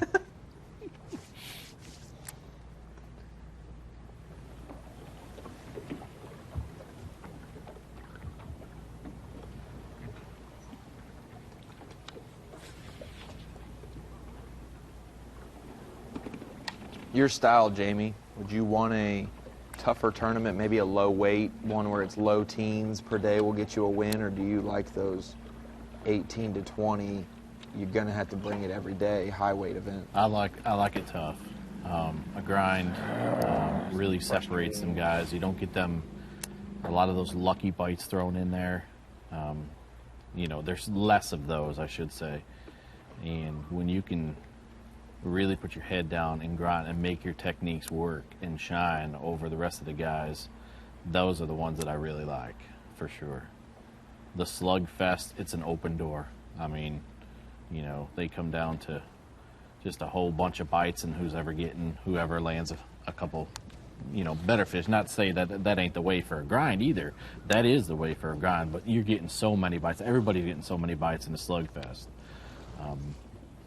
Yeah, it does separate anglers to a certain extent, but the grinding tournaments is my deal. It's not as fun by any means. Yeah. Oh, no. But it is good when you do catch a 3-pounder that would normally be scoffed at the St. Lawrence River or somewhere else, that you're like, dude, this one's going to be like important to getting me back in the game. Yeah. Yep.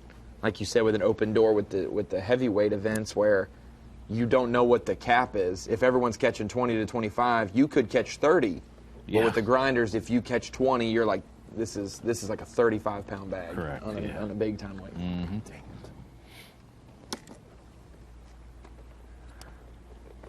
That is crazy. It is confirmed 1st, 3rd, and 5th coming into today. Rivette, Summerall, and Atkins all do have 0 right now.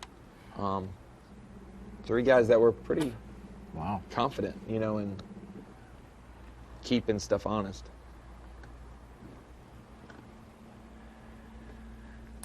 I was kind of, you know, hoping Summerall was just not getting the coverage.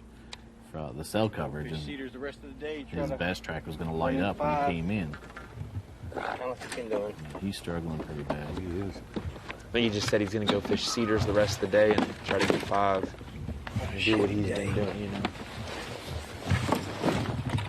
And we got to give a shout out. We did it earlier, but for those just joining us, Brock Mosley fishing the Open Championship this year.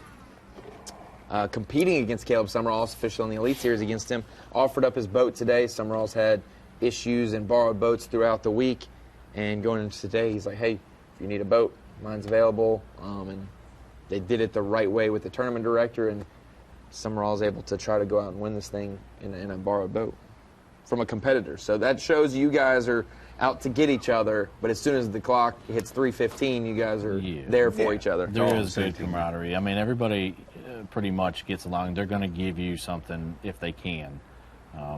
If they aren't the ones succeeding, they're going to try to help you succeed. I've seen that a bunch. And those are both great guys, Brock and Caleb. Super guys. I got to know each one of them, and incredible guys. Dang, man. Jacobson, looks like the blog just came in. It should hit Bass Track soon, but Carl Jacobson caught a fat spotted bass on a glide bait. It's a pretty... Yeah, that is a chunky one. That one might be a heavy 2, maybe 3. So, like you said, Tommy, if he swings the bat 5 times with his glide bait, they could all be 3-pounders. Could be. Could be something wonderful. Got about 2 hours of fishing left to go here. And still got a good race going on right now. About 1.25 pounds separating Lester and Lintner. And we got to say goodbye to Jamie Hartman. But Jamie, before we get out of here, what's got you fired up thinking about next year? What locations are you pointing to, or you just love them all? I'm gonna love them all. Yeah. I say right now I love them all. I may say something different after the event, but right now I love them all. All right, fantastic, fantastic. I know you are raring to go, and man, thanks for offering so much great commentary and insight and so forth like that, and giving up a day of muzzleloading, not just a day, opening day. That's right. Hey, we owe you one. Priorities. Thank you so much. Jamie Hartman, watch for him. 2019 Bassmaster Elite Series.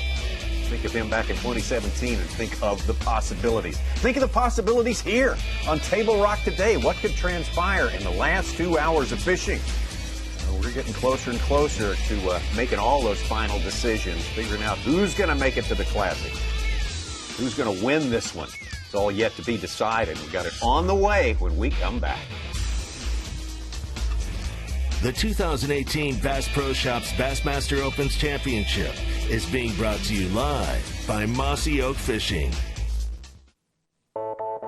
There's a reason I escape to the water for over 200 days a year. It's not only my passion and my job, it's my life. The work and the miles that I put in traveling across this country have prepared me for this sport. Because after thousands of casts, eventually I will find the water. Toyota, let's go places.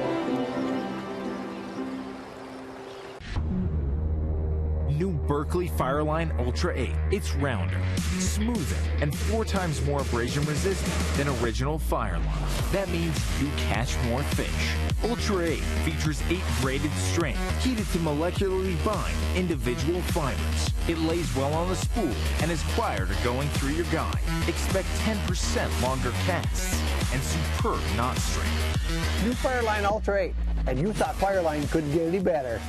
Fishing just got easier, and it didn't cost you a thing. Free feature upgrades from Lowrance. Fish Reveal delivers the best of chirp sonar and downscan imaging, all on one screen, and it's going to help you find more fish. High visibility color sonar take high contrast imaging to a whole new level.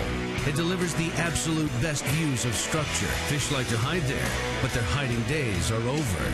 These features are ready to roll when you are. Just upgrade your HDS Carbon software.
On the water.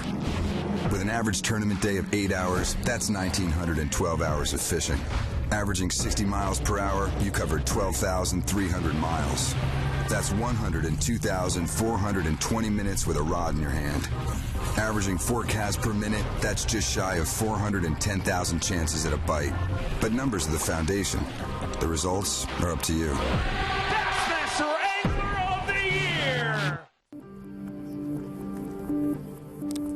You just got to be positive and keep moving on. You know, you can't question your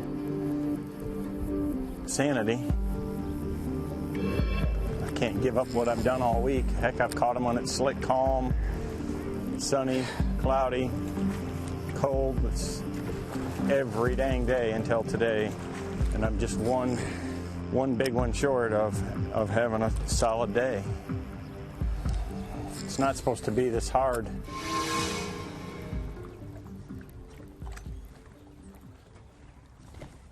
Oh, there's one. Big one. Real big one.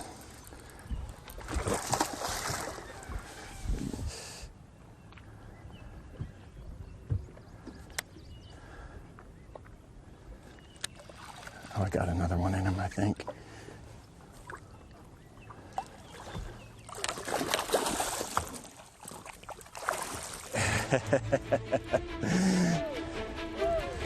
There's a game changer. One hook in the nose.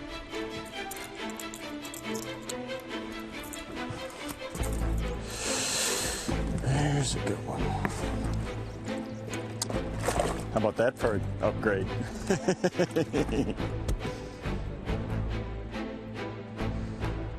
That changes things. Let's roll him through.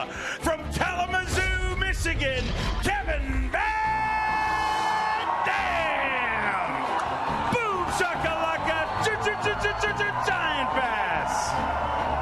Start today with 64 pounds, 13 ounces. Tommy, Kevin get side by side. Two great friends and two incredible competitors get side by side over here. As we look at the scales, we're looking for 13.6. 18 pounds, 7 ounces. 18 pounds, 7 ounces. And KDD becomes the only man alive with 25.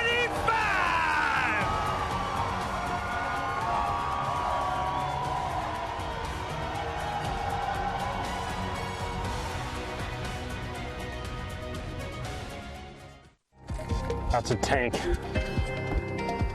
Might be the biggest one we've caught this week. It's the deal, dude. That is awesome.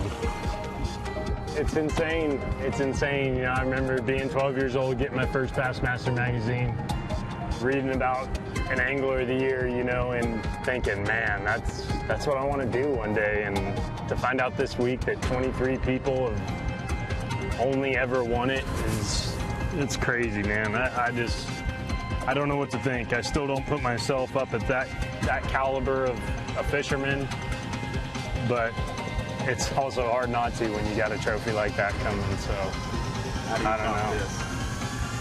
Bassmaster Classic trophy is the only thing I need now. So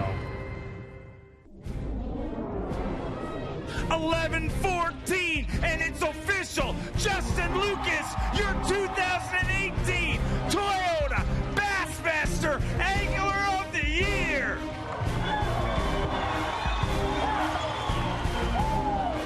it's unbelievable, dude. I've been really cool until now, and now it's setting in, man. This is I'm the 23rd guy to ever win this title in almost 50 years of bass. That's humbling, dude. That's unbelievable, and it's hard to imagine that. I've just never thought of myself as, I guess I have, sometimes been like, maybe you are good enough to do it, but there's so many great fishermen that never win Angler of the Year, and you just wonder if it's ever really going to happen for you. And I'm still pretty young in my career, but I caught fire this summer, and it hasn't slowed down, and my grandpa's watching back home, and I started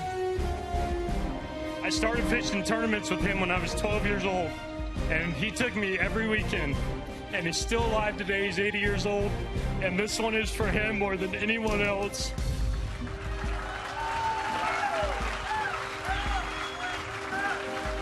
A laser-focused Lucas comes into 2018 and is officially your Toyota Bassmaster Angler of the Year!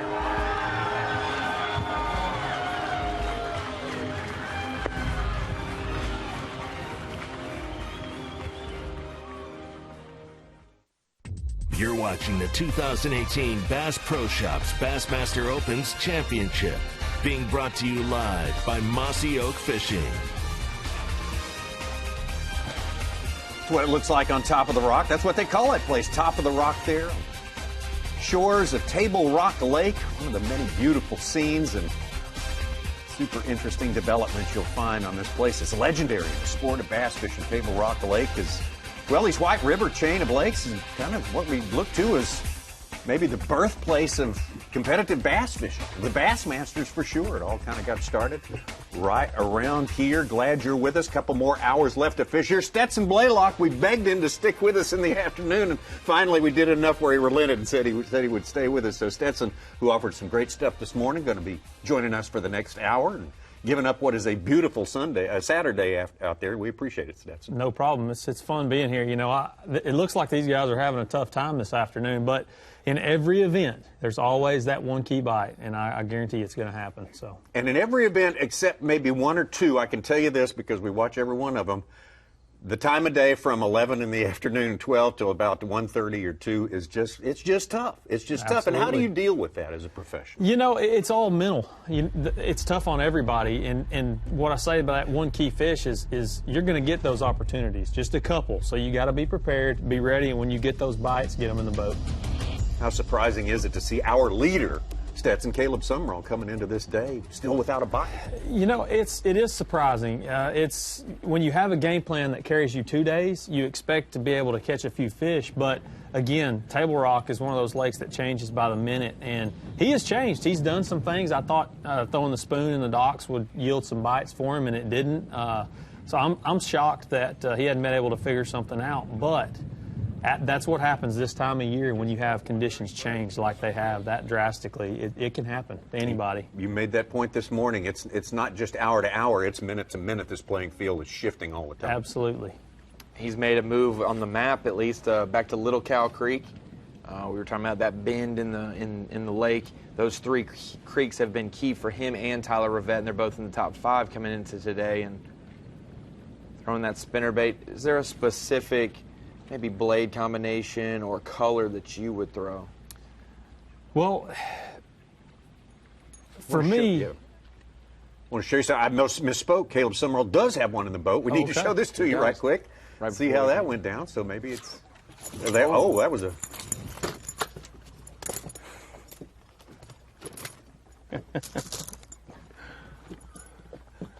That's what's left of it.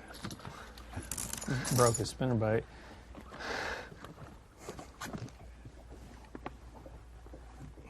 Break 5 spinnerbaits if it's 5 keepers. Absolutely.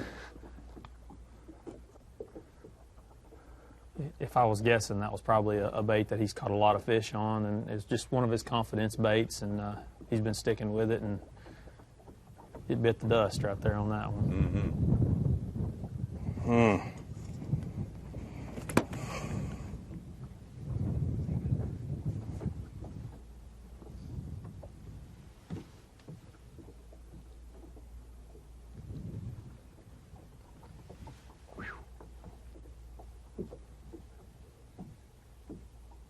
And you can't pinch it.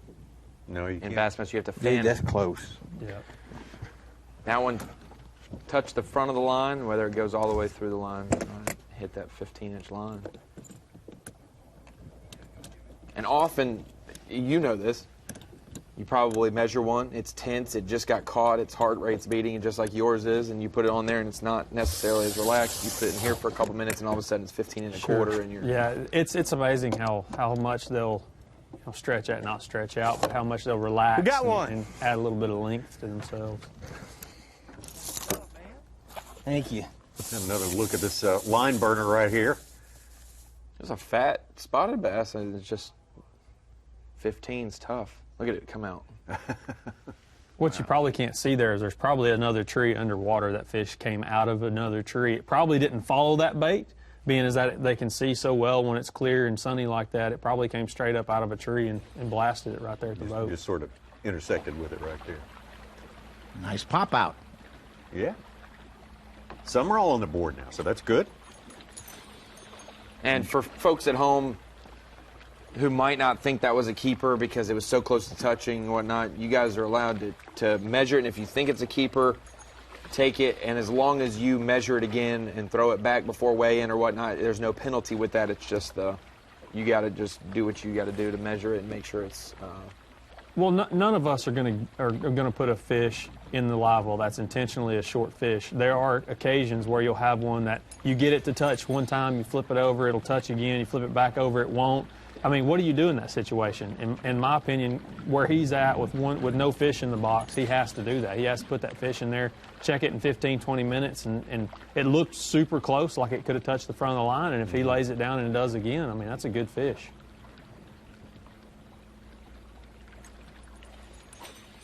And knowing how tense spotted bass were, he's probably amped up as Caleb was I tell you, this time of year up there, it's really, really hard to beat a mouse-colored war eagle. It is. I mean, that clear, transparent skirt on that bait, and I like to throw the Screaming Eagle, which is it's a lot smaller profile. Still has the weight to it, but it's a smaller profile bait, and they really seem to like that bait, especially those spotted bass, you know, keying in on those smaller bait fish, and it can get a lot of bites for sure. That Screaming Eagle, isn't it designed to have that compactness, and so the head's not super heavy, sure, but the adds weight some distributed, weight down yeah, the hook. Yes. Still has that compact look to it. Because half the weight's covered up by the skirt. Sure. I guess, yeah. But I'm not in their situation today, obviously, but I can't stick with a spinnerbait on a bright bluebird day. It's not me. I mean, a lot of guys can. Obviously, he's got a lot of confidence in it, but I just can't do it. Right now is when I would switch up to something like a ball head with a little swim bait on it, and give something a little more subtle, just something with a little less flash and flare to it.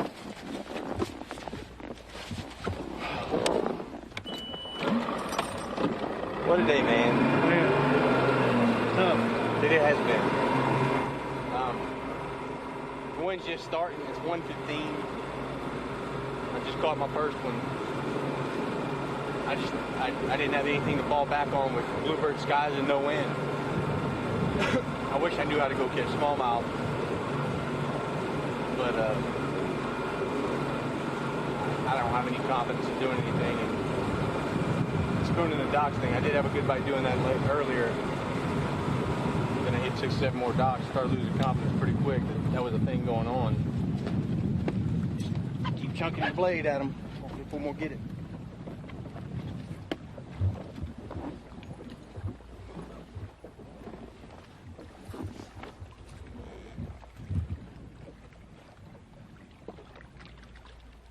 Bobby Lynn, another 2-pounder. Up to 4 fish, 6th place. He just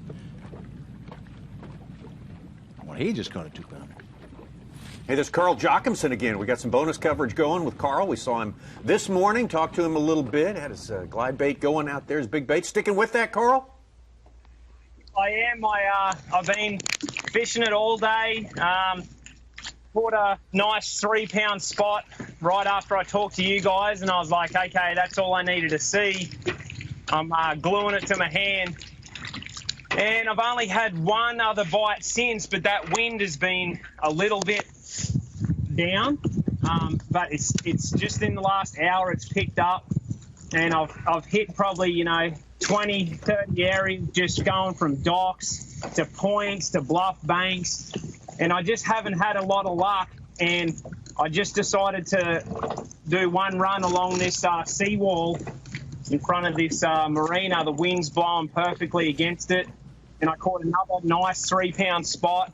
I missed a solid 4-pounder and had a couple other 3+ hit the bait, and then I caught a 2. So I'm about at 8 pounds.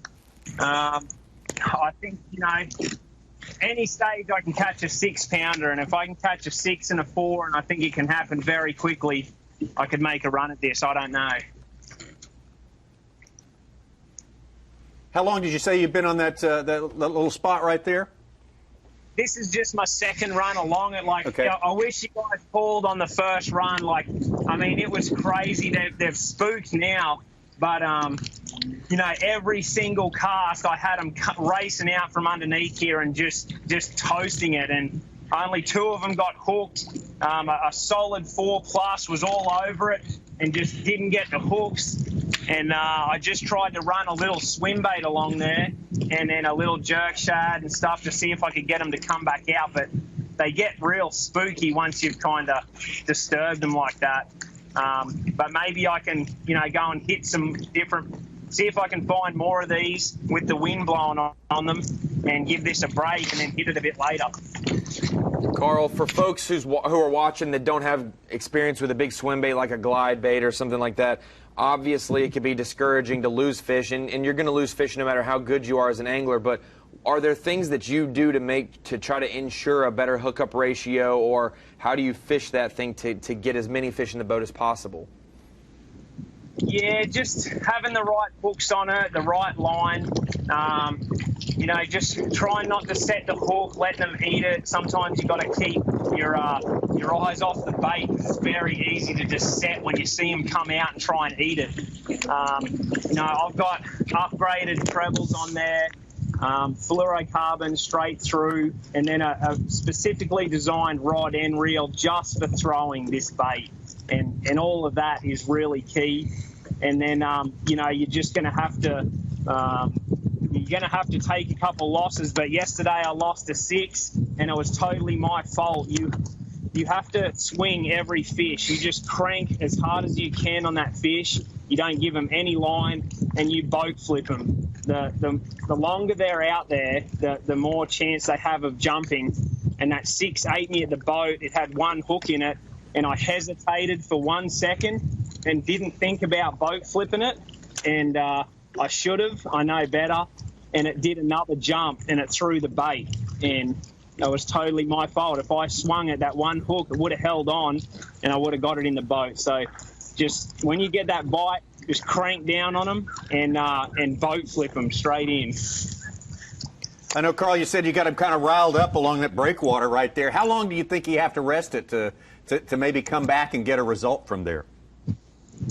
Yeah, it could be half an hour. It could be an hour. I think I can come back in about 30 minutes. You know, really, it took me about 15 to go to the end. And I turned back around and just never got a bite. And I had probably 15 fish eat me on the way up. So they're pretty smart. They're switched on. I might make a couple more casts and I'm out of here. I'm going to keep running points, docks. You know, every little piece of cover that wind is hitting. This is the ideal swim bait condition. You can't get any better. But for some reason, the table rock bass don't like it.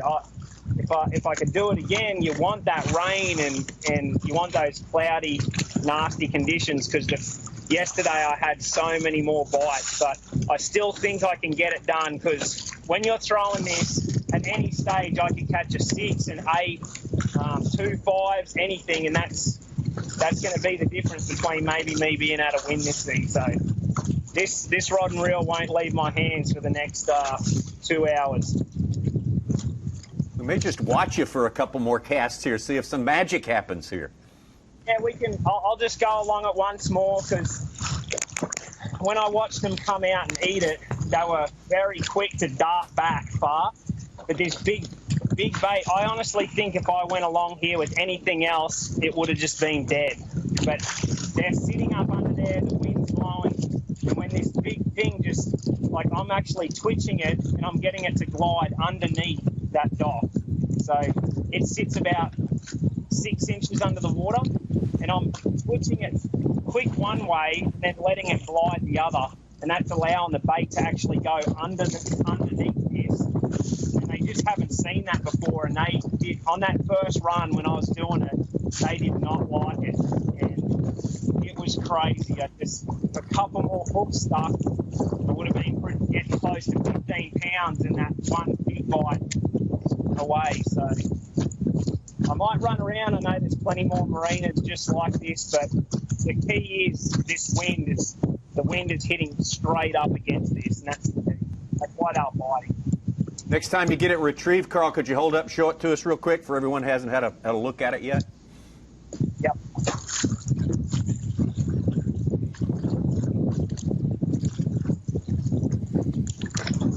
It's Brandon's bait. It's a new bait that he just gave me to try and ask my opinion. And as you can see, it's got some battle scars. That's good.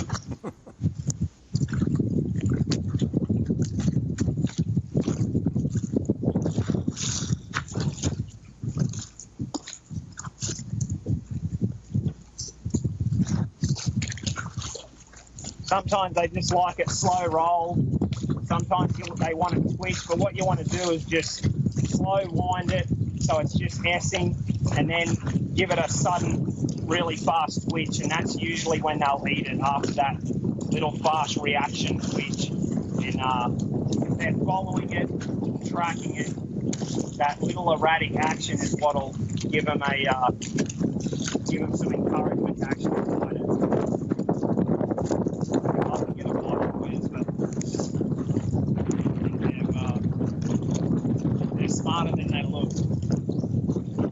once on the first run.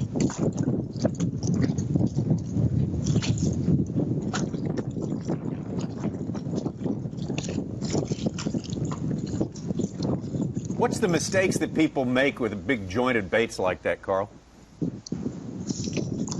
Probably just, you know, so my biggest thing, you know, if you want to just fish it and you want to catch a big bass, that's great. You got to glue it in your hands and you got to fish it all day. If you dab at it, when I go big bait fishing, I fish it all day, daylight till dark, and I don't care if I catch a fish or not. And we might get 1 or 2 bites in that whole day, but that's all you want because you're looking for that giant. But over the last 5 years, I've tried to figure out how to implement it into my tournament fishing, and it has, you know, been a massive part of my success over the last couple of years.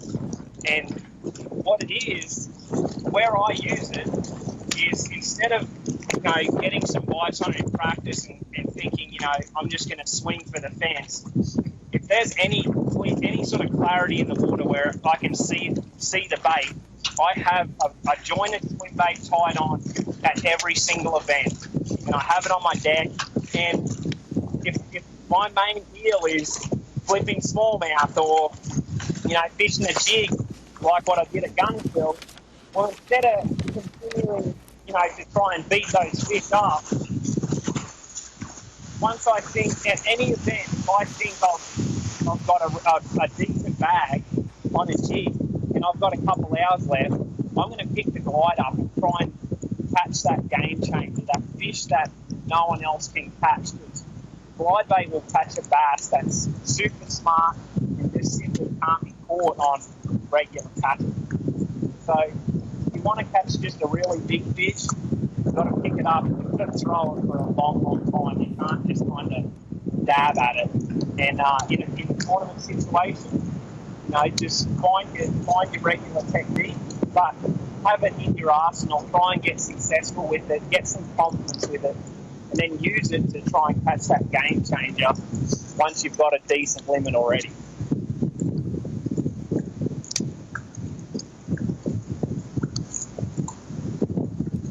Good deal, Carl. Thank you so much. Good info and good little tutorial and using the big glide bait right there. And we'll be watching our bass track to see if Carl strikes again in that likely spot right there. Good stuff. Thank you for being with us here on Bassmaster Live. We still got some fishing yet to come here. And what do you think is around the corner, Stetson?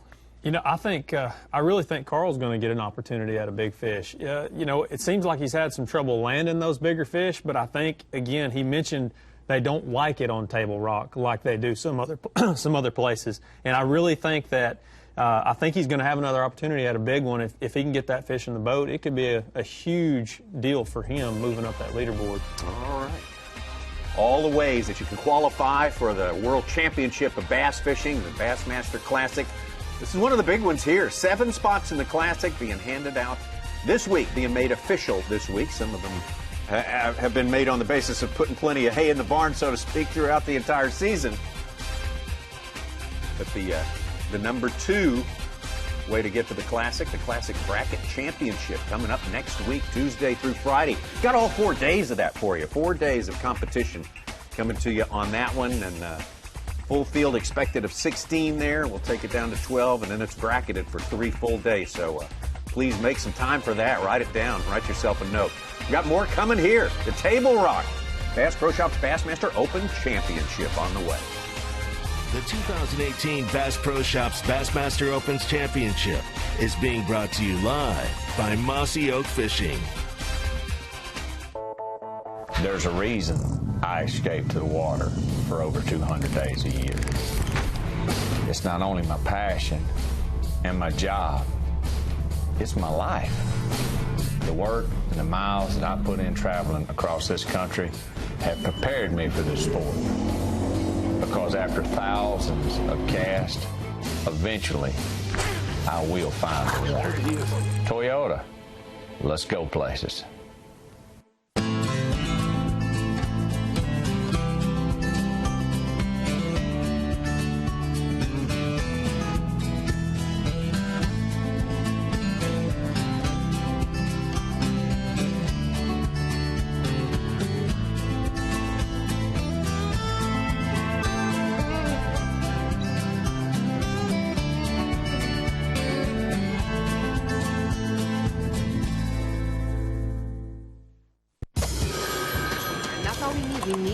thought it was just bonus to everyone. Yeah?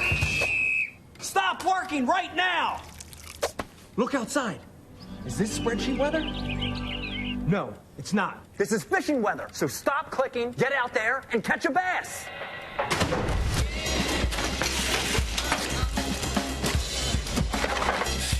Stop what you're doing and start fishing Rapala ripstop. Fishing just got easier, and it didn't cost you a thing. Free feature upgrades from Lowrance. Fish Reveal delivers the best of chirp sonar and downscan imaging, all on one screen, and it's going to help you find more fish. High visibility color sonar take high contrast imaging to a whole new level. It delivers the absolute best views of structure. Fish like to hide there, but their hiding days are over. These features are ready to roll when you are. Just upgrade your HDS Carbon software. For generations, anglers from across the globe have put their trust in Abu Garcia, because out here on the water, we know our science is your religion. Fish like a fanatic with the latest generation of Revo, featuring up to 24 pounds of max drag, designed for leverage and power, built on corrosion resistance and comfort. World-class adventure awaits with Revo. Abu Garcia for life.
On the water.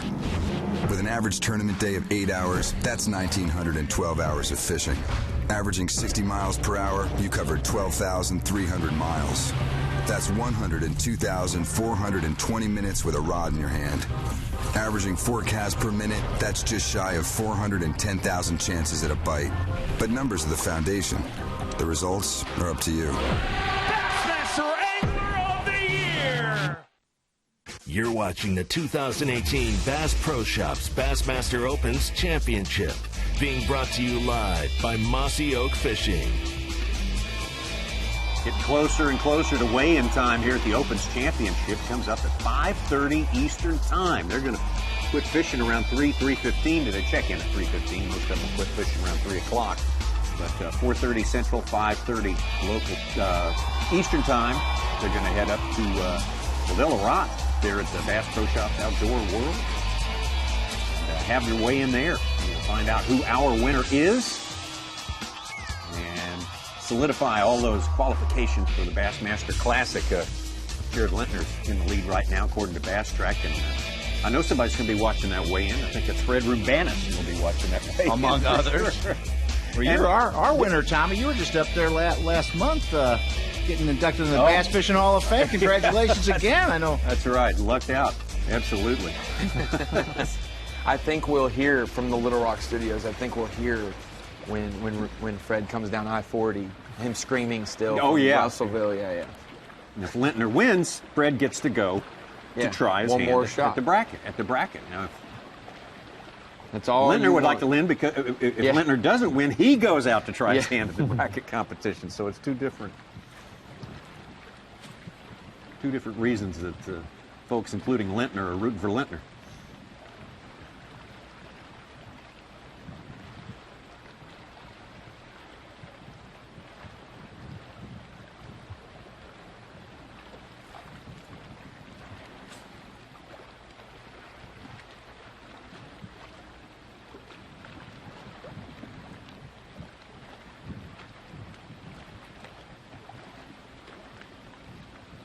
Well, you know, this time of year, fish are migrating, and what I can tell, Caleb, he had this spinnerbait thing going, and I think now he's just trying to mentally stay focused to some sort of a game plan to keep his mind in this thing.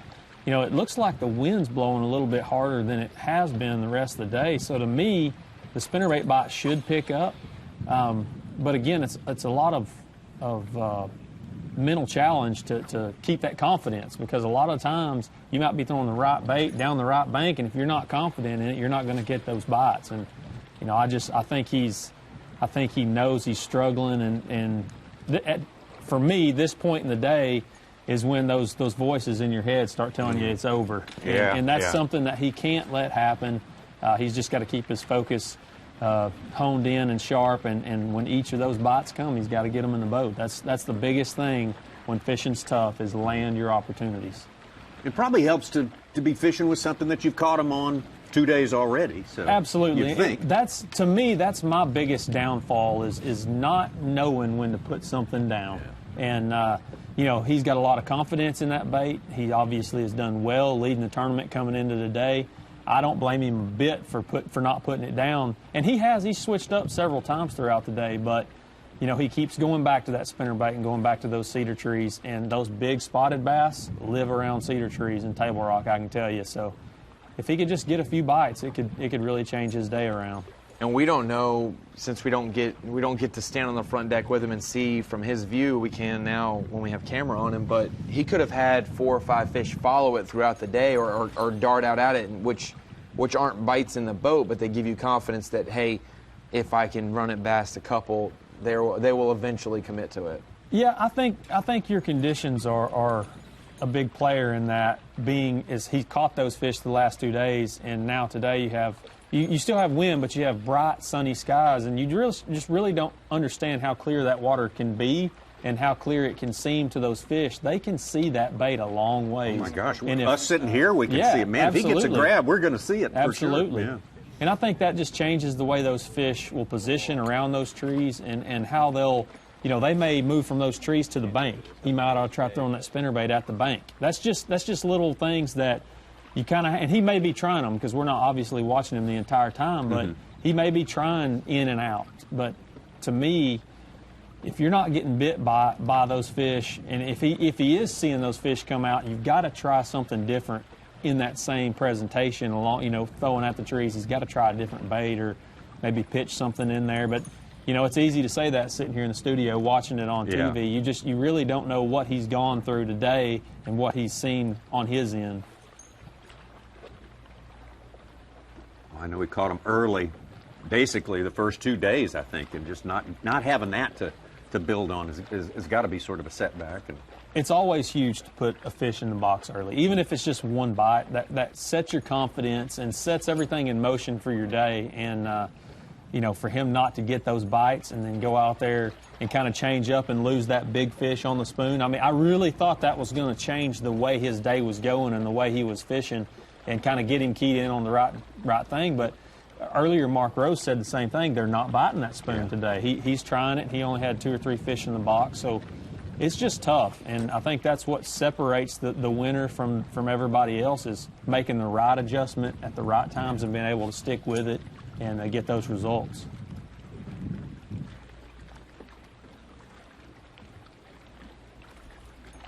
And again, it's not like it's fast and furious for everybody else. No. I mean, it's a that's struggle. the general condition now. Exactly. Yeah. Everybody's struggling, so it's hard. Of course, he don't know that it's a struggle for everybody, but when it's tough on those type of lakes, it's usually tough all over.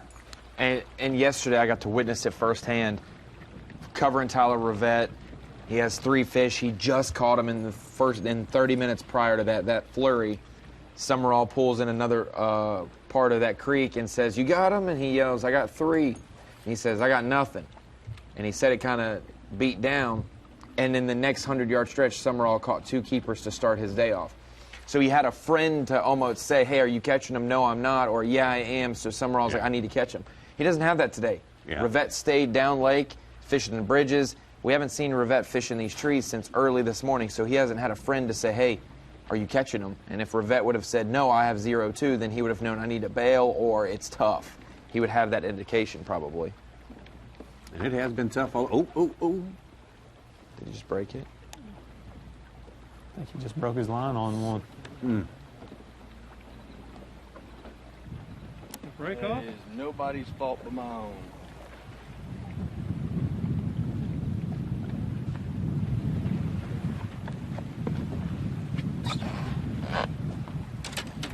I knew better than getting hung up like that and not.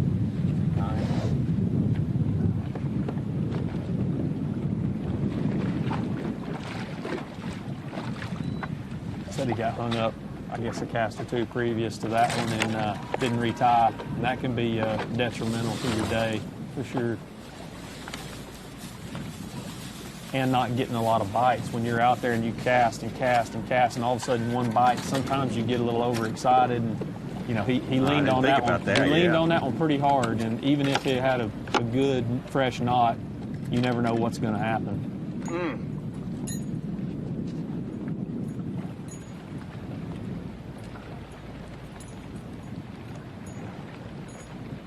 I'm not 100% sure, but if I'm not mistaken, that bait he's tying on there is a Mouse War Eagle spinnerbait. That's that color. Yeah. It looks just like it.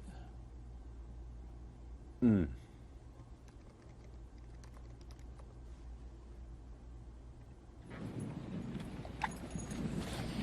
a chance that you want seconds.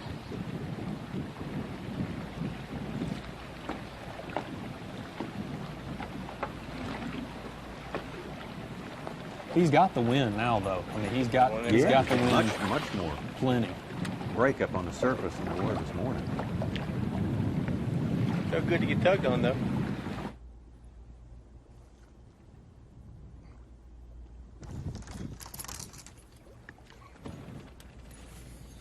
And you're right, Stetson. It's been slow all over. We haven't seen a smallmouth caught since our break, have we? I don't think so. A couple of little spots, I think, is about all we've seen.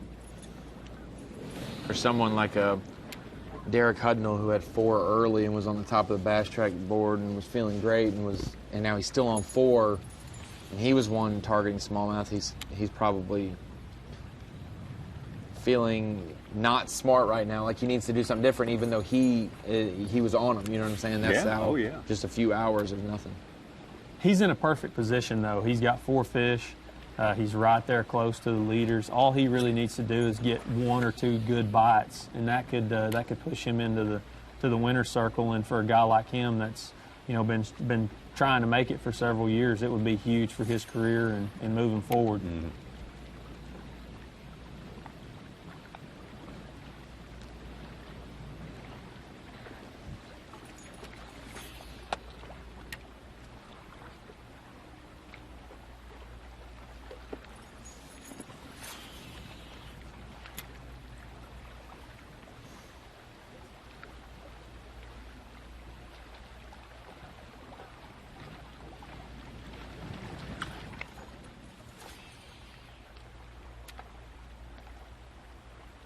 Take a look at the schedule for the Bassmaster Elite Series 2019 right there, and give us a line on each one of those locations, Stetson. You say you've never been to the St. John's before. Never been to the St. John's. I'm looking forward to that. I love fishing in Florida, and I've had some good success down there. I hear it's totally different than some of the other places, so I'm looking forward to getting down there and trying that one out. Lake Lanier is a great fishery, full of giant spotted bass. Can't wait to get over there. We're going early, so things are going to be a little bit different. Could have some really cold weather. And then the Classic there at Fort Loudon, I'm still working to make my first Classic. Yep. That's a huge goal of mine. So those guys will have a fun time over there. And Lake Hartwell is another one. It's a lot like Lake Lanier. It's got a lot of history. A lot of tournaments have went there. There could be big largemouth and big spotted bass weight in there. Winyah Bay, that's another one I've never been to. It's one of those challenging places because there's nothing like it anywhere else in the country. No, and that's unique for sure. That's a challenge that I'm looking forward to. But the one I have circled on that list is Lake Fork. I've spent a lot of time down there. I did do really well there. Keith Combs beat me there in the Toyota Texas Fest a few years ago. It's a great place. Fort Gibson, I have a second place finish there in an open, so looking forward to getting back there. Guntersville, it's well known as one of the best fisheries in the world, so that's going to be fun in June, no doubt about it. And St. Lawrence is another one I have circled because this will be my 3rd trip, and I feel like I'm learning more every trip that we go up there and making those right adjustments. I was really close this year to some key areas, just some timing issues kept me from doing really well there. So looking forward to that one. And then Cayuga to finish the year at. That's another one I've never been to. But overall, I think it's a great schedule. I think we're going to see a lot of good fish this year. And, man, I can't wait to get out there and get it started again. You like fishing grass? I do, for sure. Cayuga's going to be right up your alley then, Good. I think.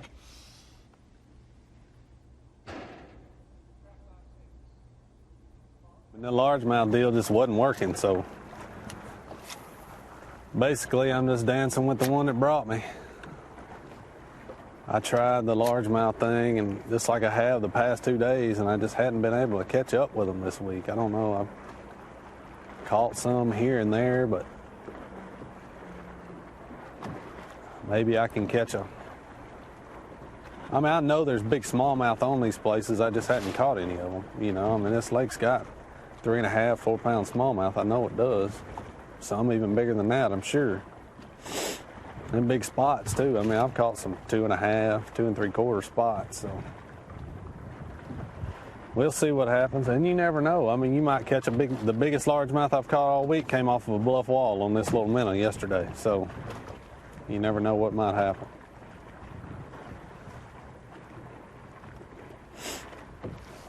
Do you agree, Stetson? Table Rock's probably one of the best lakes in the country where you can catch a trifecta in a day and weigh them in? Absolutely. I would think it is probably the best one in the country. I don't know of another one. I know there's several others that have them, you know, Beaver and Bull Shoals and all that, but Table Rock, day in, day out, I think is one of the best.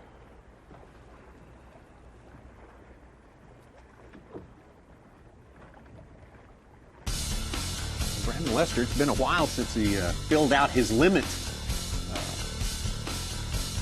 Got a few since then. He's hasn't really been able to upgrade too much, but good start in the first hour and a half, and then a little bit of a lull, but fairly steady through the morning. And this afternoon's a different story. Yeah, he had that early fish, a little bit of a lull, filled his limit out, and then we saw, I believe, around that 10 o'clock mark when we were with Tom Abraham, Skyping him, he caught 3 or 4 fish in 15 minutes, had that flurry, and ever since then he hasn't really upgraded much. But going back to the smallmouth, like you said, dancing with the one that brought him to the to this final day and put him in contention. I'm still anxious to see if that is actually what he has, or if he has a little more weight than that. Those fish they seem look to solid, be, didn't they seem to be healthy, yeah. Especially that one he held up. His biggest one was probably more of a 3 pound than a 2.6.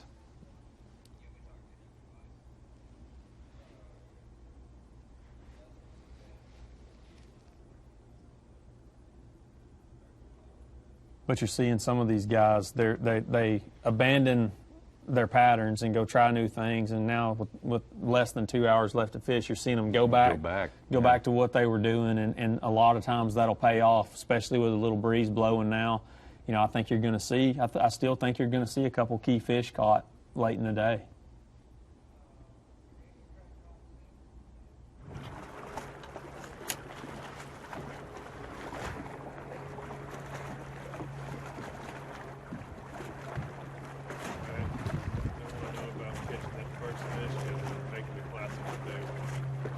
Oh, that was an unbelievable feeling. For some reason, that one fish really threw me for a curveball this week, and I'm a guy that never let pressure get to me. I mean, I've been under pressure several times to make the Classic. Seems like I'm on the bubble every dang year, but I don't know. Just coming into this tournament, I knew I only needed to catch one keeper fish to qualify for the Classic, and you know, you got those demons rolling around in your head saying, what if you don't catch that one fish? Then you're going to look like an idiot. You got the whole bass fishing world, you know, watching, and you don't catch that one fish. So I don't know. I mean, I guess I let it get to me a little bit, but it felt pretty dang good when I caught that first one that morning. man, I lost sleep over that fish, and I don't ever do that. I really don't. I mean, even at the Classic, I usually sleep like a baby, and that's the biggest tournament in bass fishing. But, you know, you work hard all year long, and people don't realize how much the Classic means to our career. I mean, it's one tournament, and if you win it, it can make your entire career and put your face on the map in the bass fishing world. I mean, it's that big to us, and if you're not there, you can't win it. So it's a big deal. You know, it's a big deal for me. It's a big deal for my family. It's a big deal for my sponsors. So, yeah, it felt good for sure.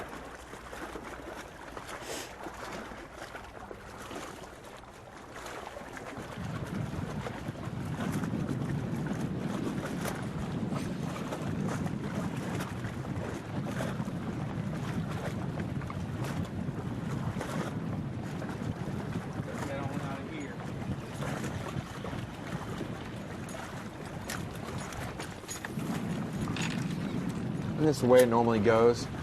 Those Saturday tournaments, they're always different weather. They're chomping Friday practice, and then it's a curveball for like the weekend people who fish on Saturday.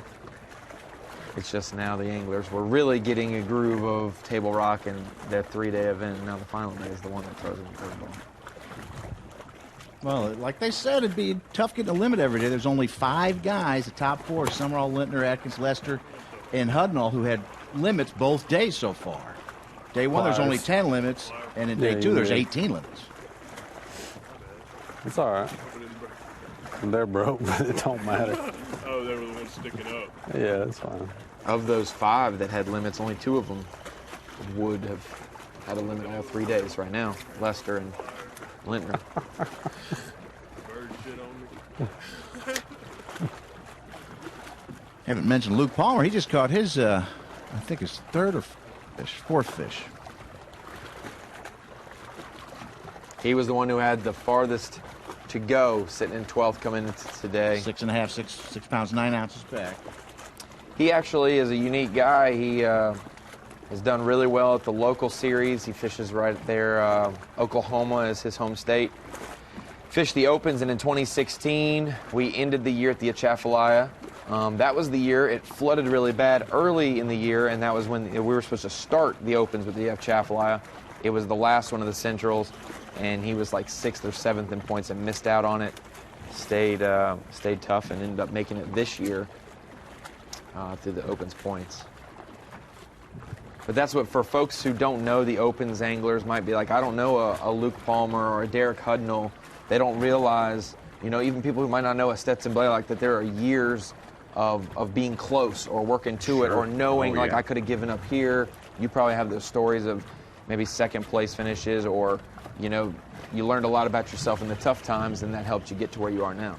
Absolutely. I think you've got a couple guys that are coming into the elites next year that have qualified through these Opens, that are guys that have worked hard the last few years for this opportunity, and things finally came together for them. And you know, they're not gonna come in there and just lay down. They're gonna come in there prepared and work hard and make it a challenge for all of us. We asked Jamie Hartman this, Stetson, and we'll ask you too. What made you pull the trigger to start fishing Opens and to commit to that?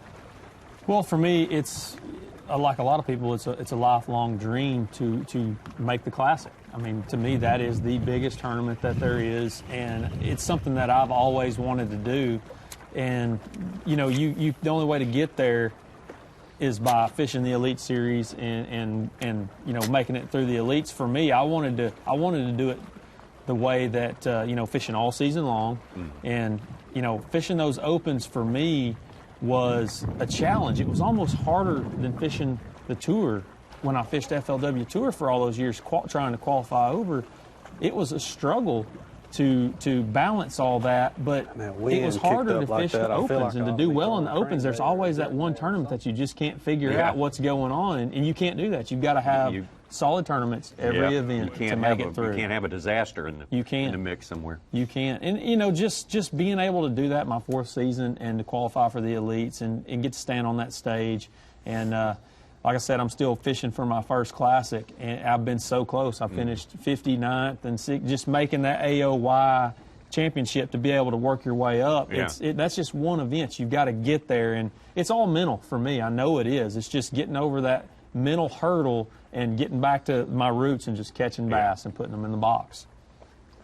Funny you said this earlier in the day that you think the guy who throws a crankbait like we saw Lintner this morning, it might prevail today with the conditions, and that would be what fits your style.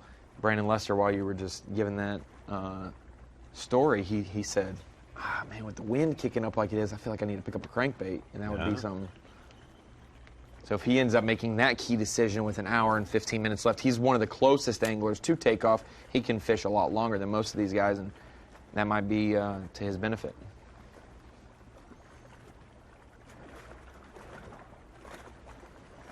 Did you ever get this confirmed running with Justin Atkins and no fish still? Yes. That's true. Yes. Okay.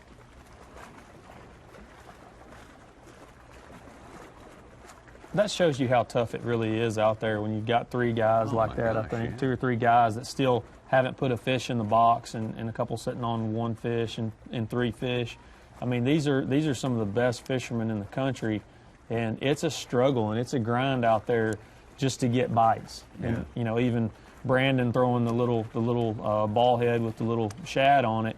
I mean, you would think you would catch a lot of little short spotted bass, 10, 12-inch fish.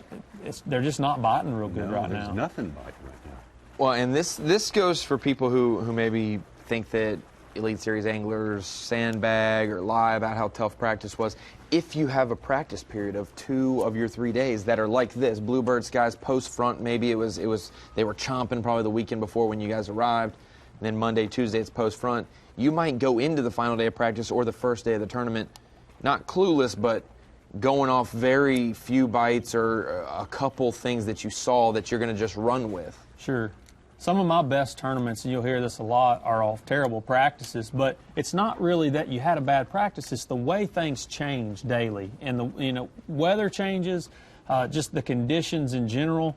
You may have had a lot of rain the weekend before. Now it's bluebird, but you've got a lot of water coming into the lake. Just every little thing changes what those fish do and how they react. And I think people that have not fished multiple day events with 2 or 3 days of practice ahead of that don't really understand that it's hard to make those decisions when you've seen something on one day and something's totally different, but you got your game plan figured out. It's hard to totally readjust that to the day that you're given, and that's what you're seeing here with some of these guys. Some of them have made the right adjustments. They're putting a few fish in the box, and some of them are just struggling to get bit altogether. There's one here. He ought to be right there.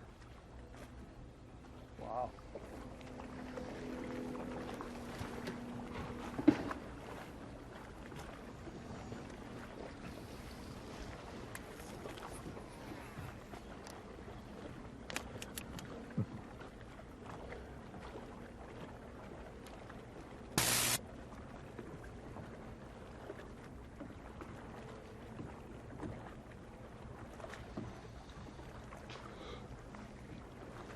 All right. Tom, I want to see a fish get caught here. Absolutely. So that's a great job, man. Thank you for joining us Appreciate today. it. Please come back soon. We will. Early and often. Yeah. I hope I'm fishing most days. Yeah, but that would be see you on the other end of live. Yeah, absolutely. Yeah, come back on camera there. That'd be the good way to do it. But thank you so much. Good stuff. Review today, Stetson Blaylock, Bassmaster Elite Series angler. And we're going to leave you with a little trivia as we get ready for the final hour of coverage. The Bass Pro Shops Bassmaster Opens Championship. When was the last time they had a Bassmaster Opens Championship? Was it 2001, 2005, 2003, or 2007? Don't answer. Mull it over. Think about it. You probably know the answer. Or maybe you don't. If you're watching us, I'm saying chances are you may have an educated guess, all right? We're going to take a break, come back with a final hour of coverage, getting you closer and closer to weigh-in time after these messages. Live coverage of the 2018 Bass Pro Shops Bassmaster Opens Championship will return after this short break. 239 days on the water. With an average tournament day of 8 hours, that's 1,912 hours of fishing. Averaging 60 miles per hour, you covered 12,300 miles. That's 102,420 minutes with a rod in your hand. Averaging 4 casts per minute, that's just shy of 410,000 chances at a bite. But numbers are the foundation. The results are up to you. Bassmaster Angler of the Year!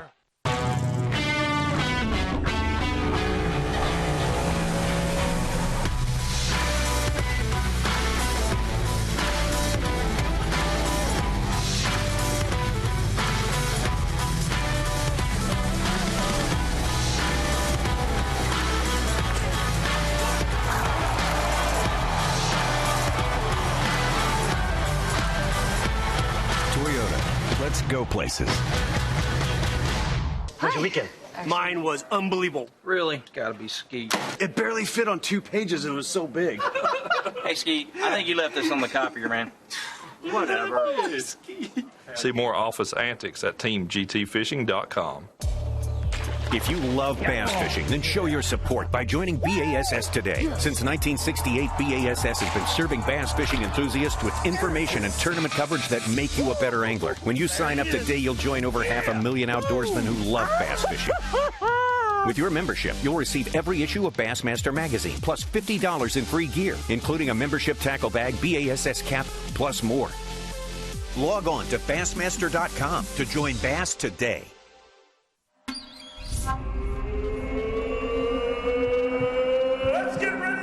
This is it. Your name gets stamped on that trophy. This is the tournament that you work all year to be at. You throw all your chips in the basket here and you go for the win here. It's a winner-take-all event. The Bassmaster Classic is definitely the pinnacle of our sport. Looking for 914. 8 pounds, 11 ounces.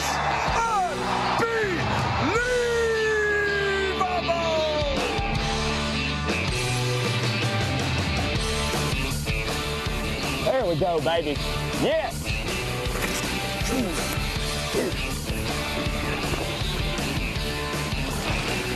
Come here. Yeah.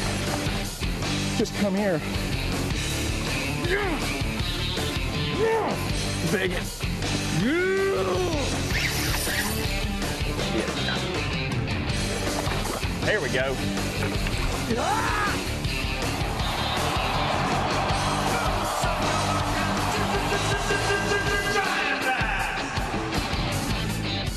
There we go. Play start. Oh, yeah. Big one.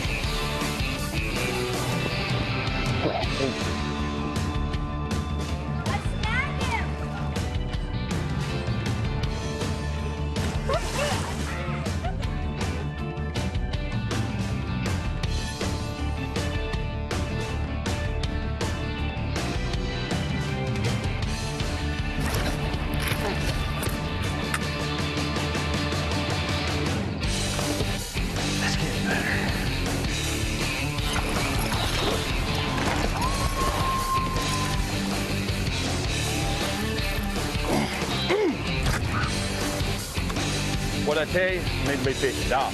There we go. Getting there. There we go. Yes. Yes. There we go.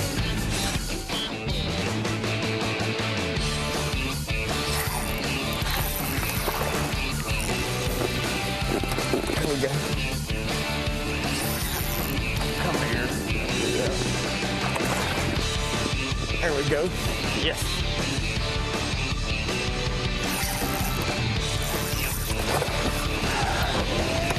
Yeah! There we go. Back-to-back domination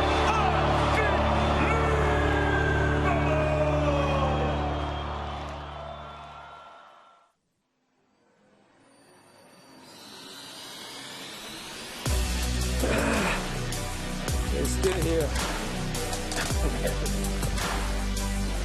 Oh, good one. Yes, sir.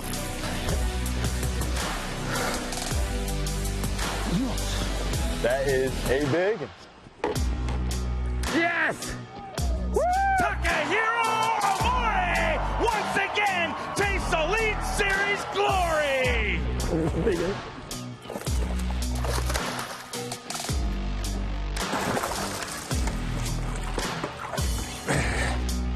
We got him. Ooh. And Kennedy becomes the only man alive with 25.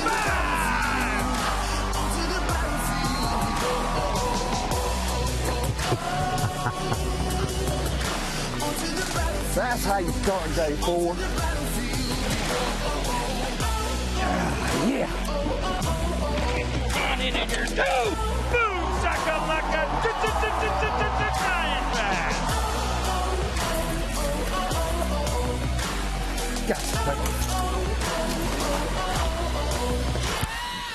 Yeah. How about that? Gosh. Yeah. Boom. Yes. Yeah. And with that, Drew Benton becomes a Bassmaster Elite Series champion.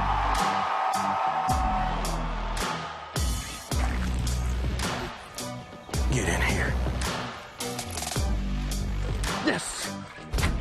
Yeah. Woo. Stay on. Yeah. What you want, baby? Woo. Yes. 7 pounds, 5 ounces. Happy has done it. Yes. Boom. There he is.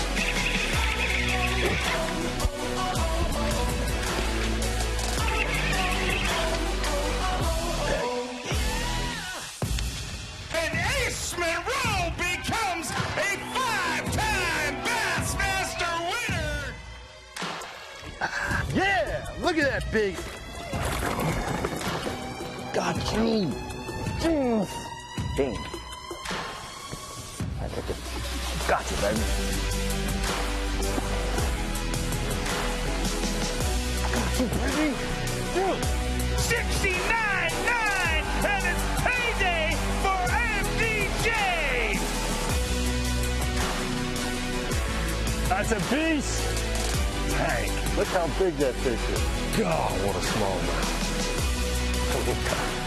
Oh my.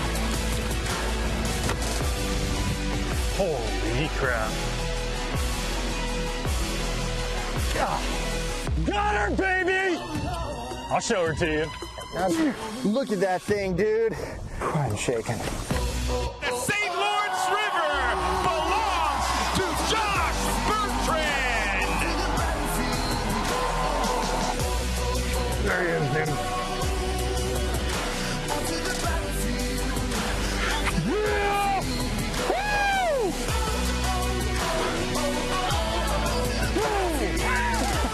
Laser Focus Lucas comes into 2018 and is officially your Toyota Bassmaster Angler of the Year.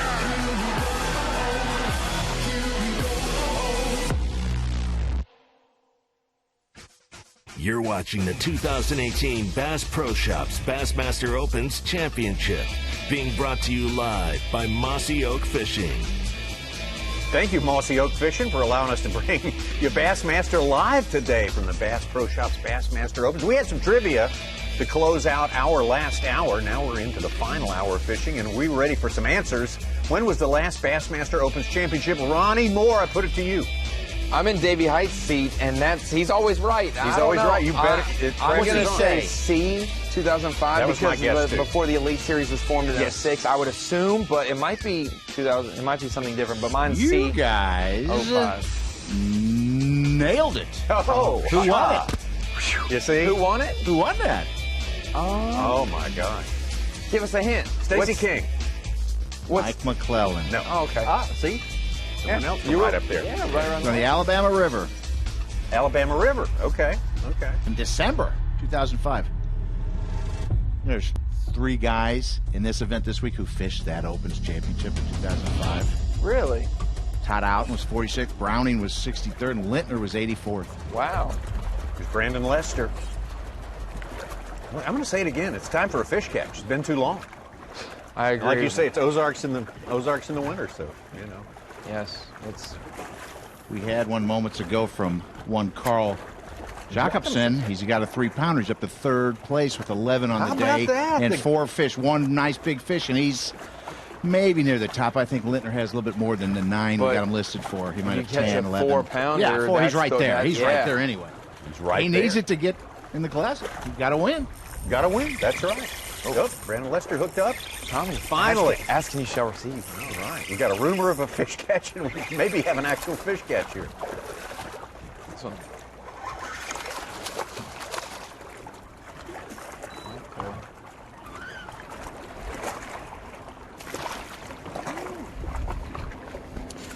I don't know if he's going to help or not. I don't think so.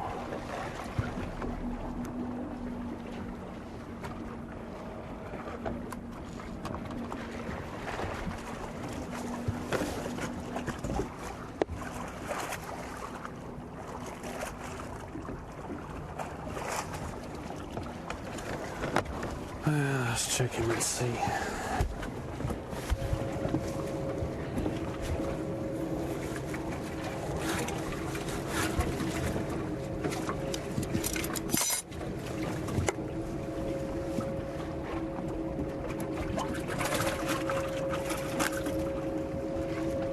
Maybe things are starting to happen. Luke Palmer just landed his 5th fish.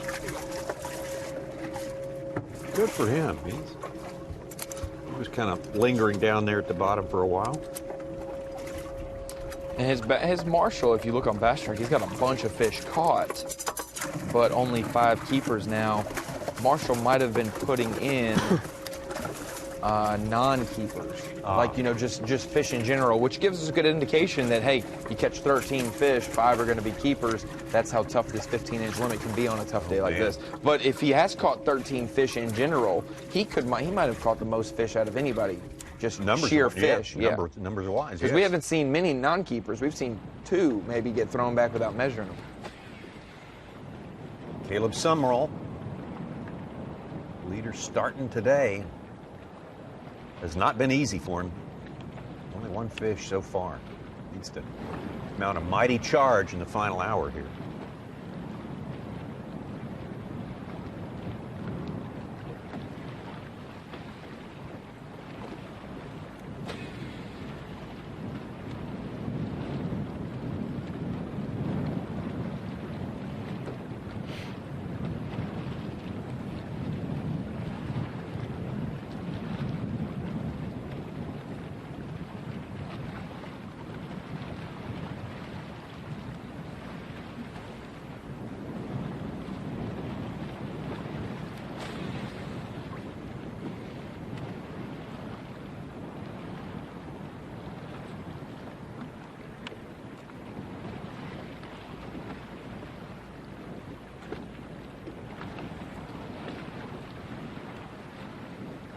And we shouldn't really be surprised with Carl catching them late. I don't know if it's the sun positioning yesterday, it was rainy and cloudy, but this window, that 1 to 3 o'clock time was when he picked up that big bait and started getting bites. So whether it was an uptick in wind in the afternoon or what it was. He had a 4-pounder come in like the last fish yesterday to get him up and inside the cut. Last cast. Last cast? Last cast, yes. Well, he's got the second farthest to come back from. He was 11th, 6'3" behind Caleb Summerall, but only 5 behind Lintner. Fish you know was a keeper. He gets 16, and Lintner's got 11. Yeah. He's right there. You got bit, it was a keeper.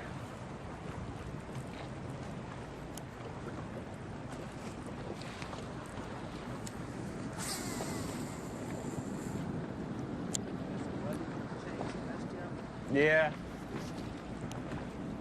The weather changing and the shad moving. If Jacobson came back, it'd be a 6-3 deficit to start the day. Only had 9 fish, 4 on day 1 for 7-12, 5 for 13-5 yesterday. So 21-1, and he was down by 6 pounds, 3 ounces. Well, he's got time, just enough time for To Summerall, yes, but yeah, his distance behind Lintner and Lester was less for sure.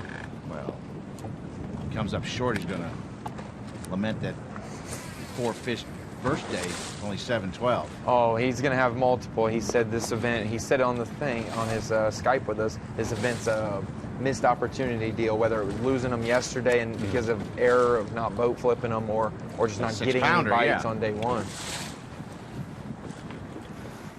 But if he catches another 4... Well, he's got enough time to let that thing rest for... Yeah, go back to let that break rest for another 30 minutes, go back and shoot for the win. Summerall's on the move again. Shucking and jiving, and make it happen in some of these crucial moves. You know, Jokerson was 13th AOI in the eastern side running. Well, there's Scott Suggs. We caught up with him again. Maybe a little bit of a change of location. Have you moved far, Scott, since we last talked to you? I came back down the lake. I caught a bunch of fish up the river, but I never did catch anything that would help me, so I came back down the lake to where I originally started at. Have you had any luck there at all? I just got here. Okay. I just never did get the quality bites up the river today. I caught a bunch of fish, just they weren't the right ones and had a lot of company up there. Company, I assume, like the big local tournament, not a competitor from the top 12? Exactly, all local people. Was been any particular period of the day that's worked for you more than any others? Been an early bite for you by and large, Scott? Well, yesterday it was just a late day deal for me, but the weather conditions were just, perfect for that late day deal to happen yesterday. And we're fishing on a bluebird sky today. There's not a puff in the sky, and it's really, I knew this morning you better catch what you was going to catch pretty much because it was going to get tough through the day.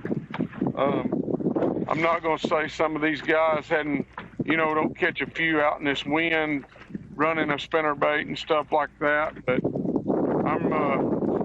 I've tried it during the tournament and I hadn't really caught them doing that, and I've caught them, throwing a Kitech and just staying out offshore and stuff, so that's got me to where I'm at, and I'm going to live and die by it.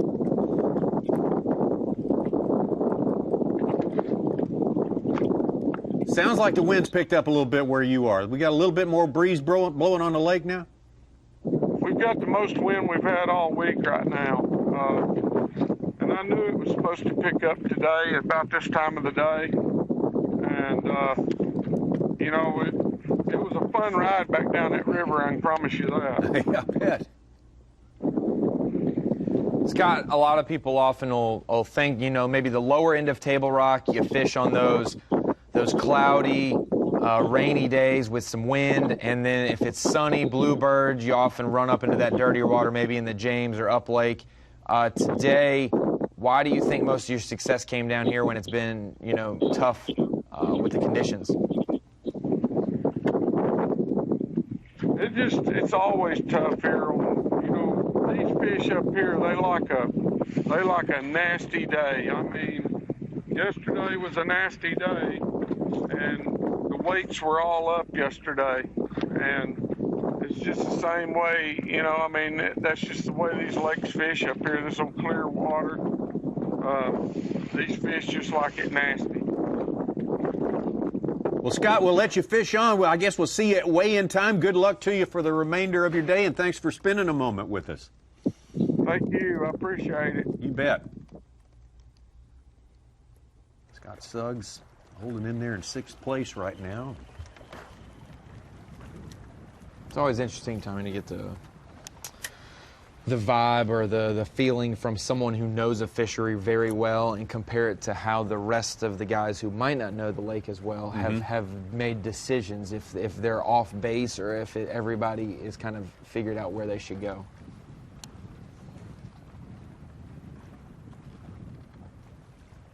Where it's blowing for Scott, it's not really doing it for Lintner and and Lester right now, but.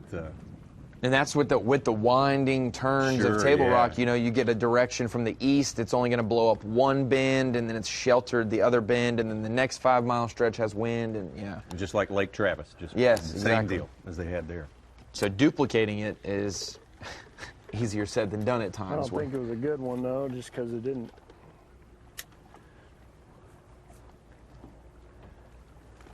Good ones freaking get it. They don't mess around.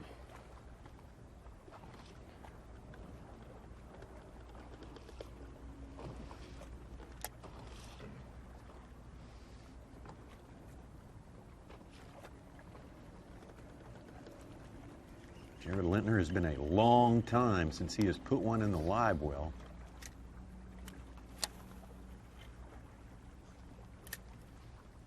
But it may turn out that what he got done in the first 2.5 hours of fishing today was enough. One of the possible scenarios we got at the end, and if that's true, he goes on to the Bassmaster Classic presented by Dick's Sporting Goods to vie for the World Championship.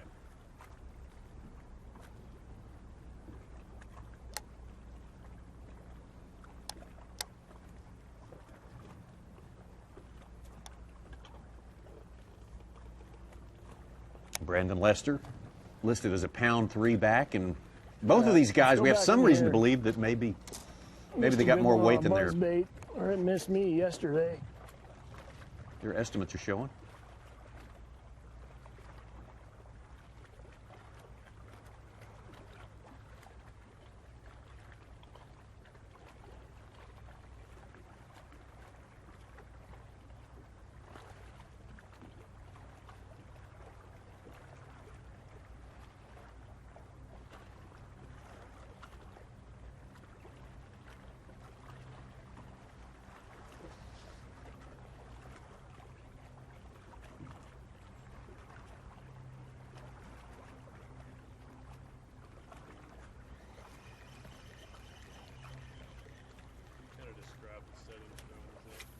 Do what now? Kind of describe the setting you're throwing this bait in. I guess bluff walls. Yeah, it's mainly what I've been targeting is bluff walls and bluff ends. And when I say bluff ends, when that bluff goes out through there and it either makes a point, most of the time it'll make a point, but sometimes they'll just transition into like chunk rock. And those fish will sit right on that transition. The ends of the bluffs have really been key, but if you can find somewhere along the bluff where there's some trees or where there's some broken up rock where it's a little bit shallower, I hadn't caught any off just the straight sheer bluffs, but if you can find some of that broken up rock, that seems to be the deal. And I've caught them anywhere from my boat sitting in 20 foot all the way to right here my boat's sitting in 50 foot. And I mean, I've caught them with my boat sitting in 75 or 80 foot, suspended in those trees. That's mainly what I'm targeting is suspended fish. They're just suspended along that bluff, chasing bait. I'm sure there's crawfish around and whatever they can find.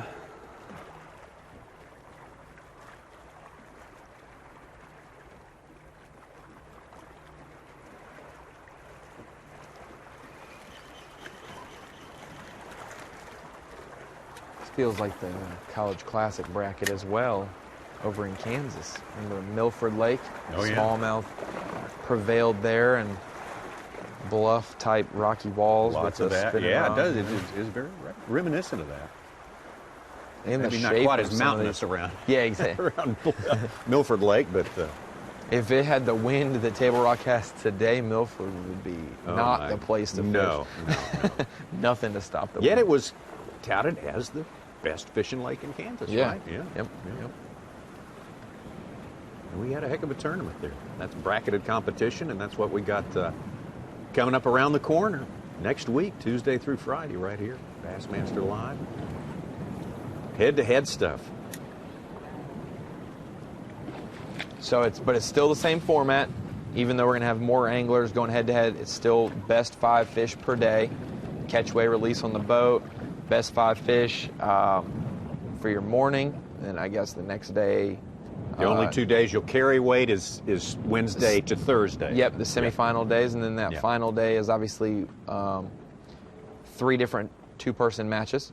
We'll have 6 cameras out on the water like we do today, so when we cut the field to 12 and go to bracketing competition, we'll see 6 guys fishing in the morning, and then we'll see 6 different ones fishing in the afternoon. Same thing the next day, and then that final day, the final 2 anglers in each bracket will compete, 6 live, and 3 happy campers. Oh man, yeah. And unlike last year, when we had the bracket, 8 people fished it and 1 made the classic, we did have opens afterwards. And there was a couple people who ended up making the classic. This year... So it wasn't definitive. We didn't have the field set definitively. It didn't take away the luster necessarily, because it was still impactful for Porosnik when he won it.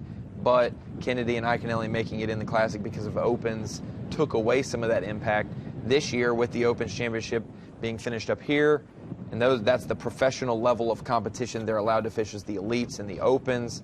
Obviously, Summerall's in a different position with the nation, but 99.9% of the elite anglers will be done next week. Yeah.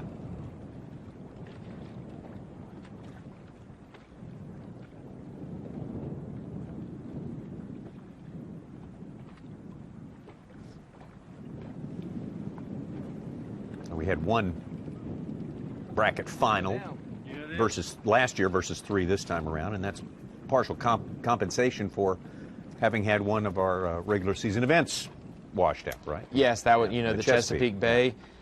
When you're planning for whatever events you can fish, but planning for a 9-event regular season, and then near the end with 2 events left, one of them getting canceled, put some guys at a situation where they couldn't make up enough points with 1 event left.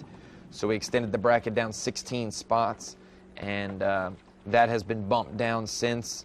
Still 16 anglers will get invites to that to fish next week, but Bobby Lane double qualifying. If Brandon Lester wins today, they'll just keep funneling down the list, whatnot, on who will fish in the bracket.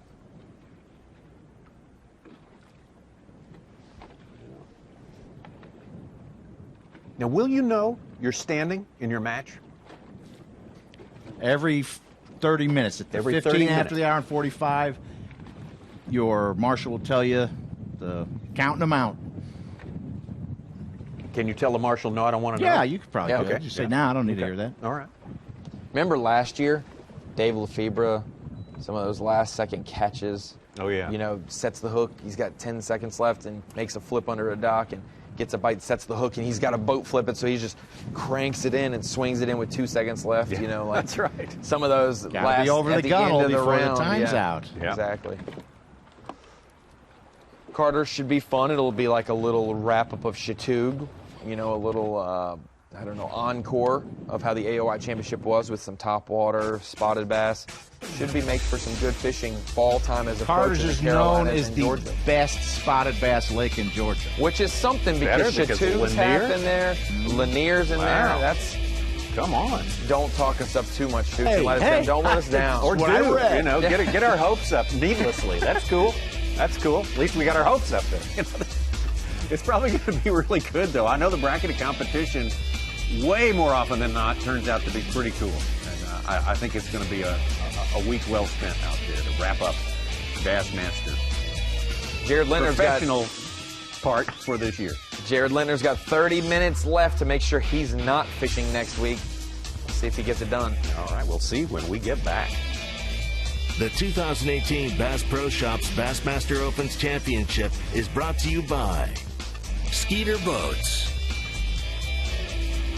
Yamaha, Power Pole, Humminbird, Nitro Boats, and by Abu Garcia. What's your biggest strength? You got jig skipping skills? Can you tie a double uni? Product planning. Oh, my goodness. I ain't got a resume, but I do have this. You're hired. See more office antics at teamgtfishing.com. 239 days on the water With an average tournament day of 8 hours, that's 1,912 hours of fishing.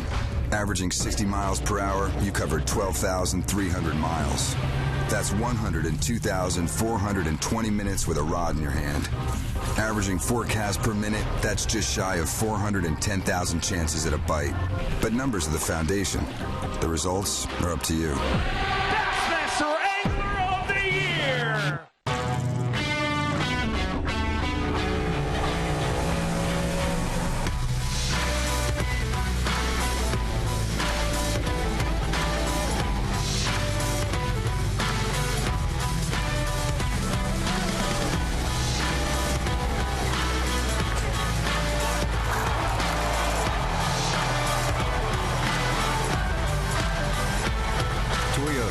Let's go places.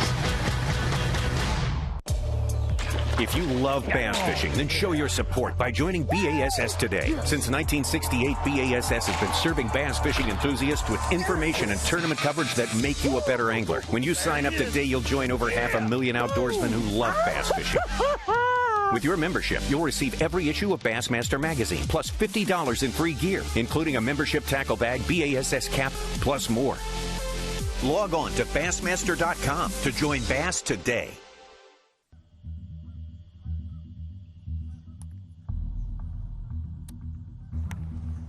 Looks like the water may have come down 3 or 4 inches, which is okay. We just want it to be coming up.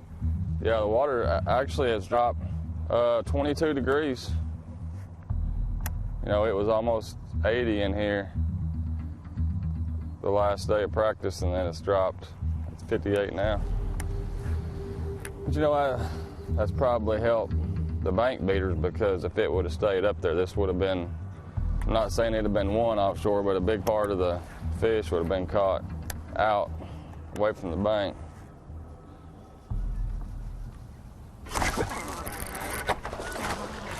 I can't catch up with him.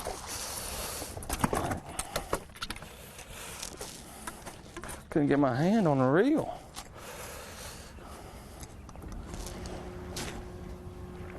That's how they've been eating it all week. Can't even see the jig. It's a good thing, because I wasn't prepared, and something's not right, because it took me, that was 3 flips across that weed bed that he finally bit.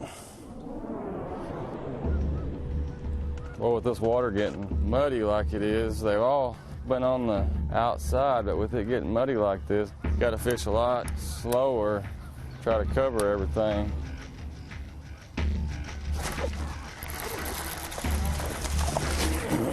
Get in the boat, gosh.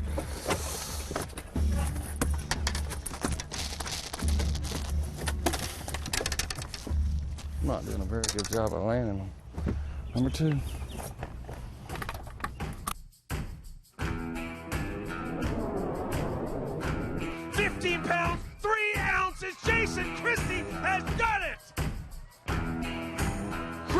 Crushes them once again on Championship Sunday.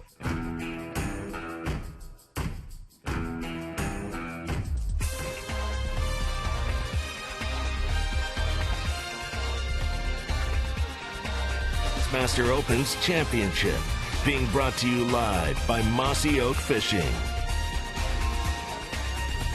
Your Bass Pro Shops Bassmaster Open Championship 2018. First time we've had one since 2005. Top of the Rock.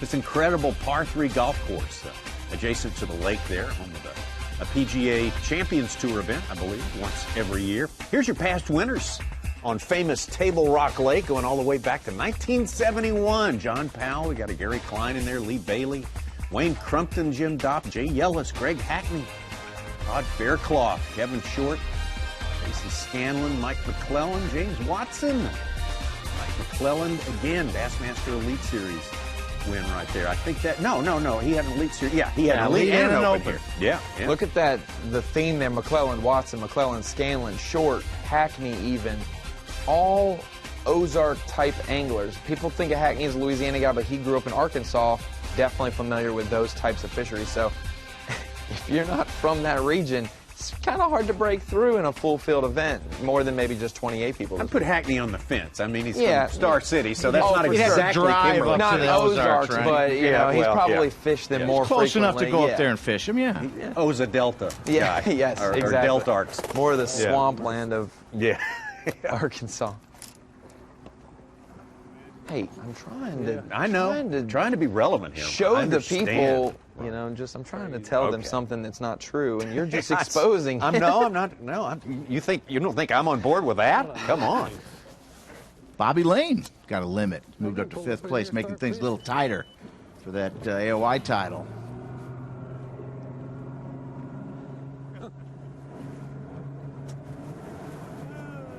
Well, we all knew coming into this that Table Rock would be a challenge. Summerall started today with the lead, and just 12 anglers. 11 to stay ahead of, and boy, he could not get it going. His spinnerbait thing was just not happening. These clear skies and light winds or no winds, and went to use a spoon at the docks a little bit, and I just didn't work. He's really, you can't say that he stuck to his guns and was stubborn and didn't make it happen. No. He has given a lot of different things to run in there, flipping trees with a jig, throwing a spinnerbait. He caught this spotted bass that came up from one tree that we couldn't see. That was probably sunken, like Stetson said. You know, he did the dock deal with the spoon, give it a shot. But he had to go back with what got him there, you know, just like Lester did, saying, I got to go back to fish smallmouth. He had to go do that with a spinnerbait. Try to make it happen.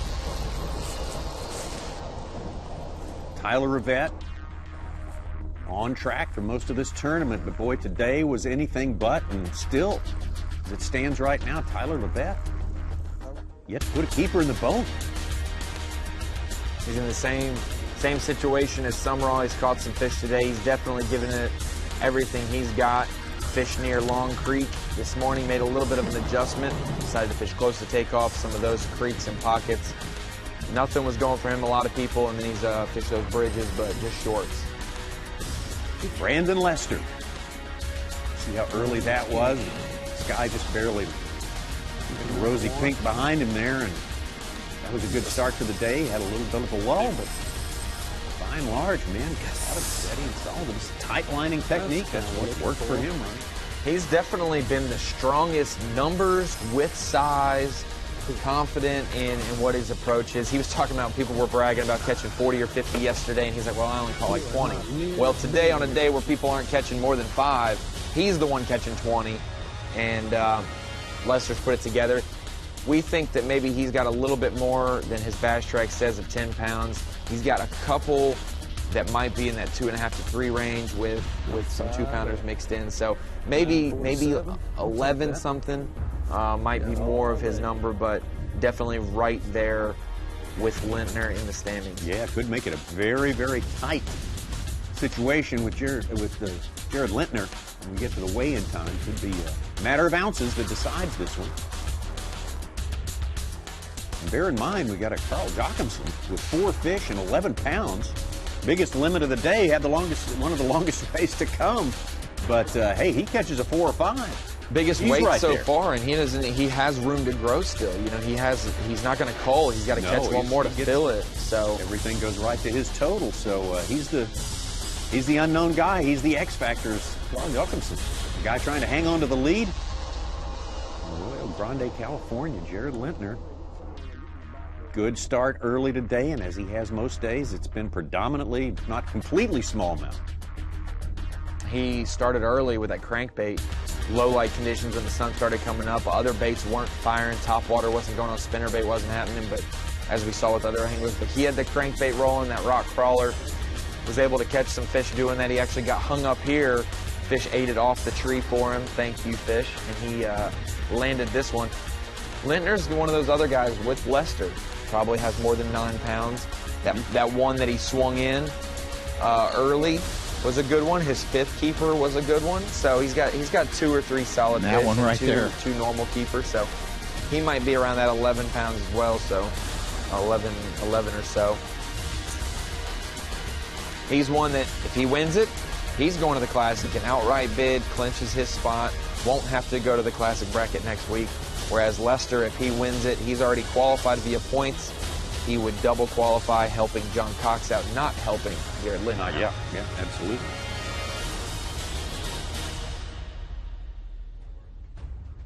Seen a lot more smallmouth today than I have seen. I wasn't on the lower end of the lake, but we haven't seen a largemouth on live today. Spotted bass and smallmouth. Spotted, yes. Yesterday, covered Tyler Rivette, and he had his 3 keepers were all largemouth. Solid fish, 3 fish for almost 8.5, 9 pounds. But today is not the case. We don't know exactly what Carl Jacobson has, but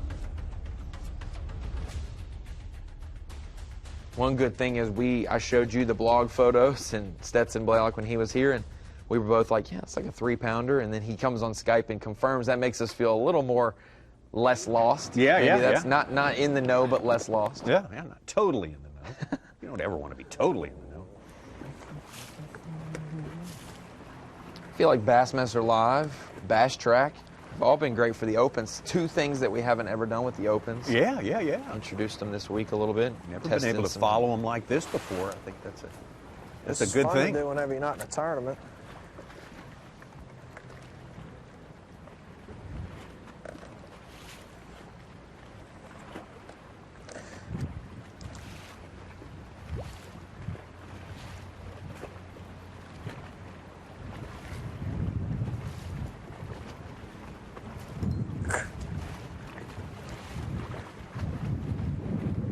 It's blowing out there. If they wanted wind, they've got it in the waning hours of this fishing day. At least some guys do. Rivette might be disappointed in his day with 0 in the boat right now, coming into the event in 5th today. But it makes you feel better knowing that you already have an elite invite locked up. You already accepted that.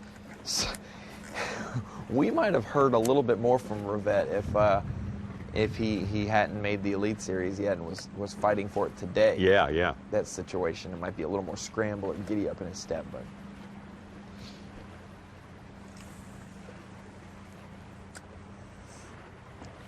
Let me see one on the graph, watch.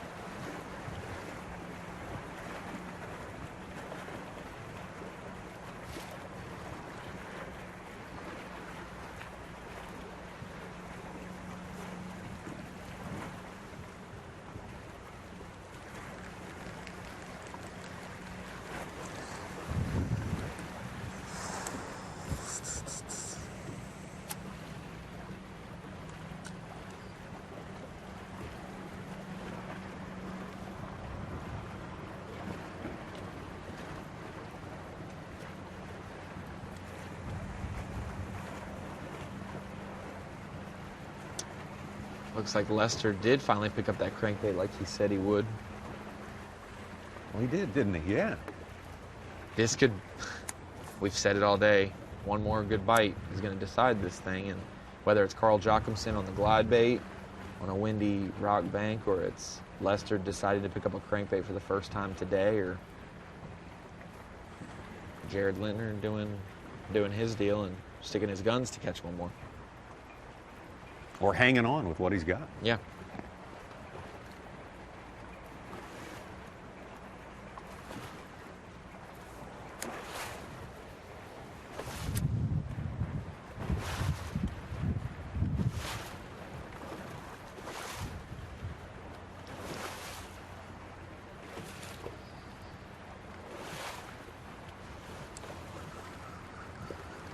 To the bridge.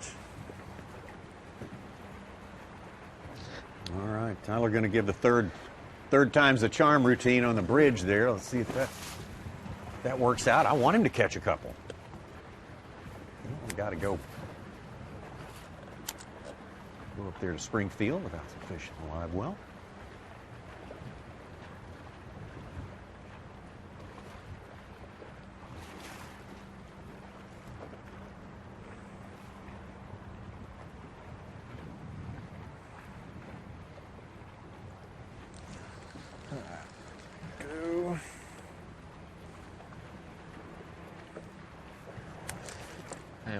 Hawkeye over here watching Lester. I'm waiting for just a little hook set. Mm-hmm. It's got a breeze. Things are.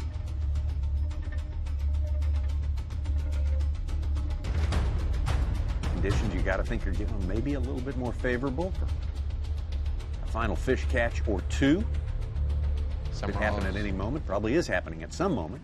Summerall's making his run back, get closer to takeoff. Here's your leader. Shooting for his 7th Classic appearance.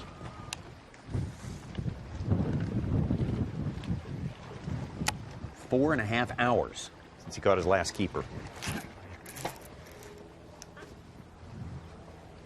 Oh my God.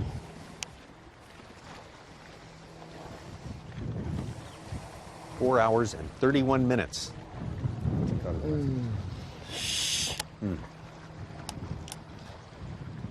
That's a big rod, big line, and a heavy bait, and it was bowed up pretty good there.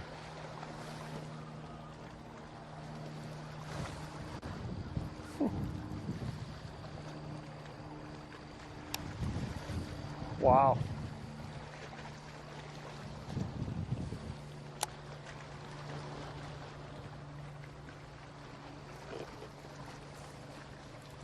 I mean, that could have been a big largemouth, could have been a big smallmouth, could have been a big spotted bass. That's where he's fishing.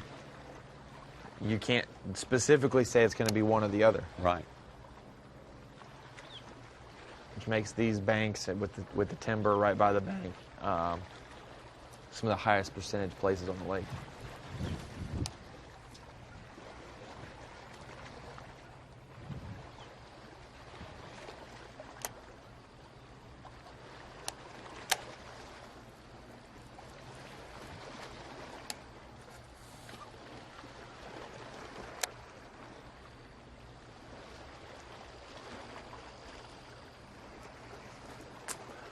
I don't know if it was a good one or not, but he had me on the back side of a branch when I set.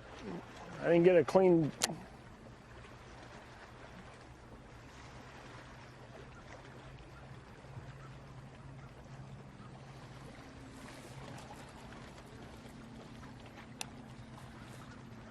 Only just a few casts left for everyone on the lake here. Everyone's got to start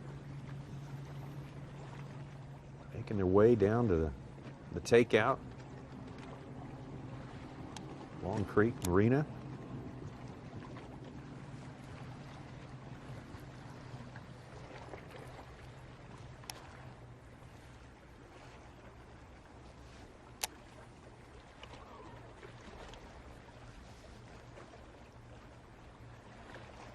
I heard the wind just strum that fluorocarbon on Lester's rod. I heard that and I thought it was a hook set. Yeah. You could hear. You're almost hallucinating, Ron. I am. You were just almost It's there. been a long week. It has been. You've been up there. I mean, you're still hearing stuff from out on the water when you were on the lake. It's the wind, actually, rain. I feel like I got a hood on your head with rain in it all day. You'll hear a lot of stuff. That's right. Yes. Big one. Hold on. Yes. Some of the highlights of Brandon Lester's day as he's trying to hang on and win this one here. First Open Championship in a long, long time for the Bassmasters, and be a feather in anyone's cap.